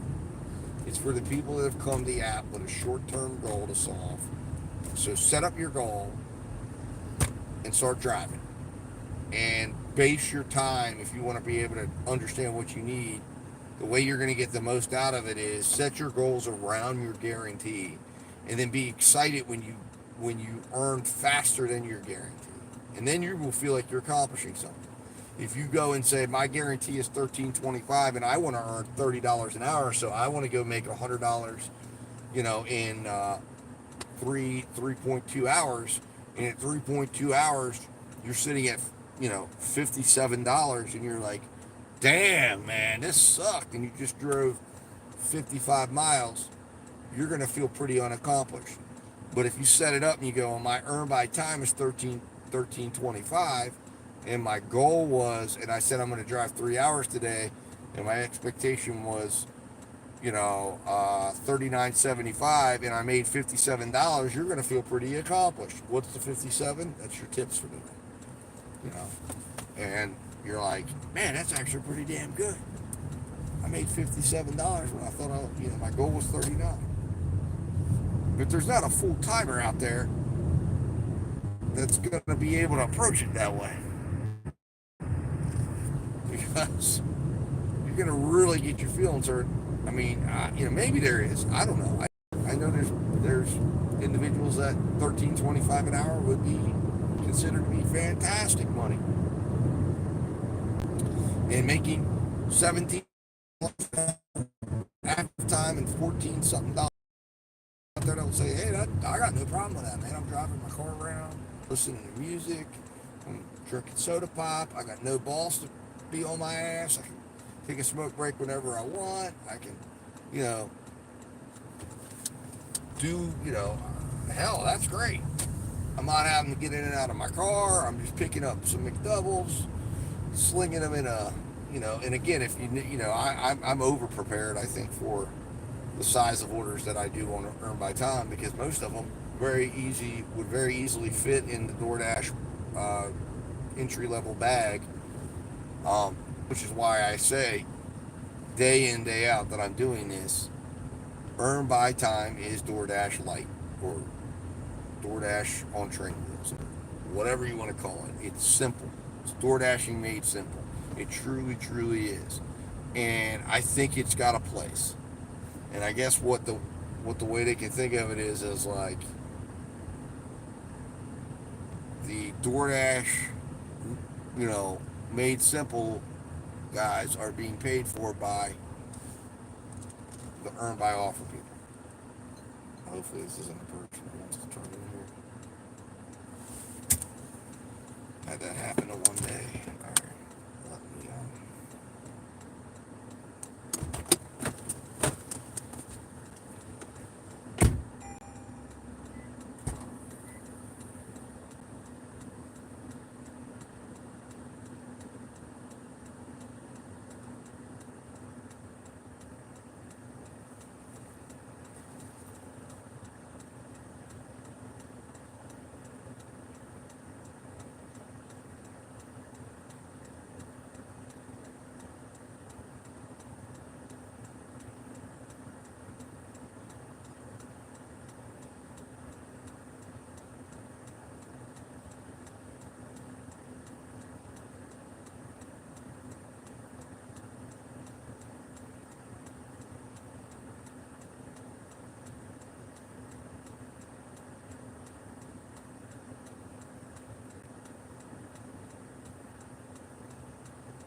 guys. All right, guys, we're back. So, I mean, look at this order, right? $31. Look at the last three orders we did. $38.33 order value, $27.24 order value, $31.44 order value. Okay. What I tell you that I told you? What did I tell you that we've averaged on our Spark active time $32.33? What I tell you that I earned on when you're doing Spark and you're doing it correctly. Well, I'm not going to say correct. That's a little bit stupid. So there isn't a correct one. Doing it the way I like to do it in this market, because every market I can tell you what works for me. But doing it utilizing Spark in the way I do. And that's why it is very, very startling to me to be seeing orders, or order values like that are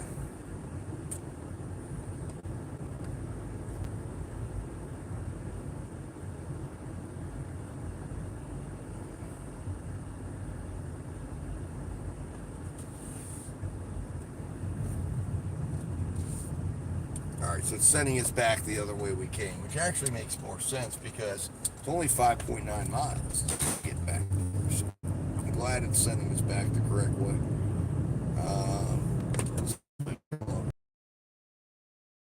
Used to play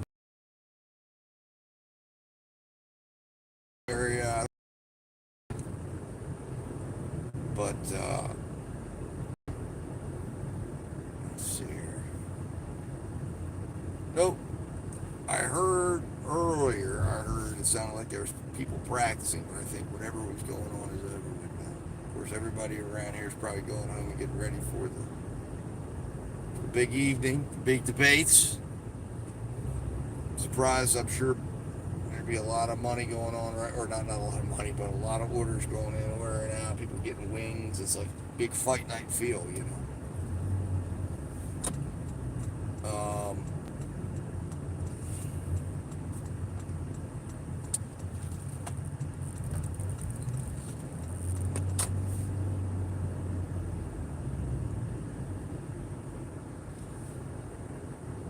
And then let's look at one other number, right? So 538 to 748, which means 130 minutes, and we've made, what have we made today? All right, in that 130 minutes, so you guys can get the idea of what we made. We made 53.32 in 130 minutes. And this is without doing any curbsides or enhancements. So that is 60. So that's $24.61 an hour. Tonight on the Farious, well, I was hoping maybe I'm going to go till I make at least $145. Because I want to make at least $100 whenever we have the baby at the babysitter. To make it worth it, I want to walk home with $100. So right now I'm at $100, so I need to make 45 more bucks. So that's why I was getting a little concerned, because we're in a little bit of a day where it's like I really don't want to be ending up at like $70 for the day or $80 for the day, or get into some bullshit. And then we've got look at that. Now Spark sends us some garbage. They're sending me. This is from the Walmart all the way at the other end of town. 3.1 miles, $7, one pickup. We will not do that because we're heading back in the direction of another Walmart. So why in the world it sent me that all the way out here? I have no idea. Those are the things you can't answer. But that's what I'm hoping on the Farious. I'm hoping that, like I said, I'm hoping we get back up here to this Walmart, and I'm hoping maybe we crack out a nice curbside. It's 8 o'clock, so we're getting into that danger zone. But this Walmart up here that we go to, it does the late night shops. So sometimes it'll be cracking, or there's sometimes be a few floating curbsides that we can take advantage of. Yeah, me too on the Farious. I really do. I think that would be great, because it wastes time sending me orders from stores that are 25 miles away from me, because my area is really big. And I'm like, why are you sending me those orders? Like, I'm not going to, like, even if I accepted it, the one day there was a really good order, I was in Hagerstown, and it was I want to say it was like $38 going 1 mile from the store. So I was like, you know what? Where I'm at here, I checked it. I was like, I'm 12 miles from the store. I'm like, that's still 38 for 13, and it wasn't even popping up in Hagerstown. I'm like, and I'll get down there. So I accepted it, and I'm driving to the store, and of course, Walmart Spark immediately, like, probably within about 5 minutes, it's like you detecting you're not. I guess I'm not within range, and it starts sending me all these warning messages, and then I'm about 2 miles from the exit, and he took it from me, and I'm like, you got to be shitting me. And I thought, well, maybe they'll give it back. You know, sometimes it'll pop right back in queue, and they didn't, but they did. I did end up getting. I think it wasn't $38, but it was like something that was decent. But I didn't necessarily not mind that it was there, but I thought that's crazy. Why do you send me stuff that I can't even get to? Morocco delivers. Hello, Morocco. Welcome to the stream. You're an Instacart shopper. Awesome. Do you videotape? I noticed you kind of have. It sounds like you do stuff. I have to check your channel out. Welcome in. I don't know if I can go to a channel from there. I don't think I can. Not from inside here. Obviously not, because I'm inside the live. Alvin Ferry says, yeah, Grubhub will do the same. Drop the order. Yeah, oh yeah. Not yet, but I should. Yeah, you definitely should, man. I think every driver out there should dabble in it. I mean, listen, like these streams don't make a whole lot of money, but because they're part of they're part of the short algorithm, but they get you subscribers. I mean, it's not life-changing money by any means unless you do the content that gets thousands of views, but it can start to get nice. I mean, I haven't done much with the channel since I got monetized because I started focusing elsewhere, but even if you just post, do like I'm doing, to me, I like, the reason why I like the stream right now is because I'm happy to find the vertical. I didn't like having to do it all in StreamYard. I felt like it was a little too much to be worried about while I'm on the road. But these verticals are nice, and it moves you around. It gets people in, and I mean, I've been growing like 30 or 40 subscribers a day. It's crazy. And I did something similar to this on another channel. But, it keeps you company. When you're out here on the road, even though I look crazy, like I'm talking to my phone, I'm just chatting away in my car at a train stop. It helps keep you sane. Oh, for Pokemon Go, okay. Well, you should adjust it.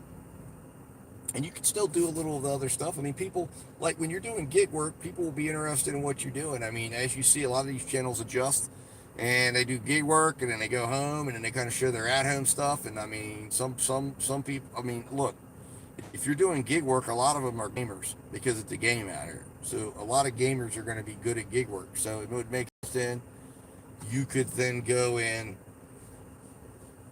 play games, and it's going to bring people into your channel in other ways. If someone wants to watch a DoorDash or Instacart, they're sit there and watch a game too. Yeah, I do too. Well, see, that's what I kind of got away from all of this, and I was listening, I guess you could call them podcasts, but I was listening to trials and stuff like that. So I've kind of gotten behind on some things on my other channel that are there, but the other channel, YouTube and I ran it, kind of got, they hit me with a reuse content deal. So right now it's not making any money. So then I thought to myself, well, why am I over there? I mean, I'm still doing stuff with it to keep it alive. I'll find out on July 11th. I think I know what the content was I needed to remove. It was a stupid thing I did that I shouldn't have done, but I did. And I didn't think it was going to be a big deal, and then YouTube picked up on it, and then they popped me. But they return it back because I'm missing out on a lot of money right now. That channel's much bigger than this channel. So, but it is what it is. It was my father and I started the channel. And I'm keeping it around. That's the other thing. I'm keeping it around for him. It's been tough also, too, to kind of put content out because it was like he and I were working together on stuff. And it's just, I just lost him on February 29th. So it's still very, I don't know. It's very difficult. It's a very difficult process. It's hard to describe to anyone who still has both parents living to understand it, because I never would have understood it quite like I do now. It's a very, it's just a very, I don't know. It's hard to describe. It's hard to describe. You take it for granted. You know.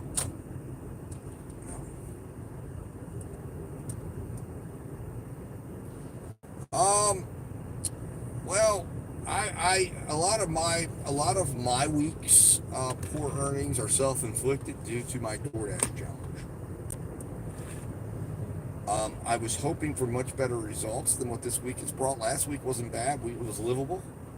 We made $860 without any intervention from any other apps. But this week, it's been going real poor. We're tracking way behind, and right now it's kind of like, well, you know, as cool as it is to do a challenge, it's when you get to the end of the week and and you got certain goals you want to meet, you got to kind of adjust. That's why we kind of adjusted today at 5 o'clock and said, well, we're going to lean into Spark a little bit. And right now I'm hoping to get one more little boost, and then I think we might go back and do a few more DoorDashes on Earn by Time if it's available up to the store. We just hit a train. Thank you, Presley. I appreciate that.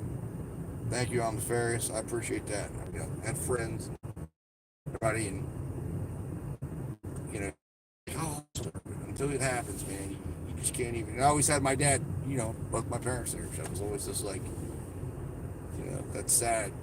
And I've heard people go off the deep end, struggle with it, and I was like, why was that your reaction? You know, well, I understand it now. It's a really just. You know, you lose a little bit of your center of gravity in a sense, you know, because your parents were there for it. You know, if your parents were, if you had parents that were good parents that were there for you, they're there for you, you know, and then all of a sudden you're just here. I mean, I'm prepared for it, but you're never prepared for it. I thought I was, but I wasn't. I mean, I knew it was coming at some point, but Super Bowl was the last day I ever saw my dad, and I never, I think back to that day, and man, you just think back to, if you knew it was the last day, so much would have been done differently, and you're in a way, I'm just haunted by it, because it was like, I kind of felt like things were not, like it was coming, but I didn't obviously know. It's like, man. Instacart and DoorDash have different time expectations. Sorry to hear that. Sorry to hear that. It's got to be. I mean,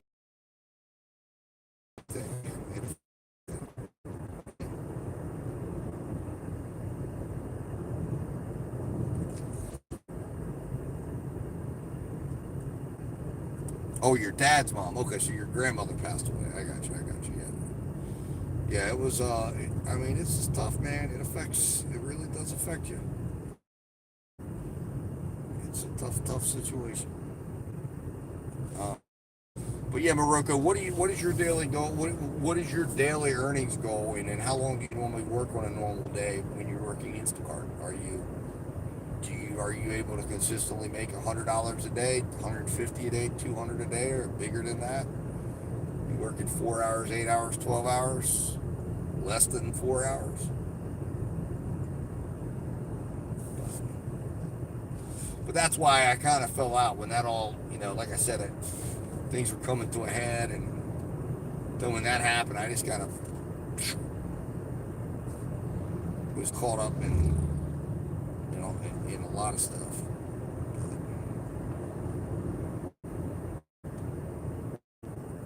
It's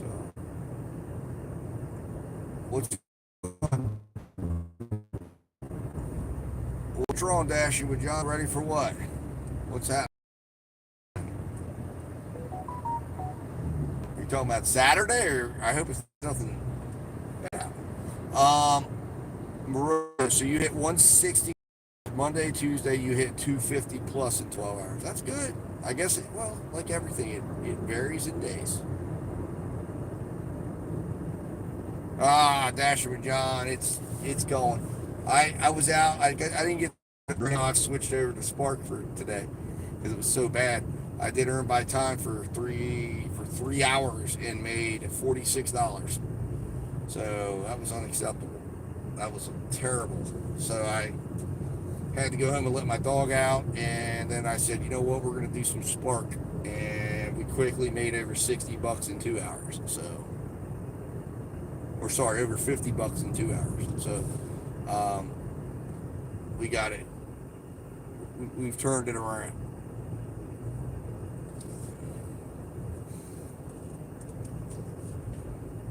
So, but the good news is, it's good we're doing it on Saturday, John, because the Martinsburg area clears out during the week because everybody works out of the area, or the majority of people do. So, it's helpful to, on the weekends, everybody's here and everybody's ordering, so weekends are starting Friday night. Saturday, Sunday are normally good. If there's a holiday on Monday, it gets good. All right, this is what we got here. We need to check back in on the Spark app here. Force close. Storage. 700 bytes already. Wow. Let's see what we got here. Let Spark know we are back. Looks like there's people, man, you know it's bad when you see drivers out just milling about. Up, grub up, grub up, grub up. Logan's Roadhouse, $14 and 20.7 miles. Oh, good Lord. Come on, grub up. It's nuts. No way. All right.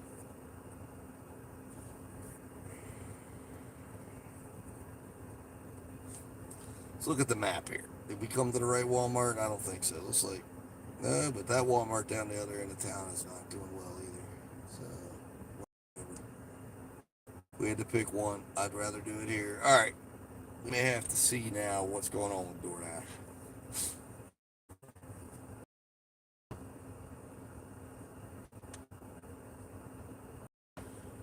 All right. Well, Earn by Time is available.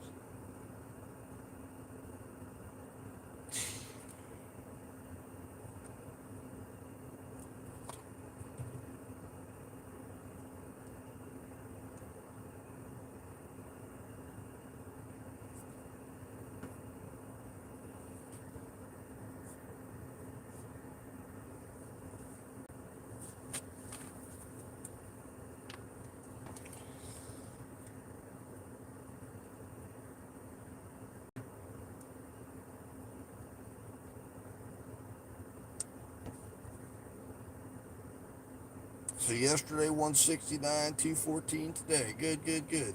That's good stuff. All right. Speaking of Instacart, let's see if there's anything going on Instacart.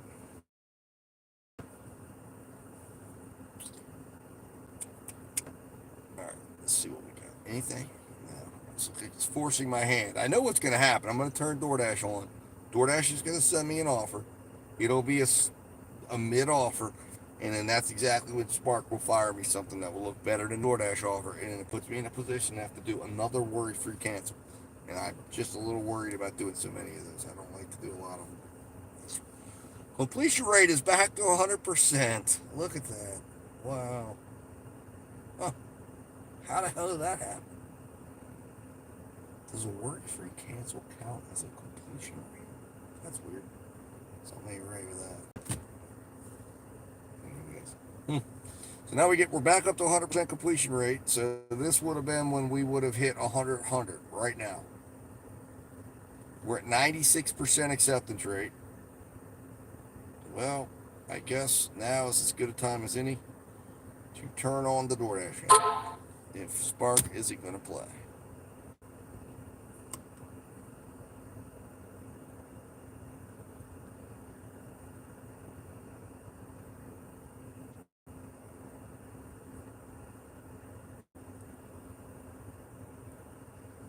Yeah, I mean that's what ends up happening, man. That's the story of it. Every time I go order and buy offer, I just keep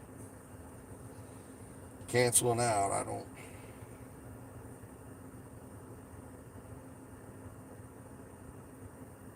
Grubhub coming again. Well, they're sending me a $5.98 for 6.1 miles going up into the. It's not quite in the country, but it's not great. It's the less than $1 a mile type orders I don't like to take because it turns into 50 cents or worse. Because there is no ability to get a good offer out there, or any type of an offer out where they were going to send them. All right. Let's play the DoorDash game. Should we play earn by time? Or should we play earn by offer? What's my tolerance here for gambling? Because I know earn by time is going to just drive me away from it. Probably 10 miles. Earn by offer, last time I got one, it was 7 miles up, but it'll be one of the restaurants around here. And it could be a short one. Let's go earn by offer. Let's just see. Let's play the game.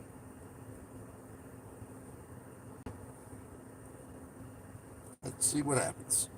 The McDonald's is here.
Scott Brown, how you doing? I work the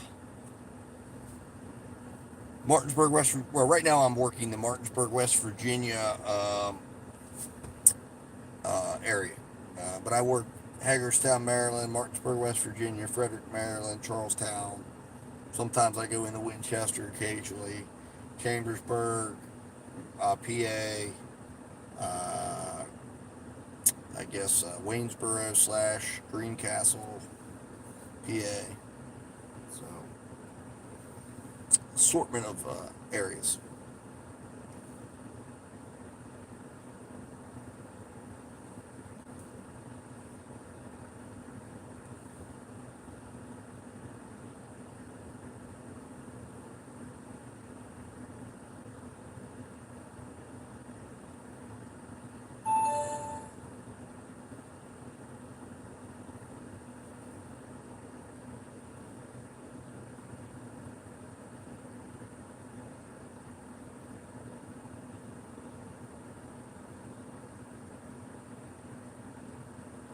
Oh, Jesus. Oh, I guarantee you, Moroku, he probably wasn't happy. That's crazy. I hope you canceled it, because if you canceled it, you definitely should have given yourself an element of protection. All right, well, DoorDash, uh-oh. We got a stack, good people. Oh, wow, we got a decent one, guys. $12, 3.2 miles, Taco Bell and Wendy's. I am happy with this. I am happy with this.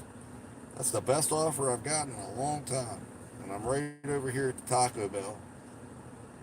Of course. 20. I love how DoorDash lists it as 24 items.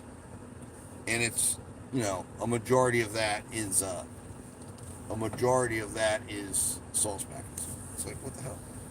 All right, so Instacart just hit me up with a $15 10-mile offer for the Martins. It's like there's a Spark driver over here. He's out here hanging out in the parking lot looking for an order. Walking around trying to get cell phone connectivity, I think. Thinking, where's the orders? Where's the orders? I'm looking for one. I'm available. Oh, shit. You know what? That was a stupid move. I turned into the McDonald's parking lot. Thinking I could come through. I don't think I can. Damn it. Yeah, I do. I gotta turn back out. Stupid street. I guess I could park over on that side and walk over to the Taco Bell. I'll just come over here.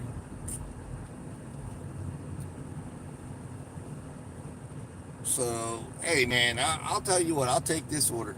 $12, 3 miles. We'll do this all day long. These are the orders I'm looking for. Alright, let's see here.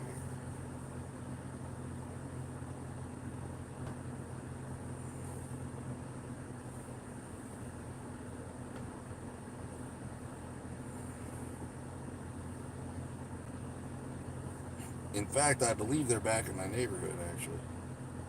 Or at least one of these is. I think the other one's across the way.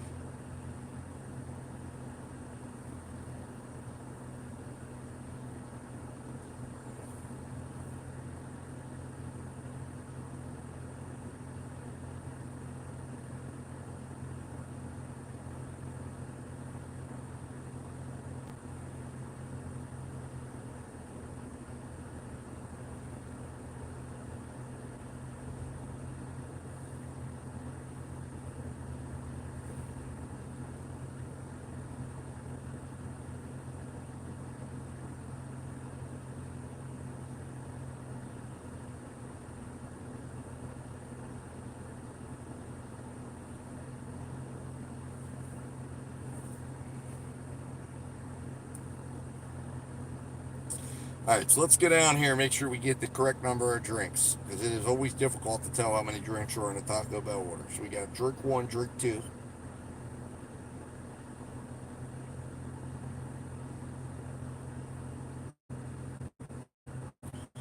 Drinks. So there's actually 14 items in this Taco Bell order, and then there's 10 well, no, there's not. Sorry.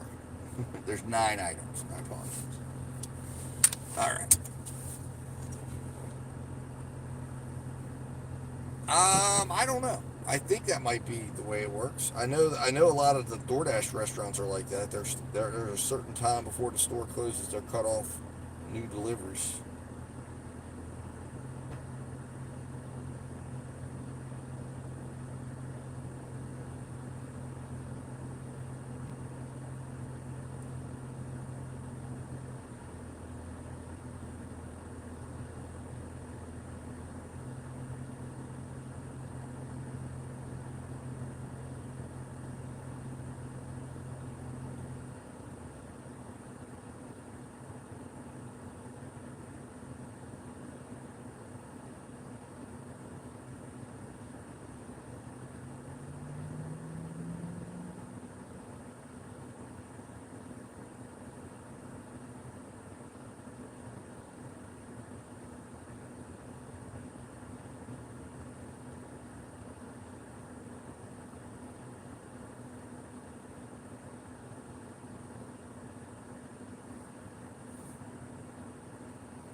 All right, guys, I'll be right back.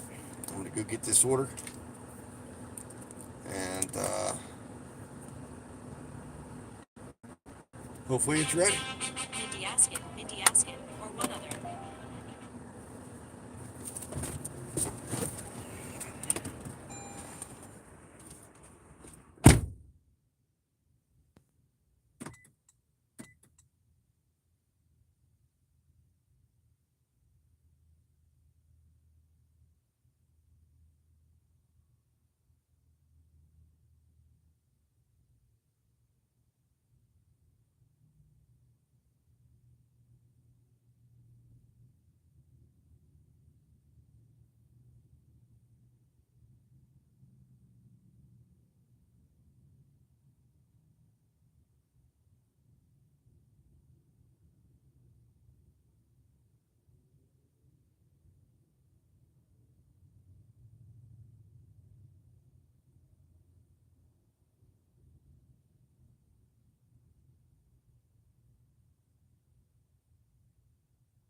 There you go, Ari, man. And remember, guys, Ari drives on a bike, so he doesn't have the ability to take all the orders out there.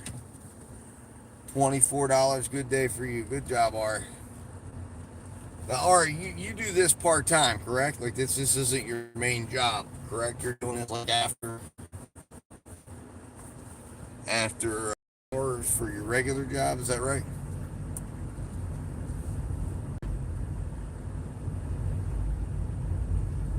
Yeah. Yeah. I guarantee it. Like I said, it's hills and valleys. It's you know. One good day, for instance, this week's been a not so great week. I could pop in tomorrow and come out and make $300 and make $300 on Saturday, and suddenly it's all good. Ari Mac, that's your summer gig. Okay, I got you.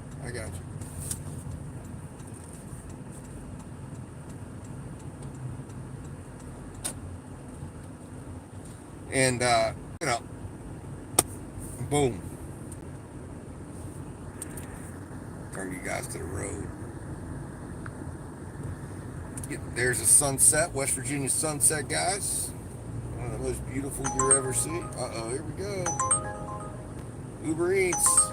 Oh, wow, that's actually not bad. $7.89 for 0.7 miles. That's almost... When I see orders like that, if I'd have been over there, I would have probably picked that up. Oh, my God, I don't know. Maybe I would have regretted it, because Wendy's is... Holy shit. Wendy's is stacked all the way to the back, man. So I guarantee you there's some stressed out people at the counter in there. I hope they haven't closed the inside, because I don't want to have to sit in that terrible drive-through line. But we've got a $12 order. So we've got some time equity built into this that we can wait if we needed to, even with this offer. But my hope is that I can get in and out fast. And what would be even better is if Spark did something here or came up with a very nice curbside for me in the meantime while I'm doing this $12 order and got me close to that 145. That's where I would need to be at. So now we're at 112. So 12 minus 45, what are we at? 35, $33. That's what we need. That would be great. I could find a curbside for 30. Be right back, guys. Only work 5.5 hours and 94.77. Not bad. Not bad, right? Road to rideshare.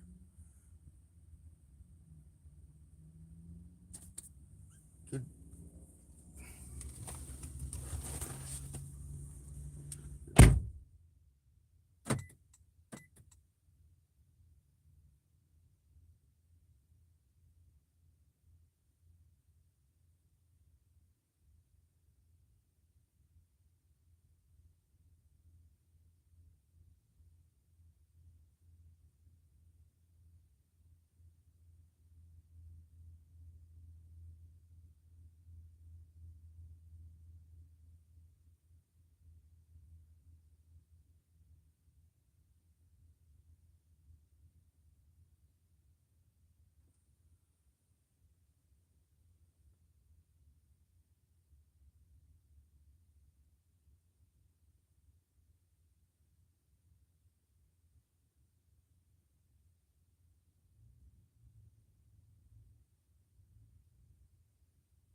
Wow.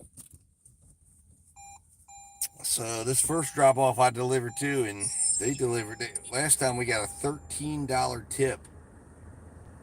So that was on earn by offer as well. I guess must have been a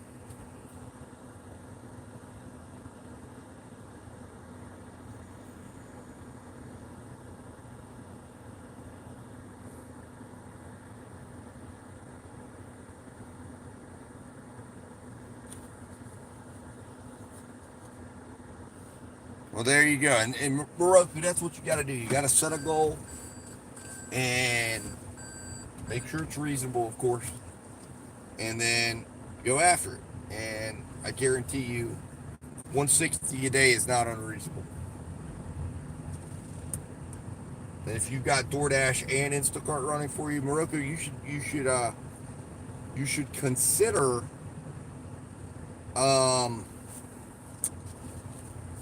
trying to get in with Spark. If you like Instacart and you like shopping, the shops on Spark are much easier, and a lot of times they pay better, in my opinion. In my humble opinion.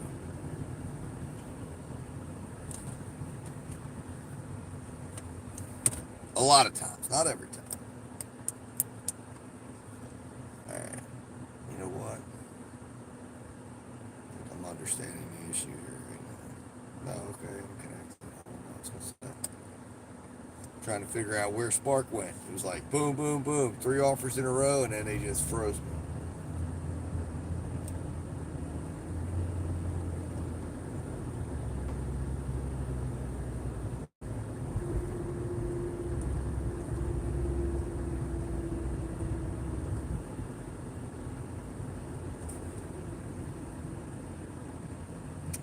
Matching me with an offer. I don't even know why I pressed it, because I've still got to do one more delivery after I get to this drop off.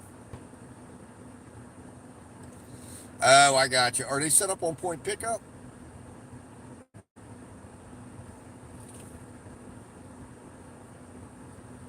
Don't worry, eventually they will get on Spark, because the Charlestown Walmart wasn't.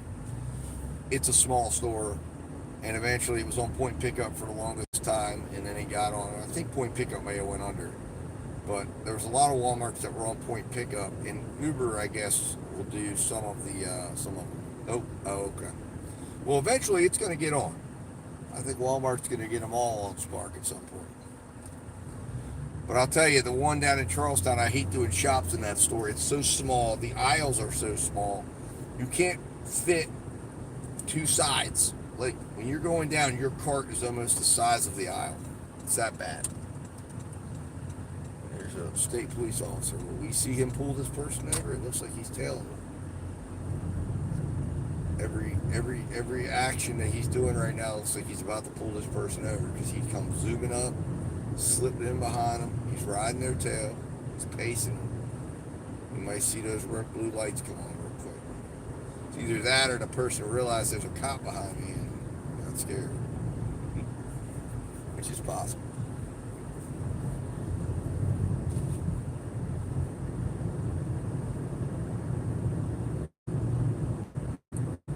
Did it? I heard something about that. I saw some YouTube videos on it, but I hadn't watched yet on what exactly occurred. I knew there were problems.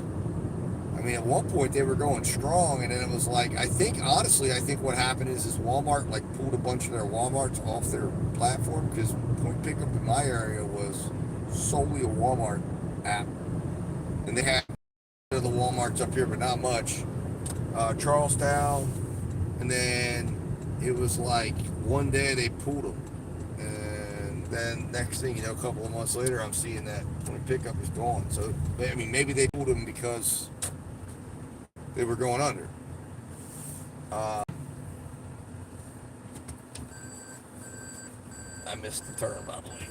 This person has a sign that says, don't turn around, no trespassing. So, I'm respecting that, so I'm just going to turn around in the middle of the road. There doesn't appear to be any law enforcement officers around, so we're going to be all right. But, all right. So, man, I'll tell you what, I wish I saw a plus sign on this one because, hell, the $12 plus, it makes me think this second order, the Taco Bell order, we might be in trouble on.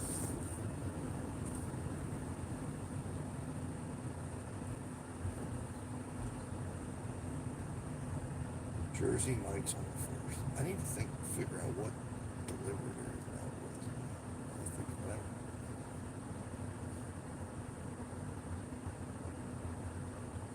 Here's one. Park right up at the mailboxes. Alright, I'll be right back.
Alright, so what way is it telling me to go? So it's telling me to come up here and take a left. So we got Spark finally came back to us, and they offered me $12 for 7.5 miles. So that does not fit the offer requirements. I don't think this is it. Lady walked out like I thought, oh, is that my drop off? But it's telling me no. Gotta go down there a little bit further. I think she was just walking out to yell at her kid or street. But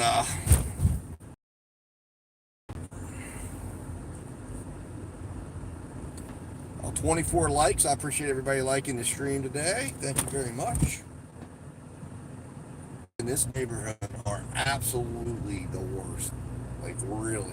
They are really bad. Alright, so we're 0.4 miles away from this drop-off. I guess they could have gone out on the main road and avoided those speed bumps. But this keeps the miles down. So here we go. If Walmart Spark wants to give me something else, they can. Because I'm right at the Walmart and I'm moments away from doing this drop-off. This is where I should freeze my dash, although I really don't see why, because I'm sitting in a good spot. It's just a matter of whether or not DoorDash is going to punish me or reward me.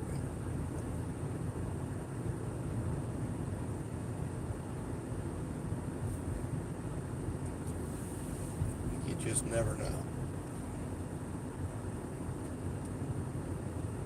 But this was a decent order. This was not bad. This was $12, 3 miles. And there were really no weights for either.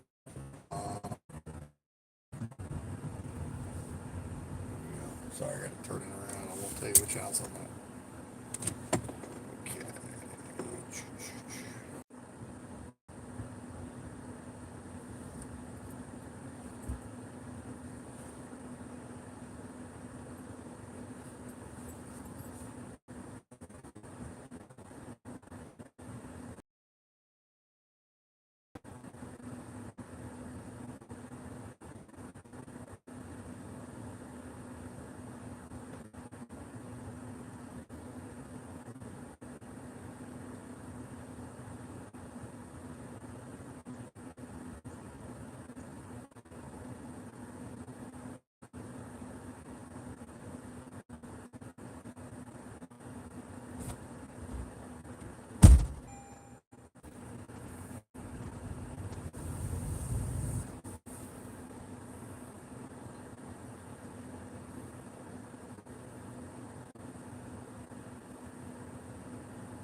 So 28 minutes on the order, so not bad.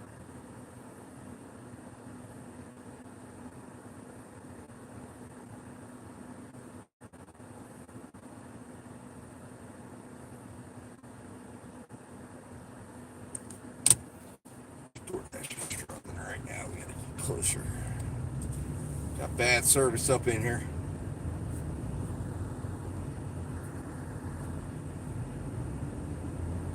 Confirm, and there we go. Let's see what the payout was. High paying offer, $12.50. I thought it was $12. Never mind. I don't know where I saw $12.58. All right, so we had $10 tip, $2 base pay. So DoorDash won on that one.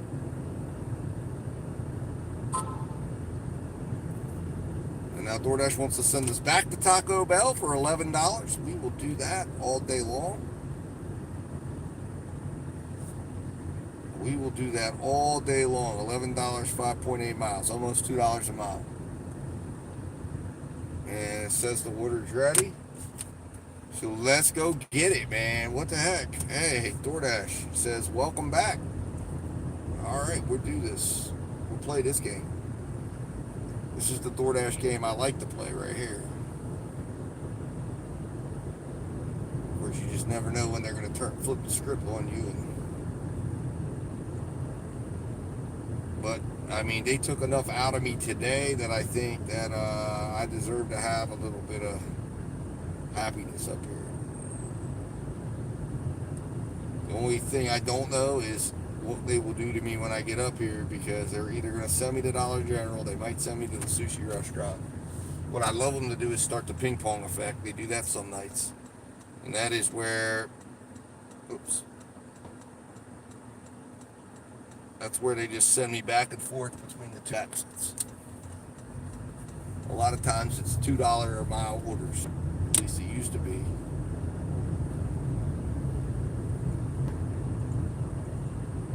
And then eventually it'll slow down, and then you might get something like a Dairy Queen to go deliver Blizzards. They'll let you make a little bit of money, and then it'll be like, okay, now it's time for you to, do a little something for us. You just made $40 in an hour and a half, and now we're going to ask you to go for $5.50. We're going to ask you to go 13 miles to go deliver 2 Blizzards for Dairy Queen. And you're like, what the hell? And yeah, it just, we'll see. But the good news is, that puts me at $23 more. So now we're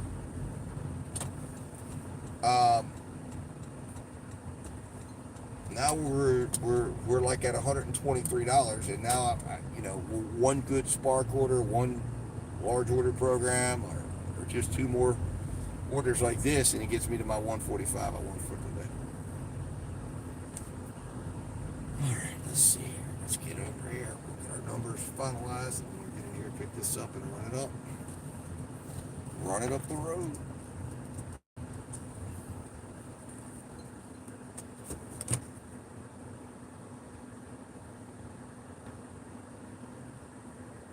What would be outstanding at this point, to be honest with you, would be getting that stack in and having them stack this thing up.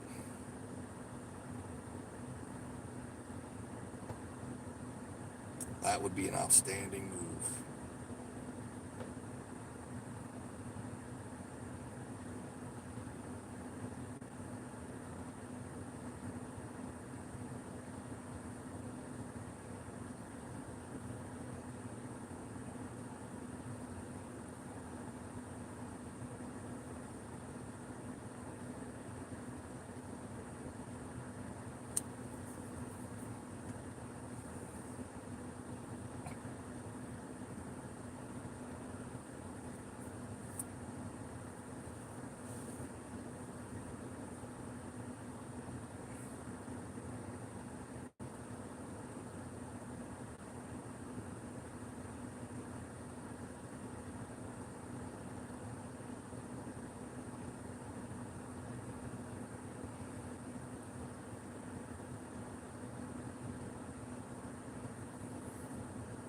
Yeah, not going to work. What I really would like to see right now, of course, the timing is off for this.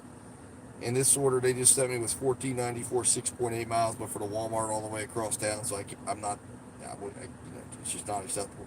But what I would normally have liked to have seen is an order come like this, and then it's 20 after or 30, 20 after the hour, and they say be back at 8:45.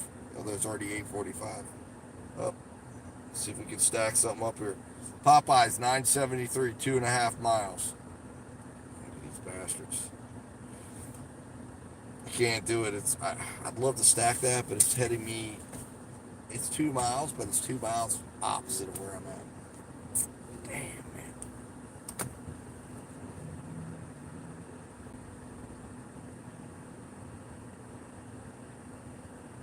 He was only driving for 30 minutes. It's really a miracle that he's today. The Uplift. Stream now on the free CBS News app.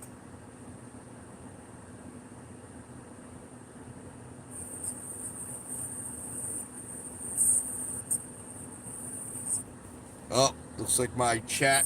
All right. Wait a minute. What the hell?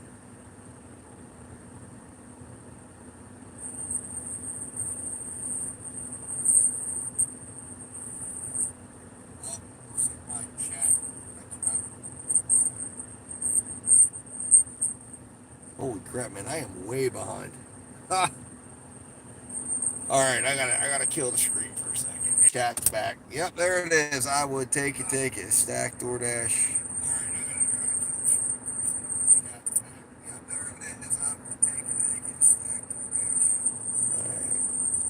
So everybody said I should have taken my Uber. Damn it.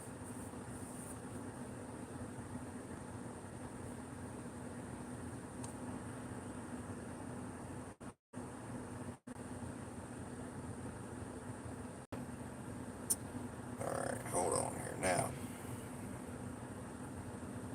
Let's see where I'm at. I think I'm good now. Yep. All right, guys.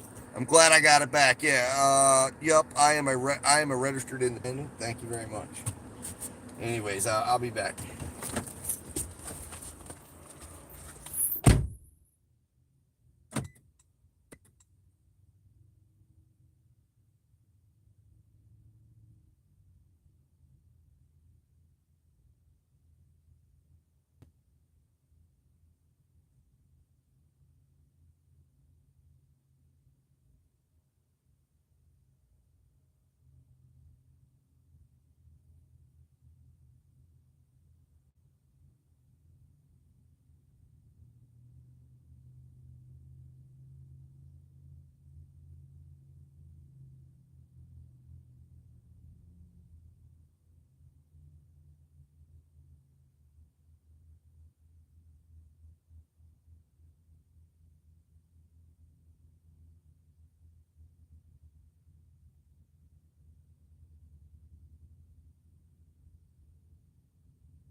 All right, guys, I'm back. I'm back.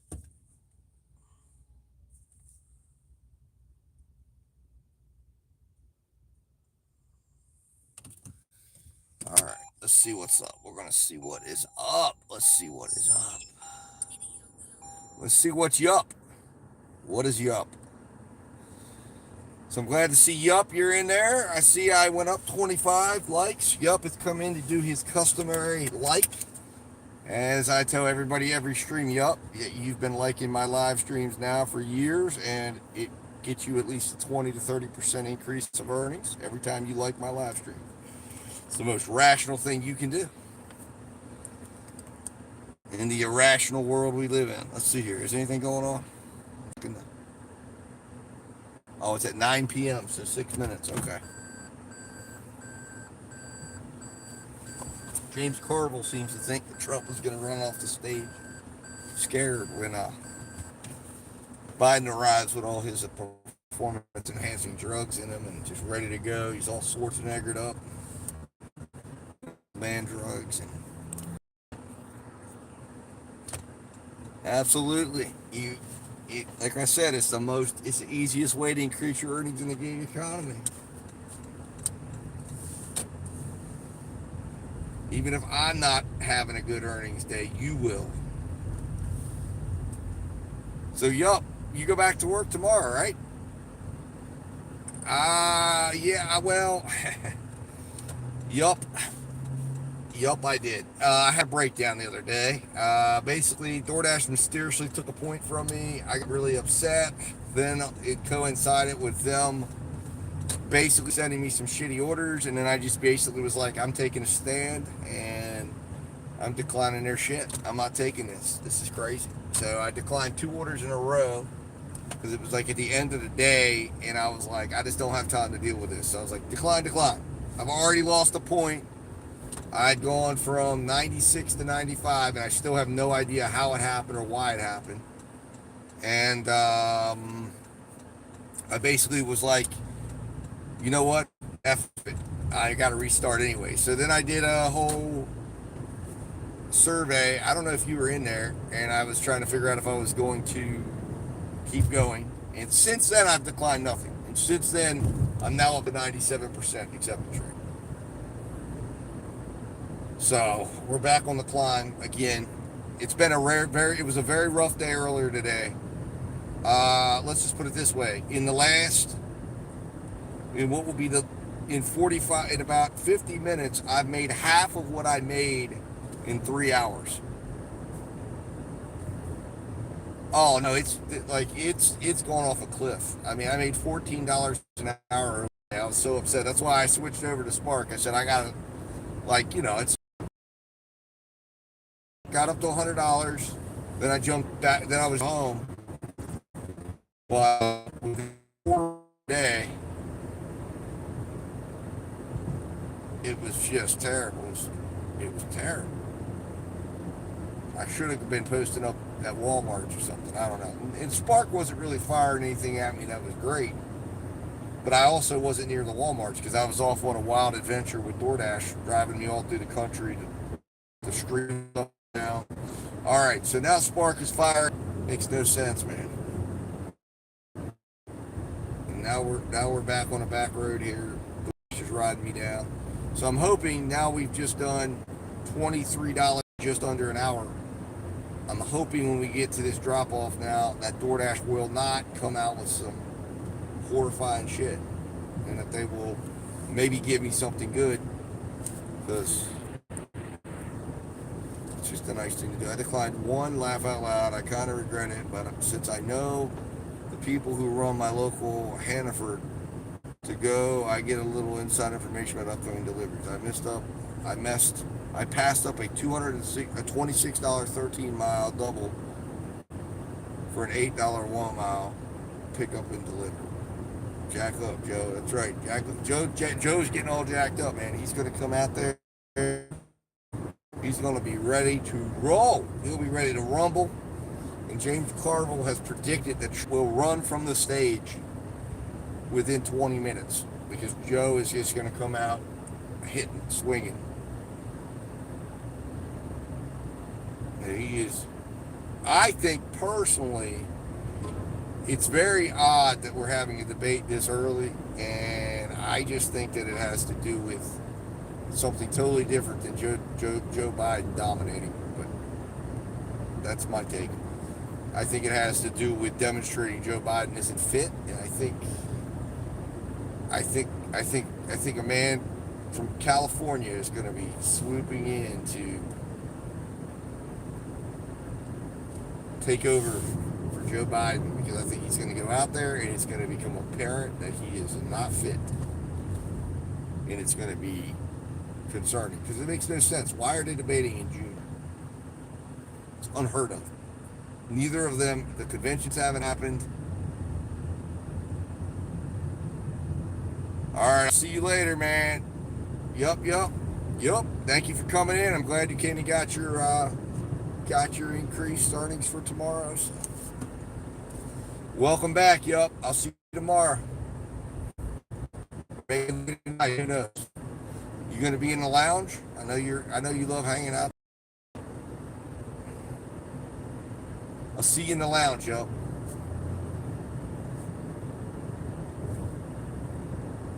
All right, the debate's starting. You guys are going to hear it. You won't be able to see it. No more lounge. Why not? What's wrong? Did the lounge go away? Nice to meet you, Moroku. Have a good evening. Is the lounge gone? What happened, yo? I mean, like, is it just not there anymore? I saw it come up. Are you not going in or something? Or what happened? I thought you were in there. I know you were in there the one night. Looked like everything was cool. Everything was copacetic. You ain't chilling there. Why not? What happened? Oh, no. You looked like everything was good the one night. That ain't cool. We're live from Georgia, a key battleground state in the race for the White House. In just moments, the current U.S. president will debate the former U.S. president as their party's presumptive nominees, a first in American history. We want to welcome our viewers in the United States and around the world to our studios in Atlanta. This is the CNN presidential debate. It's the first ever deep fake debate. By CNN and is coming to you live on CNN. It's the first ever time we will see deep fakes debate. CNN Max and CNN Espanol. This is a pivotal moment between President Joe Biden and Yeah, I'm going to play it. I don't know if it'll hit me with a copyright, but I'm hoping the voice won't. If it does, I'll take the stream down. Just over 4 months until election day. Good evening, I'm Dana Bash, anchor of CNN's Inside. I'm going to play it while I dash. I'm Dick Tapper, anchor of CNN's The Lead and co-anchor of State of the Union. Dana and I will co-moderate this evening. Our job is to facilitate a debate between the two candidates tonight. I hope they're. I hope that they are verifying the candidates are actually in the building. I just have a feeling that maybe with the AI technology we have. And 1 minute each for responses and rebuttals. An additional minute for follow-up clarification. Sounds good, yo. Sounds good. I'm gonna crank up the ads for you. That way, while you're watching, I'll get all that ad revenue.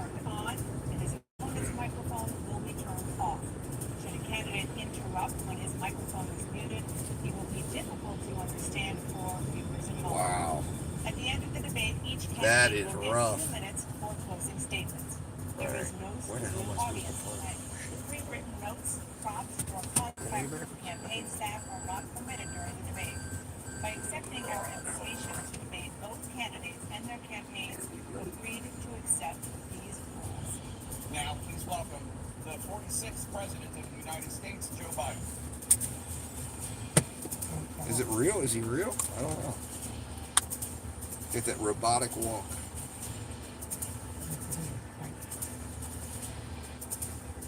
And please welcome the 45th President of the United States, Donald Trump.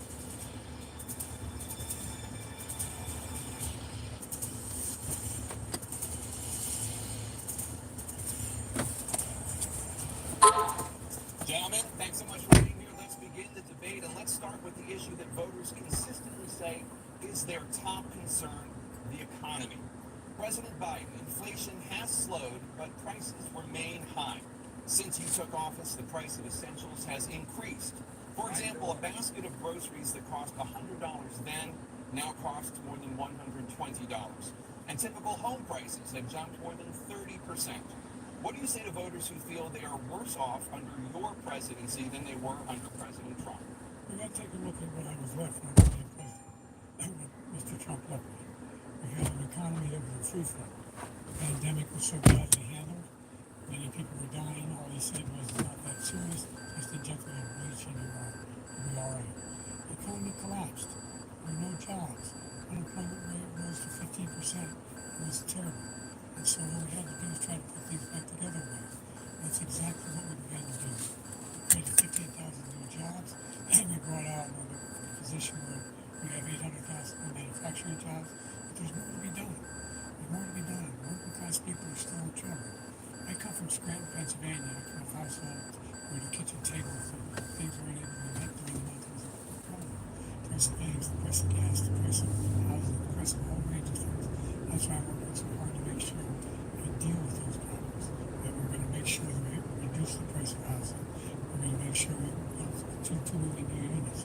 On the COVID, yes, he does. I know. Greed can't take over. The combination that was left with the corporate greed is the reason why we're in this problem right now. In addition to that, I mean, honestly, though, it was the Democrats that were supporting shutting the economy down, which is what destroyed the economy. But Trump followed along after at first resisting and stating what was going to happen. We brought down the price of prescription drugs, which is a big, to $15 for insulin to $400. No senior has to pay more than $200 for any drug, all the drugs they can include beginning next year. He doesn't sound good, though, I'll tell you that much. We're going to make that available to everybody, to all Americans. So we're working to bring down the price of around the kitchen table, and that's what we're going to get done. Thank you. President Trump? We had the greatest economy in the history of our country. We have never done so well. Everybody was amazed by it. Other countries were copying us. We got hit with COVID, and when we did, we spent the money necessary so we wouldn't end up in the Great Depression, the likes of which we had in 1929. By the time we finished, so we did a great job. We got a lot of credit for the economy, a lot of credit for the military, and no wars, and so many other things. Everything was rocking good. But the thing we never got the credit for, and we should have, is getting us out of that COVID mess. He created mandates that was a disaster for our country, but other than that, we had a country where the stock market actually was higher than pre-COVID, and nobody thought that was even possible. The only jobs he created are for illegal immigrants and bounce back jobs, that bounce back from the COVID. He has not done a good job. He's done a poor job, and inflation's killing our country. It is absolutely killing us. Thank you. President Biden? Well, look, the greatest economy in the world, he's the only one who thinks that, I think. I don't know anybody else who thinks that we have the greatest economy in the world.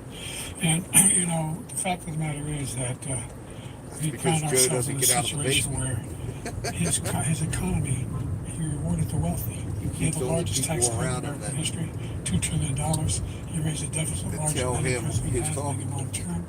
He's the only president other than Herbert Hoover who's had lost more jobs than he had when he began. Since Herbert Hoover. Joe, the idea that he did something that was significant. That was because they had to shut down the economy. Killing people in Afghanistan.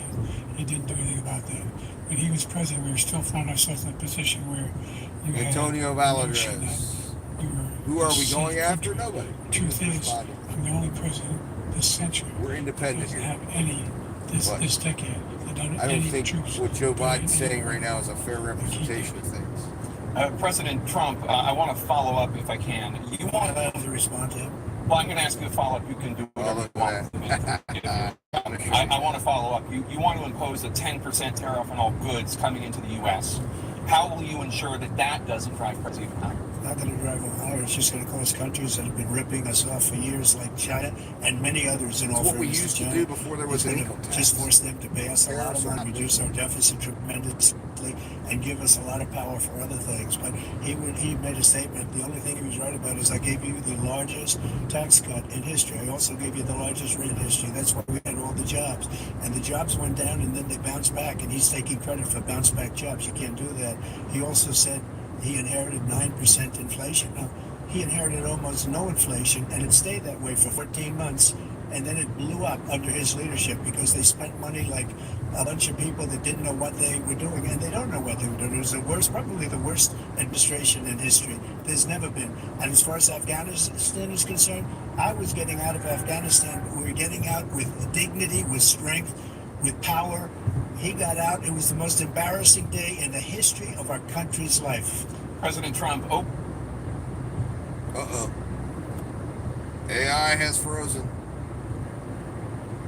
Is that? The stream is cut. Oh my God, what the hell? new debt. Why should top earners? The corporate tax was cut down to 21% from 39%, plus beyond that.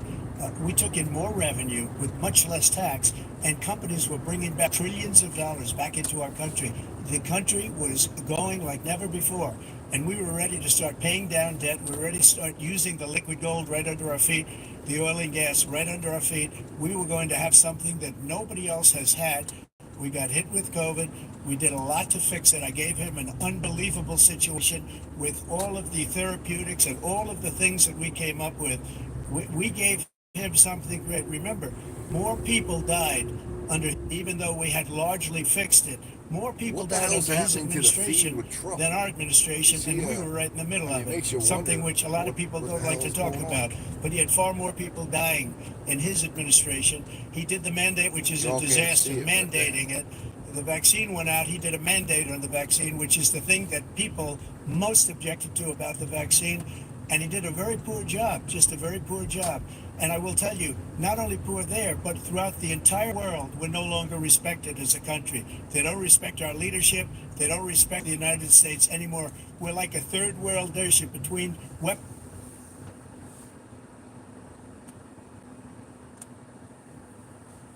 Holy shit. I wonder if it's like this on the main station.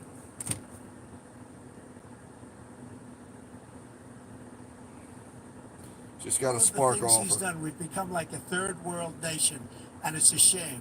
The damage he's done to our country, and I'd love to ask him, and will, why he allowed millions of people to come in here from prisons, jails, and mental institutions to come into our country and destroy our country. President Trump, we will get to immigration later in this block. President Biden, I want to give you an opportunity to respond to this question about the national debt. He had the largest national debt of any president in a 4-year period, number one. Number two, that $2 trillion tax cut benefited the very wealthy. What I'm going to do is fix the tax system. For example, we have 1,000 trillionaires in America. Neighborhood dash. Billionaires in America. And what's happening? Our country needs to turn to God. They, in fact, pay 8.2% in taxes. Indeed. If they just paid 24%, 25%, either one of those numbers, they'd raise $500 million, billion dollars, I should say, in a 10-year period. We'd be able to wipe out his debt. We'd be able to help. Oh, look, think of the 7.7 miles. Strengthen our healthcare system. We'll make every single solitary person eligible for what I've been able to do. There we go. The grilled chicken quesadillas and fajita with dealing with everything that had to do with. Look, if we finally beat Medicare. Thank you, President Trump. What the hell? Well, he's right. He did beat Medicare. He beat it to death, and he's destroying Medicare because all of these people are coming in. They're putting them on Medicare. They're putting them on Social Security. They're going to destroy Social Security. This man is going to single-handedly destroy Social Security. These millions and millions of people coming in, they're trying to put them on Social Security. He will wipe out Social Security. He will wipe out Medicare. So he was right in the way he finished that sentence. And it's a shame. What's happened to our country in the last 4 years is not to be believed. Foreign countries, I'm friends with a lot of people, they cannot believe what happened to the United States of America. We're no longer respected. They don't like us. We give them everything they want, and they think we're stupid. They think we're very stupid people. What we're doing for other countries, and they do nothing for us. What this man has done is absolutely criminal. Thank you, President Trump. Tana? This is the first presidential election since the Supreme Court overturned Roe v. Wade. This morning, the court ruled on yet another abortion case temporarily allowing emergency abortions to continue in Idaho, despite that state's restrictive ban. Former President Trump, you take credit for the decision to overturn Roe v. Wade, which returned the issue of abortion to the states. Correct.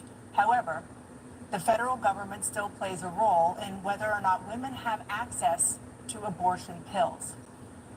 They're used in about 2/3 of all abortions. As president, would you block abortion medication? First of all, the Supreme Court just approved the abortion bill, and I agree with your decision about that, and I will not block it. And if you look at this whole question that you're asking, complex but not really complex. 51 years ago, you had Roe v. Wade, and everybody wanted to get it back to the states. Everybody, without exception. Democrats, Republicans, liberals, conservatives, everybody wanted it back. Religious leaders. And what I did is I put 3 great Supreme Court justices on the court, and they happened to vote in favor of killing Roe v. Wade and moving it back to the states. This is something that everybody wanted. Now, 10 years ago or so, they started talking about how many weeks and how many this, and getting into other things. But every legal scholar throughout the world, the most respected, wanted it brought back to the states. I did that. Now the states are working it out. If you look at Ohio, it was a decision that was an end result that was a little bit more liberal than you would have thought. Kansas, I would say the same thing. Texas is different. Florida is different. But they're all making their own decisions right now. And right now, the states control it. That's the vote of the people. Like Ronald Reagan, I believe in the exceptions. I am a person that believes. And frankly, I think it's important to believe in the exceptions. Some people, you have to follow your heart. Some people don't believe in that. But I believe in the exceptions for rape, incest, and the life of the mother. I think it's very important.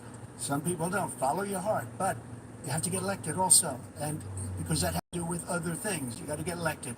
The problem they have is they're radical because they take the life of a child in the 8th month, the 9th month, and even after birth. After birth, if you look at the former governor of Virginia, he was willing to do this. He said, we'll put the baby aside and we'll determine what we do with the baby, meaning we'll kill the baby. What happened is we brought it back to the states, and the country is now coming together on this issue. It's been a great thing. Thank you. President Biden? It's been a terrible thing, what you've done. The fact is that the vast majority of constitutional scholars supported Roe when it was decided. Supported Roe. And that's this idea that they're all against it is just ridiculous. And this is the guy who says the state should be able to have it. We're a state where in 6 weeks, you don't even know whether you're pregnant or not, but you cannot see a doctor and have him decide on what your circumstances are, whether you need help. The idea that states are able to do this is a little like saying we're going to turn civil rights back to the states, let each state have a different rule. Look, there's so many young women who have been, including a young woman who just was murdered, and he went to the funeral. The idea that she was murdered by an immigrant coming in, they talk about that. But here's the deal: there's a lot of young women to be raped by their in-laws, by their spouses, brothers and sisters. It's just ridiculous. They do nothing about it. And they try to arrest them when they cross state lines. Thank you. By the same people he allows to come across our border. We have a border that's the most dangerous place anywhere in the world, considered the most dangerous place anywhere in the world. And he opened it up, and these killers are coming into our country, and they are raping and killing women.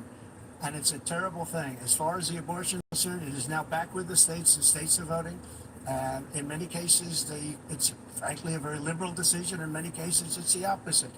But they're voting, and it's bringing it back to the vote of the people, which is what everybody wanted, including the founders, if they knew about this issue, which frankly they didn't.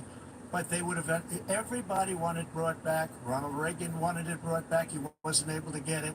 Everybody wanted it brought back, and many presidents had tried to get it back. I was the one to do it. And again, this gives it the vote of the people, and that's where they wanted it. Every legal scholar wanted it that way. Staying on the topic of abortion, President Biden, 7 states. I'll let you do that. This is at the same time. Have no legal restrictions on how far into a pregnancy a woman can obtain an abortion.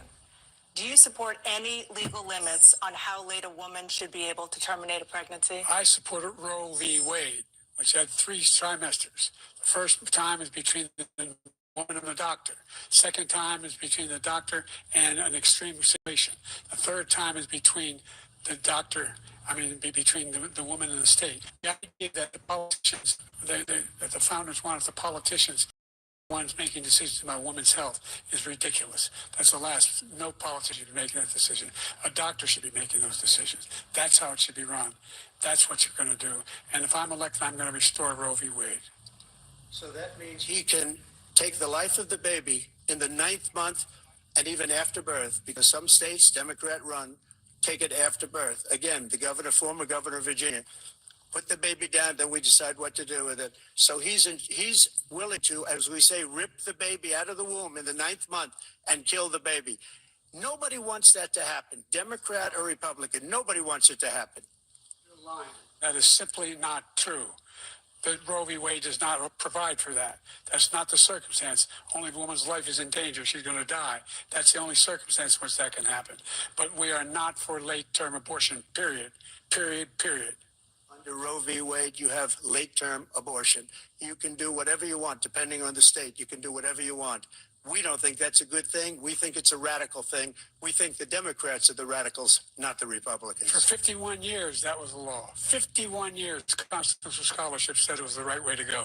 51 years, and it was taken away because this guy put very conservative members on the Supreme Court. He takes credit for taking it away. What's he going to do? What's he going to do, in fact, if the MAGA Republicans, he gets elected, and the MAGA Republicans control the Congress, and they pass a universal ban on abortion, period, across the board, at 6 weeks or 7 or 8 or 10 weeks, something very, very conservative. Is he going to sign that bill? I'll veto it. He'll sign it. Thank you. Let's turn now to the issue of immigration and border security. President Biden, a record number of migrants have illegally crossed the southern border on your watch.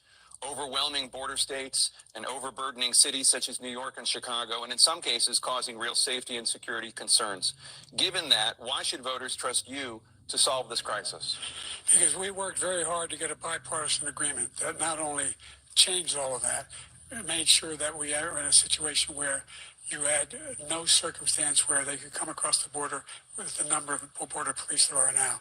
We significantly increased the number of asylum officers. By the way, the Border Patrol endorsed my position. In addition to that, we found ourselves in a situation where when he was president, he was separating babies from their mothers, putting them in cages, making sure the families were separated. That's not the right way to go. What I've done since I've changed the law, what's happened?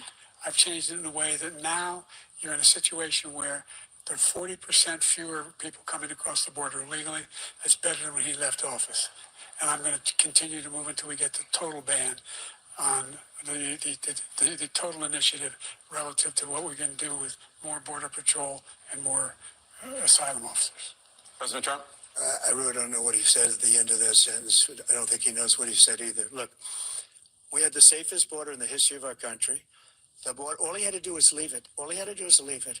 He decided to open up our border, open up our country to people that are from prisons, people that are from mental institutions, insane asylum, terrorists. We have the largest number of terrorists coming into our country right now, all terrorists, all over the world, not just in South America, all over the world. They come from the Middle East, everywhere, all over the world, they're pouring in. And this guy just left it open. And he didn't need legislation because I didn't have legislation. I said, close the border. We had the safest border in history. In that final couple of months of my presidency, we had, according to Border Patrol, who is great, and by the way, who endorsed me for president, but I won't say that, but they endorsed me for president. Brandon, just speak to him. But look, we had the safest border in history. Now we have the worst border in history. There's never been anything like it. And people are dying all over the place, including the people that are coming up in Thank you, caravans. President Trump. President Biden? The only terrorist who's done anything crossing the border is one who came along and killed and his administration, killed an Al-Qaeda person come in and his administration, killed 3 American soldiers, killed 3 American soldiers. That's the only terrorist that's there. I'm not saying that no terrorist ever got through, but the idea they're emptying their prisons, we're welcoming these people, that's simply not true. There's no data to support what he said. Once again, he's exaggerating, he's lying. President Trump, staying on the topic of immigration, you've said that you're going to carry out, quote, the largest domestic deportation operation in American history, unquote. Does that mean that you will deport every undocumented immigrant in America, including those who have jobs, including those whose spouses are citizens, and including those who have lived here for decades? And if so, how will you do it? Just 1 second. He said we killed 3 people. The people we killed, al-Baghdadi and Soleimani, the 2 greatest terrorists, biggest terrorists anywhere in the world. And it had a huge impact on everything, not just border, on everything.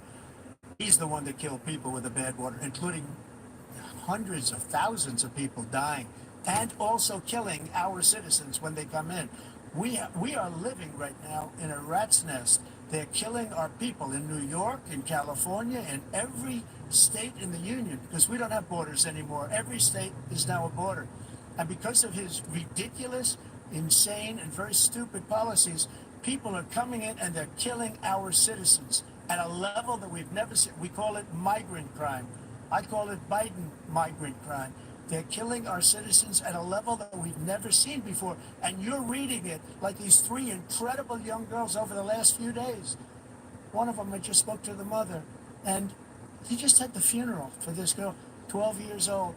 This is horrible what's taken place. What's taken place in our country, we're literally an uncivilized country now. He doesn't want it to be. He just doesn't know. He opened the borders. Nobody's ever seen anything like it. And we have to get a lot of these people out, and we have to get them out fast because they're going to destroy our country. Just take a look at where they're living. They're living in luxury hotels in New York City and other places. Our veterans are on the street. They're dying because he doesn't care about our veterans. He doesn't care. He doesn't like the military at all. And he doesn't care about our veterans. Nobody's been worse. I had the highest approval rating for veterans taking care of the VA. He has the worst. He's gotten rid of all the things that I approved. Choice, that I got through Congress, all of the different things I approved, they abandoned. We had all right, guys, we got a 16-minute ride. In less than half. Sorry to interrupt. Because he's done all these great things that we did. And I think he did it just because I approved it, which is crazy. But he has killed so many people at our border by allowing all of these people to come in. And it's a very sad day in America. President Biden, you have the mic. Every single thing he said is a lie. Every single one. For example, veterans are a hell of a lot better off since they passed the PACT Act. 1 million of them now have insurance, and their families have it. Their families have it because what happened, whether it was Agent Orange or burn pits, they're all being covered now. And his group opposed that. We're also in a situation where we have great respect for veterans.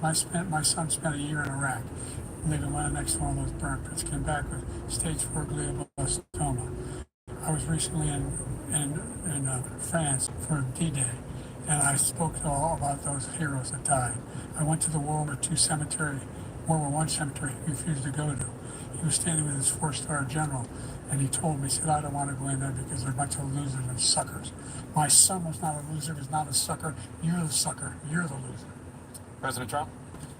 First of all, that was a made-up quote, suckers and losers. They made it up. It was in a third-rate magazine that's failing, like many of these magazines. He made that up. He put it in commercials. We've notified him. We had 19 people that said I didn't say it. And think of this. Who would say I'm at a cemetery or I'm talking about our veterans? Because nobody's 19 people said it was never said by me. It was made up by him, just like Russia made up, just like the 51 intelligence agents are made up, just like the new thing with the 16 economists are talking. It's the same thing. 51 intelligence agents said that the laptop was Russia disinformation. It wasn't. That came from his son, Hunter. 4-star general standing to your side who was on your staff who said you said it, period. That's number one.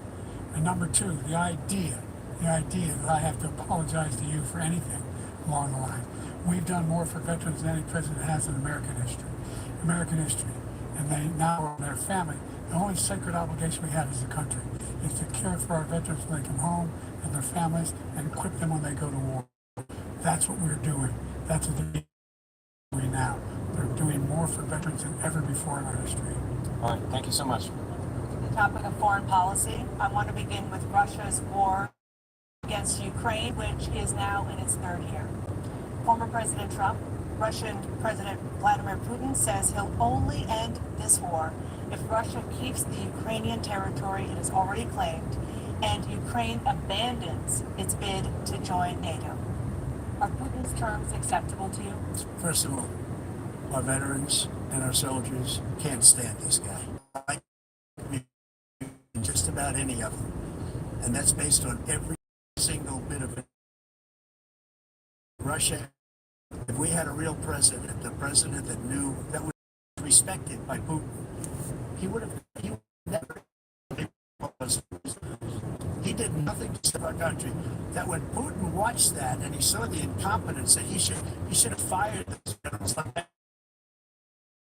He's got no love lost, but he should have fired those generals. General got fired for the most embarrassing moment in the history of our country, Afghanistan, where we left billions of dollars of equipment behind. We lost 13 beautiful soldiers, and 38 soldiers were obliterated. And by the way, we left people behind, American citizens. When Putin saw that, he said, "You know what? Go in and take money. This was his dream." About it, his dream. The difference is he never would have invaded Ukraine. Never. Just like Israel would have never been invaded in a million years by Hamas. You know why? Because Iran was broke with me. I wouldn't let anybody do business with them. They ran out of money. They were broke. They had no money for Hamas. They had no money for anything. No money. We're in a situation where, let's take the last point first. Iran attacked American troops. Trump did in Ukraine. This guy told Trump, do whatever you want, and do whatever you want. And that's exactly what Trump did to Putin, encourage him, do whatever you want. And he went in. And listen to what he said when he went in. We're going to take Kyiv in 5 days, remember? Because it's part of the old Soviet Union. They've lost thousands and thousands of troops, 500,000 troops. President Trump, I never said that. For 1 minute. I just want to go back to my original question, which is, are Putin's terms acceptable to you? Keeping the territory? No, they're not acceptable. But look, this is a war that never should have started. If we had a leader in this war, he led everybody along.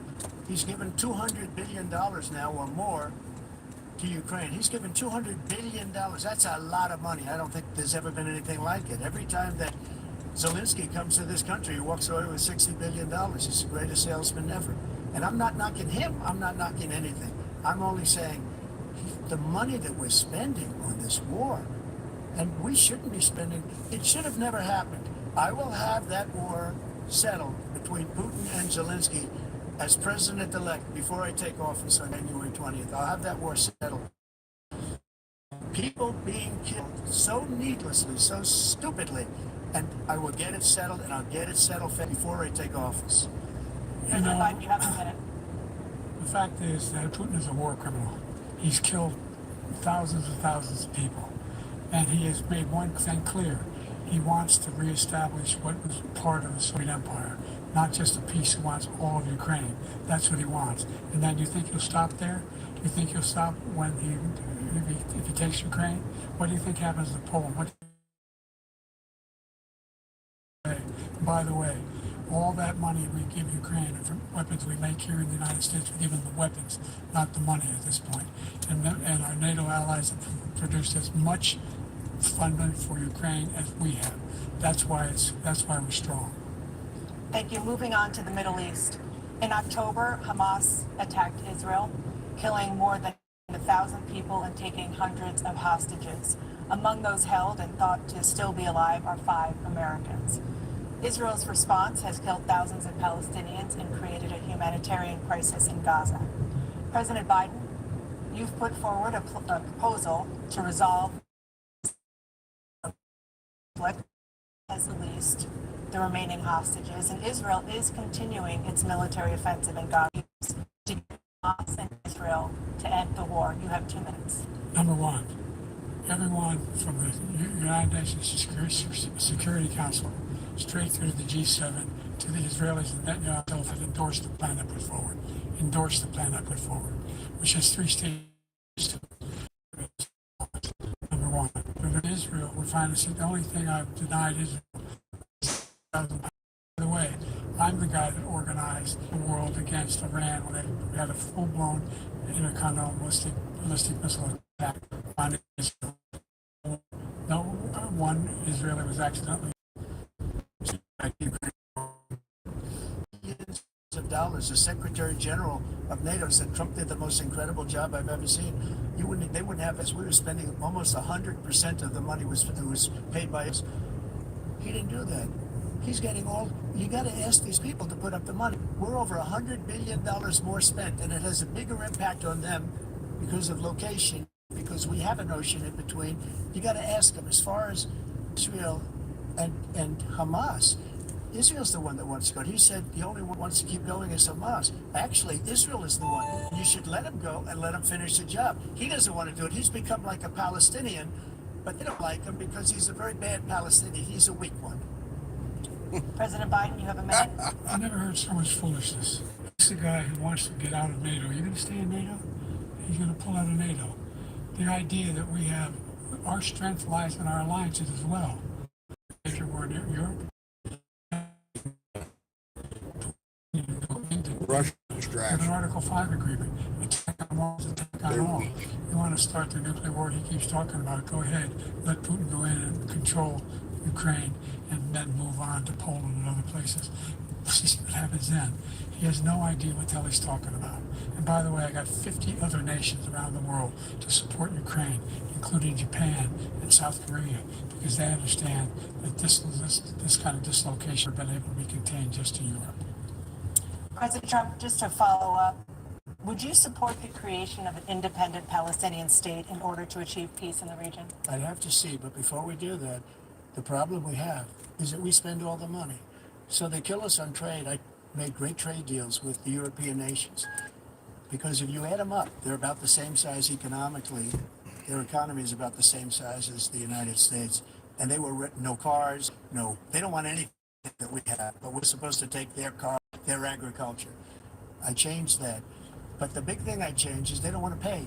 And the only reason, billions of dollars, he said, and he's right about this, you know what happened? Billions and billions of dollars came flowing in months. Now we're in the same position. We're paying the bills. Let's turn to the Capitol to stop. You swore an oath to, quote, preserve, protect, and defend, unquote, the Constitution. What do you say to voters who believe that you violated that oath through your actions and inaction on January 6th and worry that you'll do it again? Well, I don't think too many believe that. Oh yeah, guys, this is I've been out here before. I On did a large January order 6th, program delivery out here. Border. This is Nobody pretty unique. Then he comes in, and we're now laughed at. We're like a bunch of stupid people. That what happened to the United Impressive. States' reputation under this man's leadership I'll put you back in the is car, but horrible, what up? including What up? It's weaponization, a which I'm huge sure at house. some I've been point out we'll here be talking before. about, where he goes after his political opponent because he can't beat him fair and square. I think they tipped You have 80 $10 on seconds this left. order. My question was, what do you say to those It's a voters who small believe that little itty you bitty violated one. your constitutional oath through your actions and inaction on January 6th? 3 hours begging, being begged by his vice president and colleagues on the Republican side as well to do something, to call for a stop, to end it. Instead, they talked about these people being patriots and great patrons of America. In fact, he says he'll now forgive them for what they've done. They've been convicted. He says he wants to commute their sentences and say that no, he went to every single court in the nation. I don't know how many cases, scores of cases, including the Supreme Court, and they said, no, this guy is responsible for doing what was done. He didn't do a damn thing, and these people should be in jail, and they should be the ones who are Yep. being held $2 base pay, $10. Thank you, President. Destroyed. And Democrats, all Democrats, they destroyed and deleted all of the information they found because they found out we were right. We were right. And they deleted and destroyed all of the information. They should go for that. If a Republican did that, they'd go to Thank you, President Trump. President Biden, I want to give you a minute. He said, no, I'll tell them to stand by. The guy we're talking about now, who denounced the people who attacked that Capitol, what are you going to do? I'm going to give you a minute, President Trump, for a follow-up question I have. After a jury convicted you of 34 felonies last month, you said if reelected, you would, quote, have every right to go after, unquote, your political opponents. You just talked about members of the Select Committee on January 6th going to jail. And your main political opponent is standing on stage with you tonight. Can you clarify exactly what it means about you feeling you have every right to go after your political opponents? Well, I said Yeah, we're see what I'm a little bit out in the country now, so make this country successful again, because right now it's a failing nation. My retribution is going to be success. But when he talks about a convicted felon, his son is a convicted felon at a very high level. His son is convicted, going to be convicted probably numerous other times. He should have been convicted before, but his Justice Department let the statute of limitations lapse on the most important things. But he can be a convicted felon as soon as he gets out of office. Joe can be a convicted felon with all of the things that he's done. He's done telling the Ukrainian people $20 billion do you owe its whole families for molesting a woman in public, for doing a whole range of things, for having sex with a porn star while your wife was there. Number one, it's going to be appealed and won. We had a very terrible judge, Democrat. The prosecutor were all high-ranking Democrats, people, and both the civil and the criminal. He basically went after political because he thought it was going to damage people. Any campaign, I don't think any campaign has ever taken skateboarding in because the public knows it's a scam and it's a guy that's after his political opponent because he can't win fair and square. Thank you, President Trump. President Biden, you have said, quote, Donald Trump and his MAGA Republicans are democracy. The more they know about what he's done, yes, the more they know about what he's done. And there's a lot more coming. He's got a lot of coming out. He's got a whole range of issues he has to face. I don't know what the juries will do, but I do know he has a real problem. And so the fact that, can you ever think you're going to that's all what happens and singing the same side of the Bible they sang when back in Germany. What a shit order. A young woman got killed. They spoke to the mother. Taco Bell, McDonald's, they're sending me back. Luckily, they're all around the area I got to go back to, so there it is. My dash ends at 10. They're giving me... American president would ever say... And I'll go back. I'll do the order because it's taking me back, so... What? Damn. 6 for 10. 6 for... What was it? I don't know. 8 miles or something. There's done some good things. I'd like to know what they are. I'm sure these are no-tip orders. This guy has no sense of American democracy. President Trump. Jake, both of you know that story's been totally wiped out because when you see the sentence, it said 100% exoneration of this. So he just keeps it going. He says he ran because of Charlottesville. He didn't run because of Charlottesville. He ran because it was his last chance. And he's not equipped to be president. You know it, and I know it. It's ridiculous. We have a presidency. His presidency is, without question, the worst president. The worst president. We shouldn't be having a debate about it. There's nothing to debate. He made this Phil story, and you'll see it's debunked all over the place. Every reasonable anchor has debunked it, and just about where it was fully debunked. It's a nonsense story. He knows that, and he didn't run because of Charlottesville. If you link the two together, because I started doing the dashing moto plan. So I've been turning the dash on for an hour on my offer, which actually works pretty well. And it's actually not as bad as it seems. Carrying those torches, then he didn't deserve to be president. Didn't deserve to be president at all. And the idea that he's about all this being fabricated, why are they not endorsing him? Thank you, President. We're going to be right back with more from the CNN presidential debate. Put your comments in the chat. We got 7 of you in there. But yeah, but I don't know if you guys are familiar with the strategy Dashing Moto uses, but what he does is he goes in and I think it's either Dashing C Moto or Dashing Moto. But he goes in and puts he'll schedule for an hour. I think UDM also did something similar to this. But But he'll use earn by offer and he'll schedule for an hour.